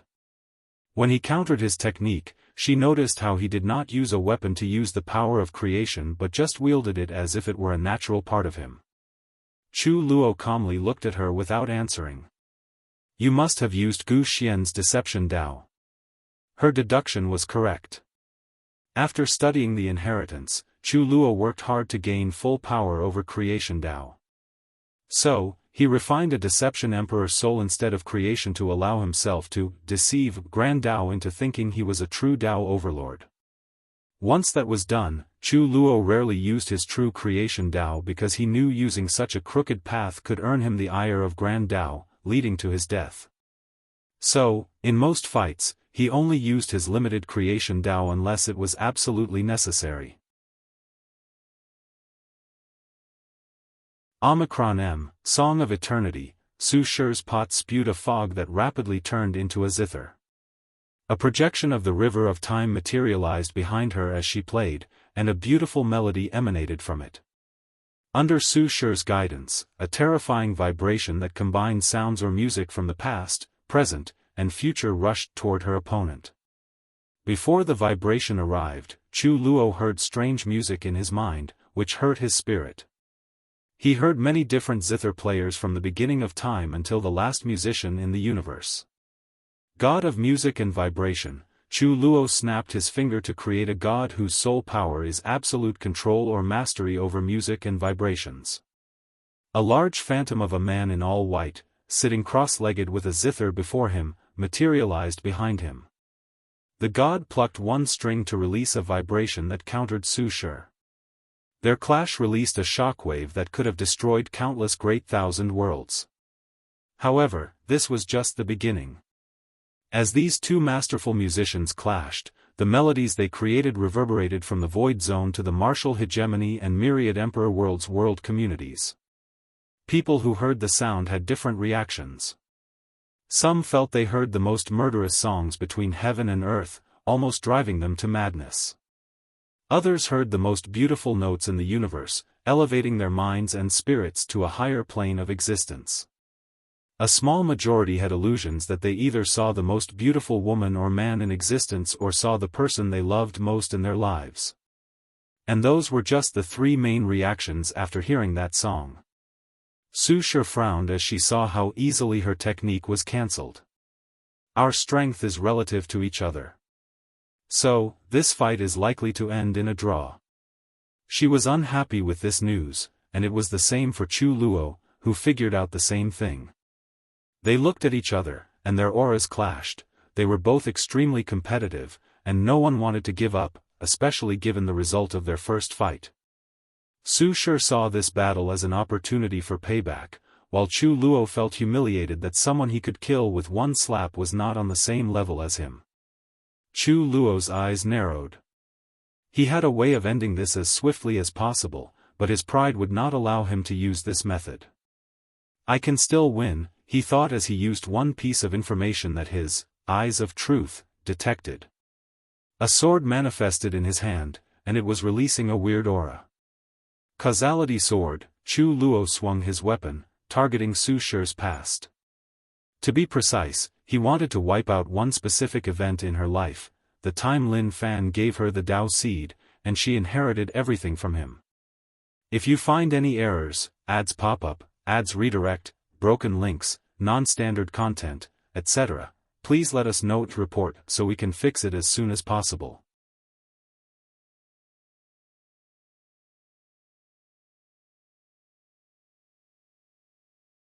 Chapter 1121. Wrap it up. Want to erase my past? Two can play at this game, Su Shi thought as she summoned a blade with the power of time. Time-erasing blade, with one swing, the river of time vibrated, an indication of its manipulation. Chu Luo's face changed as his eyes of truth realized what his opponent was doing. She was erasing an important part of his life. She wanted to erase his participation in the Gu Xian trial. He swiftly changed the target of his causality sword to counter her time erasure. The river of time once again released a strange vibration as these two confronted each other in an attempt to erase each other's past. Boom! A terrifying power pushed Su Shi and Chu Luo's back a few light years away. Their complexion turned pale as they spewed blood. Backlash? They thought, and they were correct. The river of time was annoyed by their attempt to influence the past and taught them a small lesson, telling them they were not yet worthy to play on that level. They looked at each other before going on the offensive. Su Shi did not hesitate to use one of her most brilliant and powerful techniques, death of primordial chaos. Primordial chaos is the origin of all things and lives in the universe. According to the natural evolution of the chaos universe, it is one of the first things that came into existence. So, what will happen if it dies? Su Shi had this question and used her chaos and death subdeos to find the answer. So, once primordial chaos dies, returning to a state before it existed or was created, the only thing remaining is nothingness. Primordial chaos was created from a state of nothingness. The universe's birth is a process from nothing to something, from non-existent to existence, and from imaginary to real. With this technique, Su Shi managed to control a bit of the power of nothingness, which slightly surprised Chu Luo. However, he remained calm as he watched this terrifying power, manifested as a dark gray cloud, rush toward him to reduce him to nothingness. It's so beautiful, yet terrifying, he thought as he gazed at that cloud. His thought was running faster than any photons. This technique was brilliant, but he had ways to deal with it. I could create a void chaos converter cauldron that transformed nothingness into primordial chaos. Although I would need to be extra careful to ensure the terrifying power did not swallow my technique, it could still work. But if I did this, we would return back to where we started, an even match. Chu Luo frowned. His eyes told him the only way to end this battle was to use that method or spend decades or even hundreds of years fighting until someone made a mistake. He sighed. No need to let my ego get in the way. Anyway, once I use it, Wang Wei will have no choice but to show up. Chu Luo's aura suddenly increased. In less than a second, his aura suddenly increased from the peak 6-fold to 9-fold or 65% Grand Dao source. However, this was not the end, as his strength soon climbed to 67% Grand Dao source before stopping. His aura alone made the dark gray cloud slow down. Su Shi was shocked. The sudden increase in strength was not something that she expected. Is this? However, before she could finish that thought or even react, Chu Luo clutched his hand, and a powerful force instantly destroyed her technique. Be gone, he boldly declared, creating a gargantuan palm with extreme power and speed. Everything proceeded so fast that Su Shi had no time to react. Bang! This attack released a terrifying shockwave throughout most of the lower dimensions. However, once the dust settled, Su Shi was perfectly fine, and that's because of a handsome young man with silver-gray hair and eyes floating before her. Wang Wei calmly looked at Chu Luo. No plan is perfect, even for someone like him. He knew the Commerce Hub had their hidden trump cards and had speculated what they were since his divination failed him due to them previously using the 4-symbol mirror and the power from their headquarters. Now, he knew, it was a talisman that could provide an individual with all the powers from their headquarters. They used the potential mirror to cultivate high-end emperors that could bear the power of talisman because, unlike the ones Wang Wei could condense at will, the Commerce Hub's source of power was much harder to harness. So, if any regular emperors used that talisman, they could die instead of becoming powerful. Wang Wei looked in the distance as he had figured out other things now that Chu Luo showed up and the karmic strings were easier to read. The commerce hub did give him something to increase his strength, but it was not the potential mirror.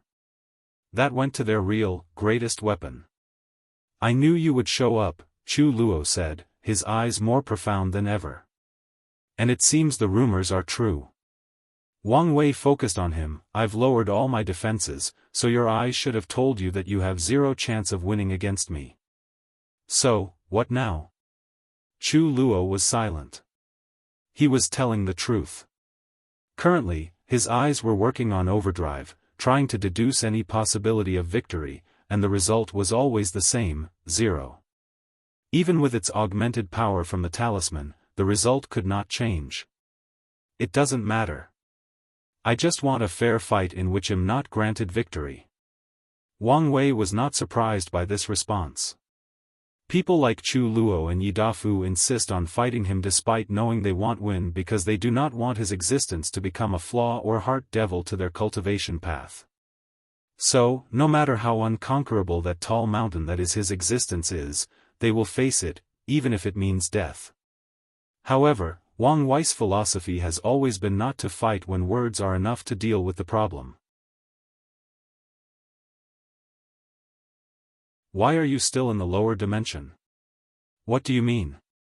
Chu Luo was genuinely concerned by this sudden and odd question. You were there during Gu Xian's trial and heard about the upper dimension situation. So? Wang Wei looked at him oddly. What are you getting at? Asked Chu Luo, annoyed. The situation has detonated. A major war has already started, and people are forced to take sides. Aren't you worried about your parents? From what I heard, no one can escape from this war. Chu Luo's face changed. You're not lying to me to force me to leave, right? What did your eyes tell you? Chu Luo's atmosphere became somber. He knew some information about the upper dimension situation and was worried, but he convinced himself things were not as bad based on how the trial proceeded and the fact his parents showed up to help him deal with Gu Xian. Now, he understood how wrong his assumption was. Chu Luo no longer hesitated. He took one step to teleport back to the Emperor Dao world. He had little to no affection for his homeworld and only had a few more things to deal with. Once he finished, he would immediately ascend to the upper dimension. Chu Luo did not care about the Heavenly Emperor's position, the benefits, or even the karma he owed to the Commerce Hub. All he cared about was his parents and how they might be in danger. So, after returning home, he used his current strength to create a few things that may help once that power left his body before ascending. No wonder this guy failed his Supreme Outlaw trial. Although his intelligence might be close to that level, his ability to control and regulate his emotions was terrible, thought Wang Wei. I'm sorry, said Su Shi with a sigh. She was not apologizing for losing, but how she lost. Chu Luo timed his strength gain and attack so perfectly that she did not have the opportunity to activate Wang Wei's talisman and gain his strength. It's fine, nodded Wang Wei. He would not blame her as Chu Luo was a talented genius, and accidents were expected to happen when dealing with him. What now? Now, it's time to wrap things up, said Wang Wei, who made a yanking motion from the void to summon a middle-aged man dressed in all black. This man was the Black Heart Emperor, the Commerce Hub's ultimate weapon. He used the potential mirror to achieve a peak 6-fold strength and a Grand Dao Foundation pill to temporarily reach 7-fold. The next step was to use the same talisman as Chu Luo to reach the strength of 10-fold and compete with Wang Wei. Sadly, he would not have this chance. Before this man could even activate the Grand Dao Foundation, Wang Wei annihilated him. He did not have the chance to process his surroundings, scream, or do anything else. He was gone. If you find any errors, ads pop up, ads redirect, broken links, non-standard content, etc., please let us know to report so we can fix it as soon as possible.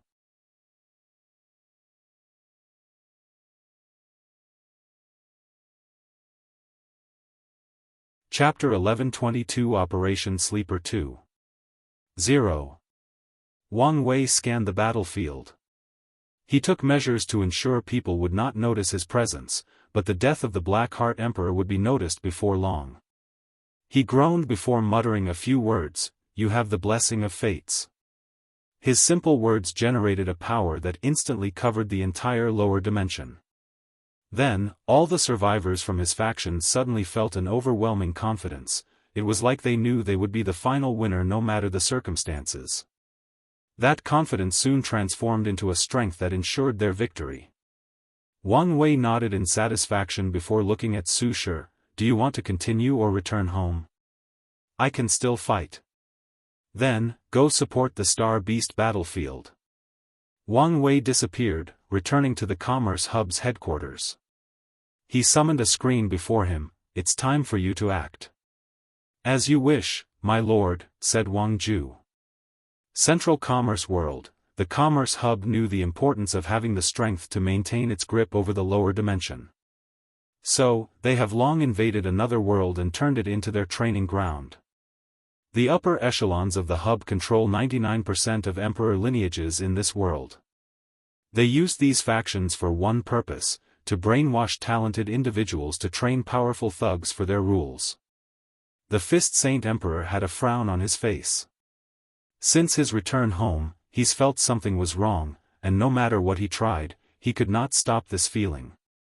Am I just being paranoid? I should be completely safe in this place, right? Thought Saint Fist. He knew how well protected this place was, and even if Wang Wei showed up, he could not conquer this place easily due to the sheer amount of powerful arrays protecting this world. If Commerce's headquarters were their most powerful attacking weapon, this world would be their most defensive. The hub placed a lot of resources in this training ground to ensure that this world would create powerful emperors for them. Because of the balance mechanism and other factors, they have not cultivated many Eternals, until this generation, but the number of pseudo-Eternals they've cultivated was astronomical. In this world's history, there have been many periods where Eternals appeared for hundreds of consecutive generations. All these people would leave a protective array worldwide to protect it, but even then, that is not the full extent of the security. To combat the balance mechanism, the Commerce Hub would order their trained Heaven Chosen to travel to other Heaven-Will worlds and gain citizenship before returning home to protect their home. They would sponsor talents from other worlds, promising they would help after proving the Dao. So, there is no doubt that the Central Commerce World is the most powerful Heaven-Will world in the lower dimension.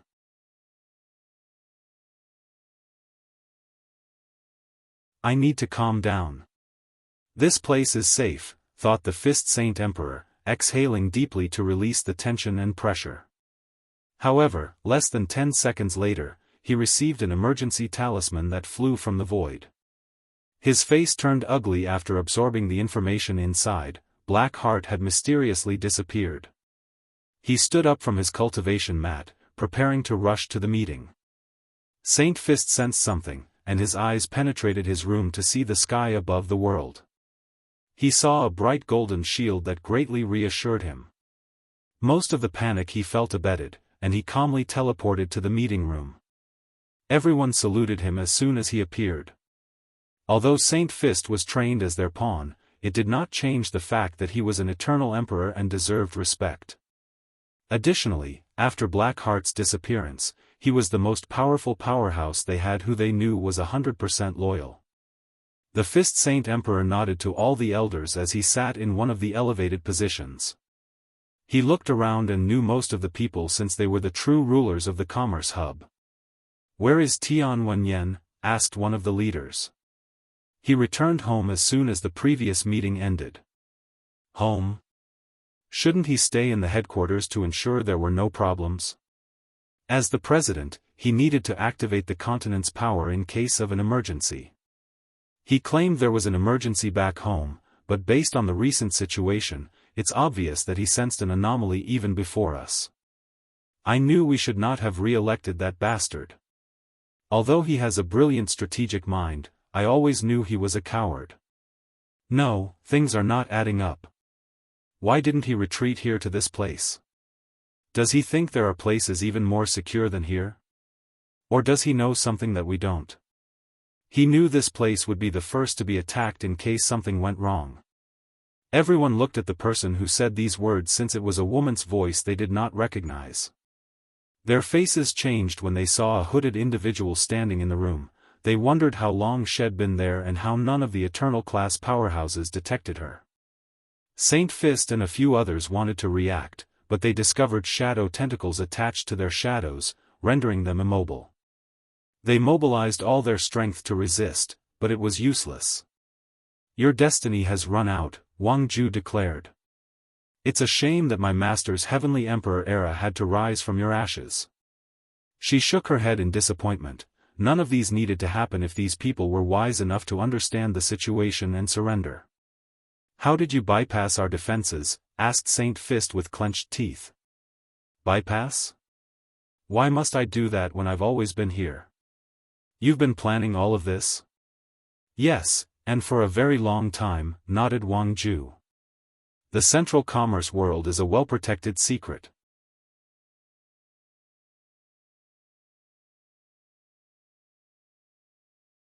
In fact, few world communities know of its existence, and the ones who have heard of it think it's only a myth. However, after hearing of this myth, Wang Wei tasked them to find this place, and it became a primary mission for the Fate Shadow Guards. "What are you going to do with us?"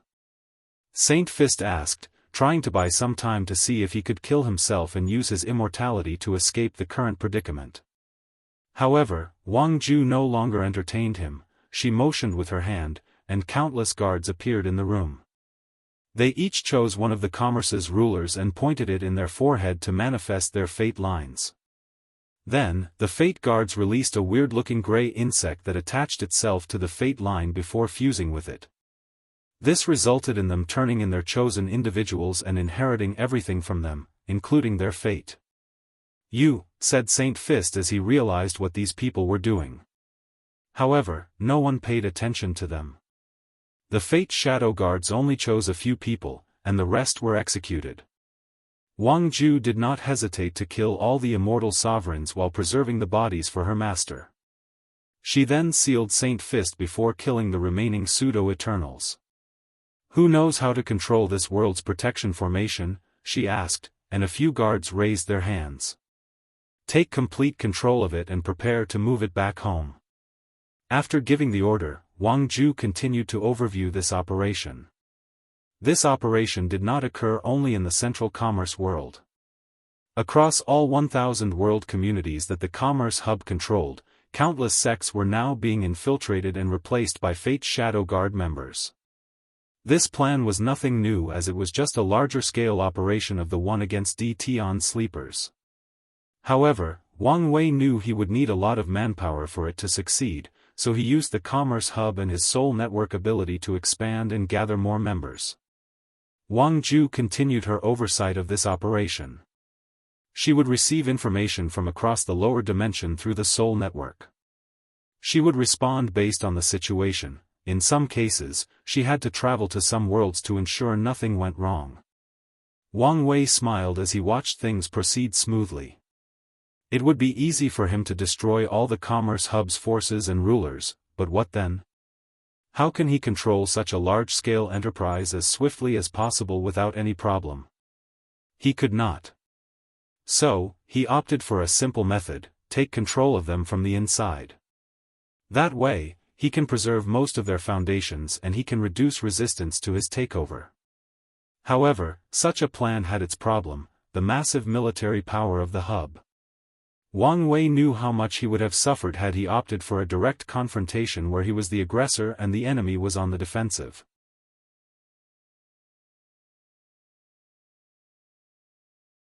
The current battle was already tragic, but it would have been worse, unless he used his overwhelming power but did not want to do that. So, he chose another method. He started this war to lure them to disperse most of their forces and leave their backs unprotected so that he could infiltrate and do as he pleases. One objective is completed, and now for the second, thought Wang Wei. If you find any errors, ads pop up, ads redirect, broken links, non-standard content, etc., please let us know to report so we can fix it as soon as possible.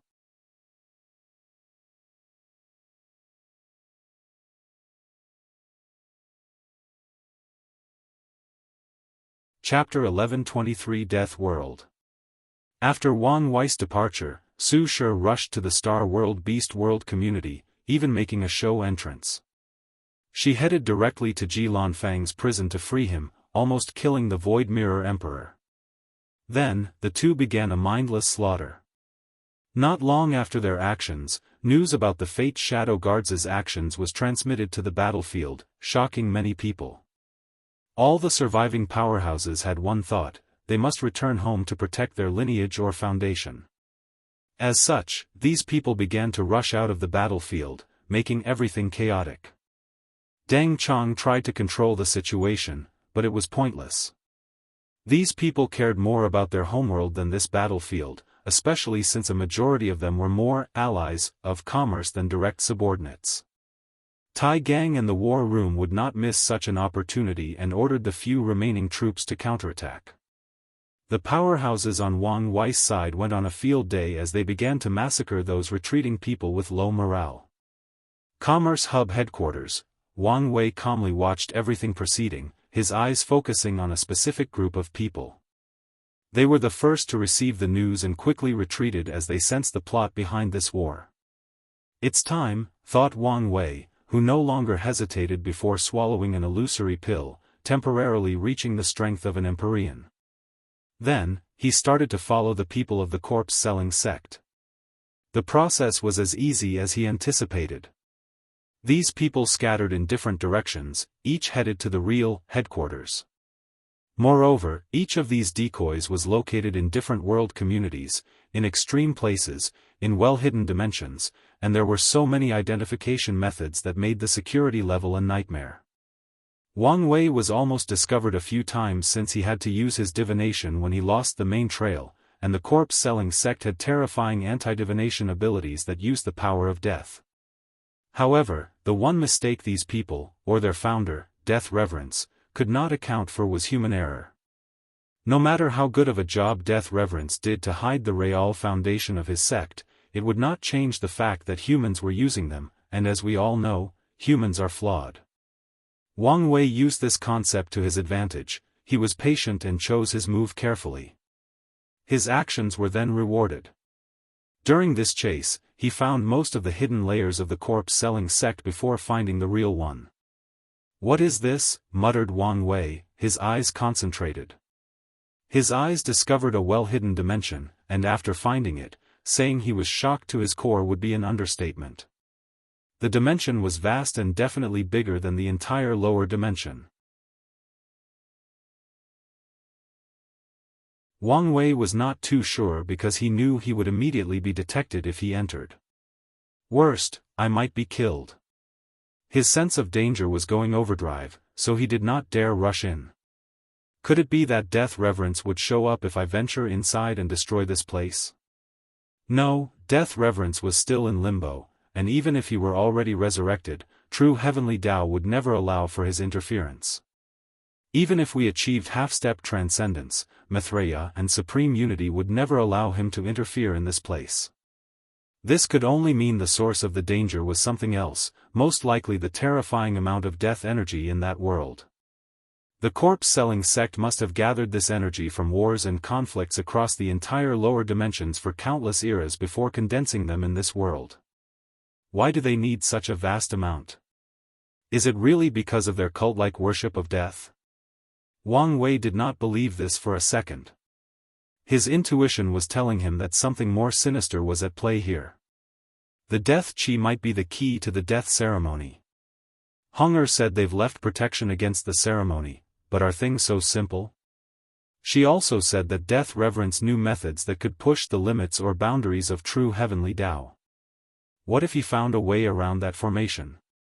Although this theory leaned on the lower end statistically, the fact that it was not completely zero was a problem in itself. No, the probability of that occurring is not as low as I imagined if I take into account that he benefited in some ways from the ultimate taboo, thought Wang Wei, pushing his brain to the limit for his analysis. Assuming Death Reverence took a step into transcendence or got some benefits, it's entirely possible for him to find a way around the protection left by the paragons. Now that the upper dimension is weak, who knows if anyone is keeping watch of these methods, and that's assuming these parasites did not destroy them, continued Wang Wei. The last piece of this puzzle is Maitreya and supreme unity. Logically speaking, they would not allow such a thing to occur, but why have they not dealt with this death world knowing the implications behind its existence? Supreme Unity is the last person who would want the eternal ascension world destroyed, so it made sense for him to remove such an obvious threat or unwelcome variables. Maitreya must be the one who stopped him, but why? Could it be that she's really a three-faced individual who's pretending that she did something wrong but was good, but that's just the first two layers of her facade, and deep down, she was truly evil? Wang Wei shook his head to remove his bias and untrustworthiness toward her and think more logically. The most likely scenario is they did not get rid of this world to lure death reverence, or there is something valuable inside this death world, so they've been balancing each other, preventing the others from getting their hands on it. Wang Wei looked at this death world, deep in thought. If he only wanted to destroy the corpse-selling sect because of his greed for their chi luck, now, he wanted to do so because they posed a far greater threat to the eternal ascension world and, more importantly, the lower dimension where his friends and sect is located. So, he must get rid of them no matter what, even if it means ruining the two sons' plan to lure death reverence. Now is not the time. He must wait until he archives true Empyrean strength to ensure no issue. By then, even if death reverence tries to stop him, his methods will be limited as he will have to deal with the sons and true heavenly Dao. Wang Wei silently teleported away back to the headquarters. The war was about to be settled, but his mind was not focused on that as of yet. Sir Chentong, can we have a word, uttered Wang Wei, then Chentong appeared before him. You saw it? I did, nodded Wang Wei. Can you tell me what you know? I don't know much, replied Chentong. After my death, I came to the lower dimension, which was a safer place, to gather luck and merit to revive myself. I noticed the death world and investigated, but it was nothing but a world full of death chi. Wang Wei frowned. Are you saying I'm overthinking and that thing is just a normal world full of death energy? No, you're not, replied Chentong. After the ultimate taboo, I suddenly had the idea to investigate and did so. Chentong paused. Well, I know I detected something in that world, but I don't know what it is. You don't know? As in your knowledge could not identify it or? My memories were wiped out, Chentong explained. That is odd. These words reinforced his thought that death reverence changed or improved after the ultimate taboo. But is death reverence so capable? I assumed you were a peak paragon, even if not boundless. But he can so easily wipe your memory? No, the process was weird, and definitely not only because his strength surpasses mine. You have a point, nodded Wang Wei, who did not completely buy Chentong's explanation as the latter might be adding stuff to make him look better and protect his pride. Well, thank you for answering my question. Are you going to destroy it? That's the plan, nodded Wang Wei. You should be more careful. Although I've only met death reverence twice, he always gave me the creeps. I will, nodded Wang Wei, his eyes focused as he watched Chentong disappear. This man is not simple. From what he knew and deduced, people in limbo should not be able to interact so easily and freely with the world of the living. Meanwhile, Chentong acted as if he was a projection of a genuine body instead of an existence between life and death. Sect Master, said Wang Ju, who appeared in the room. How was the operation? If you find any errors, ads pop up, ads redirect, broken links, non-standard content, etc., please let us know. Report so we can fix it as soon as possible. You're tuning in to the Unparalleled SwordWill YouTube channel. Don't forget to subscribe and join us on this journey to catch the most captivating stories.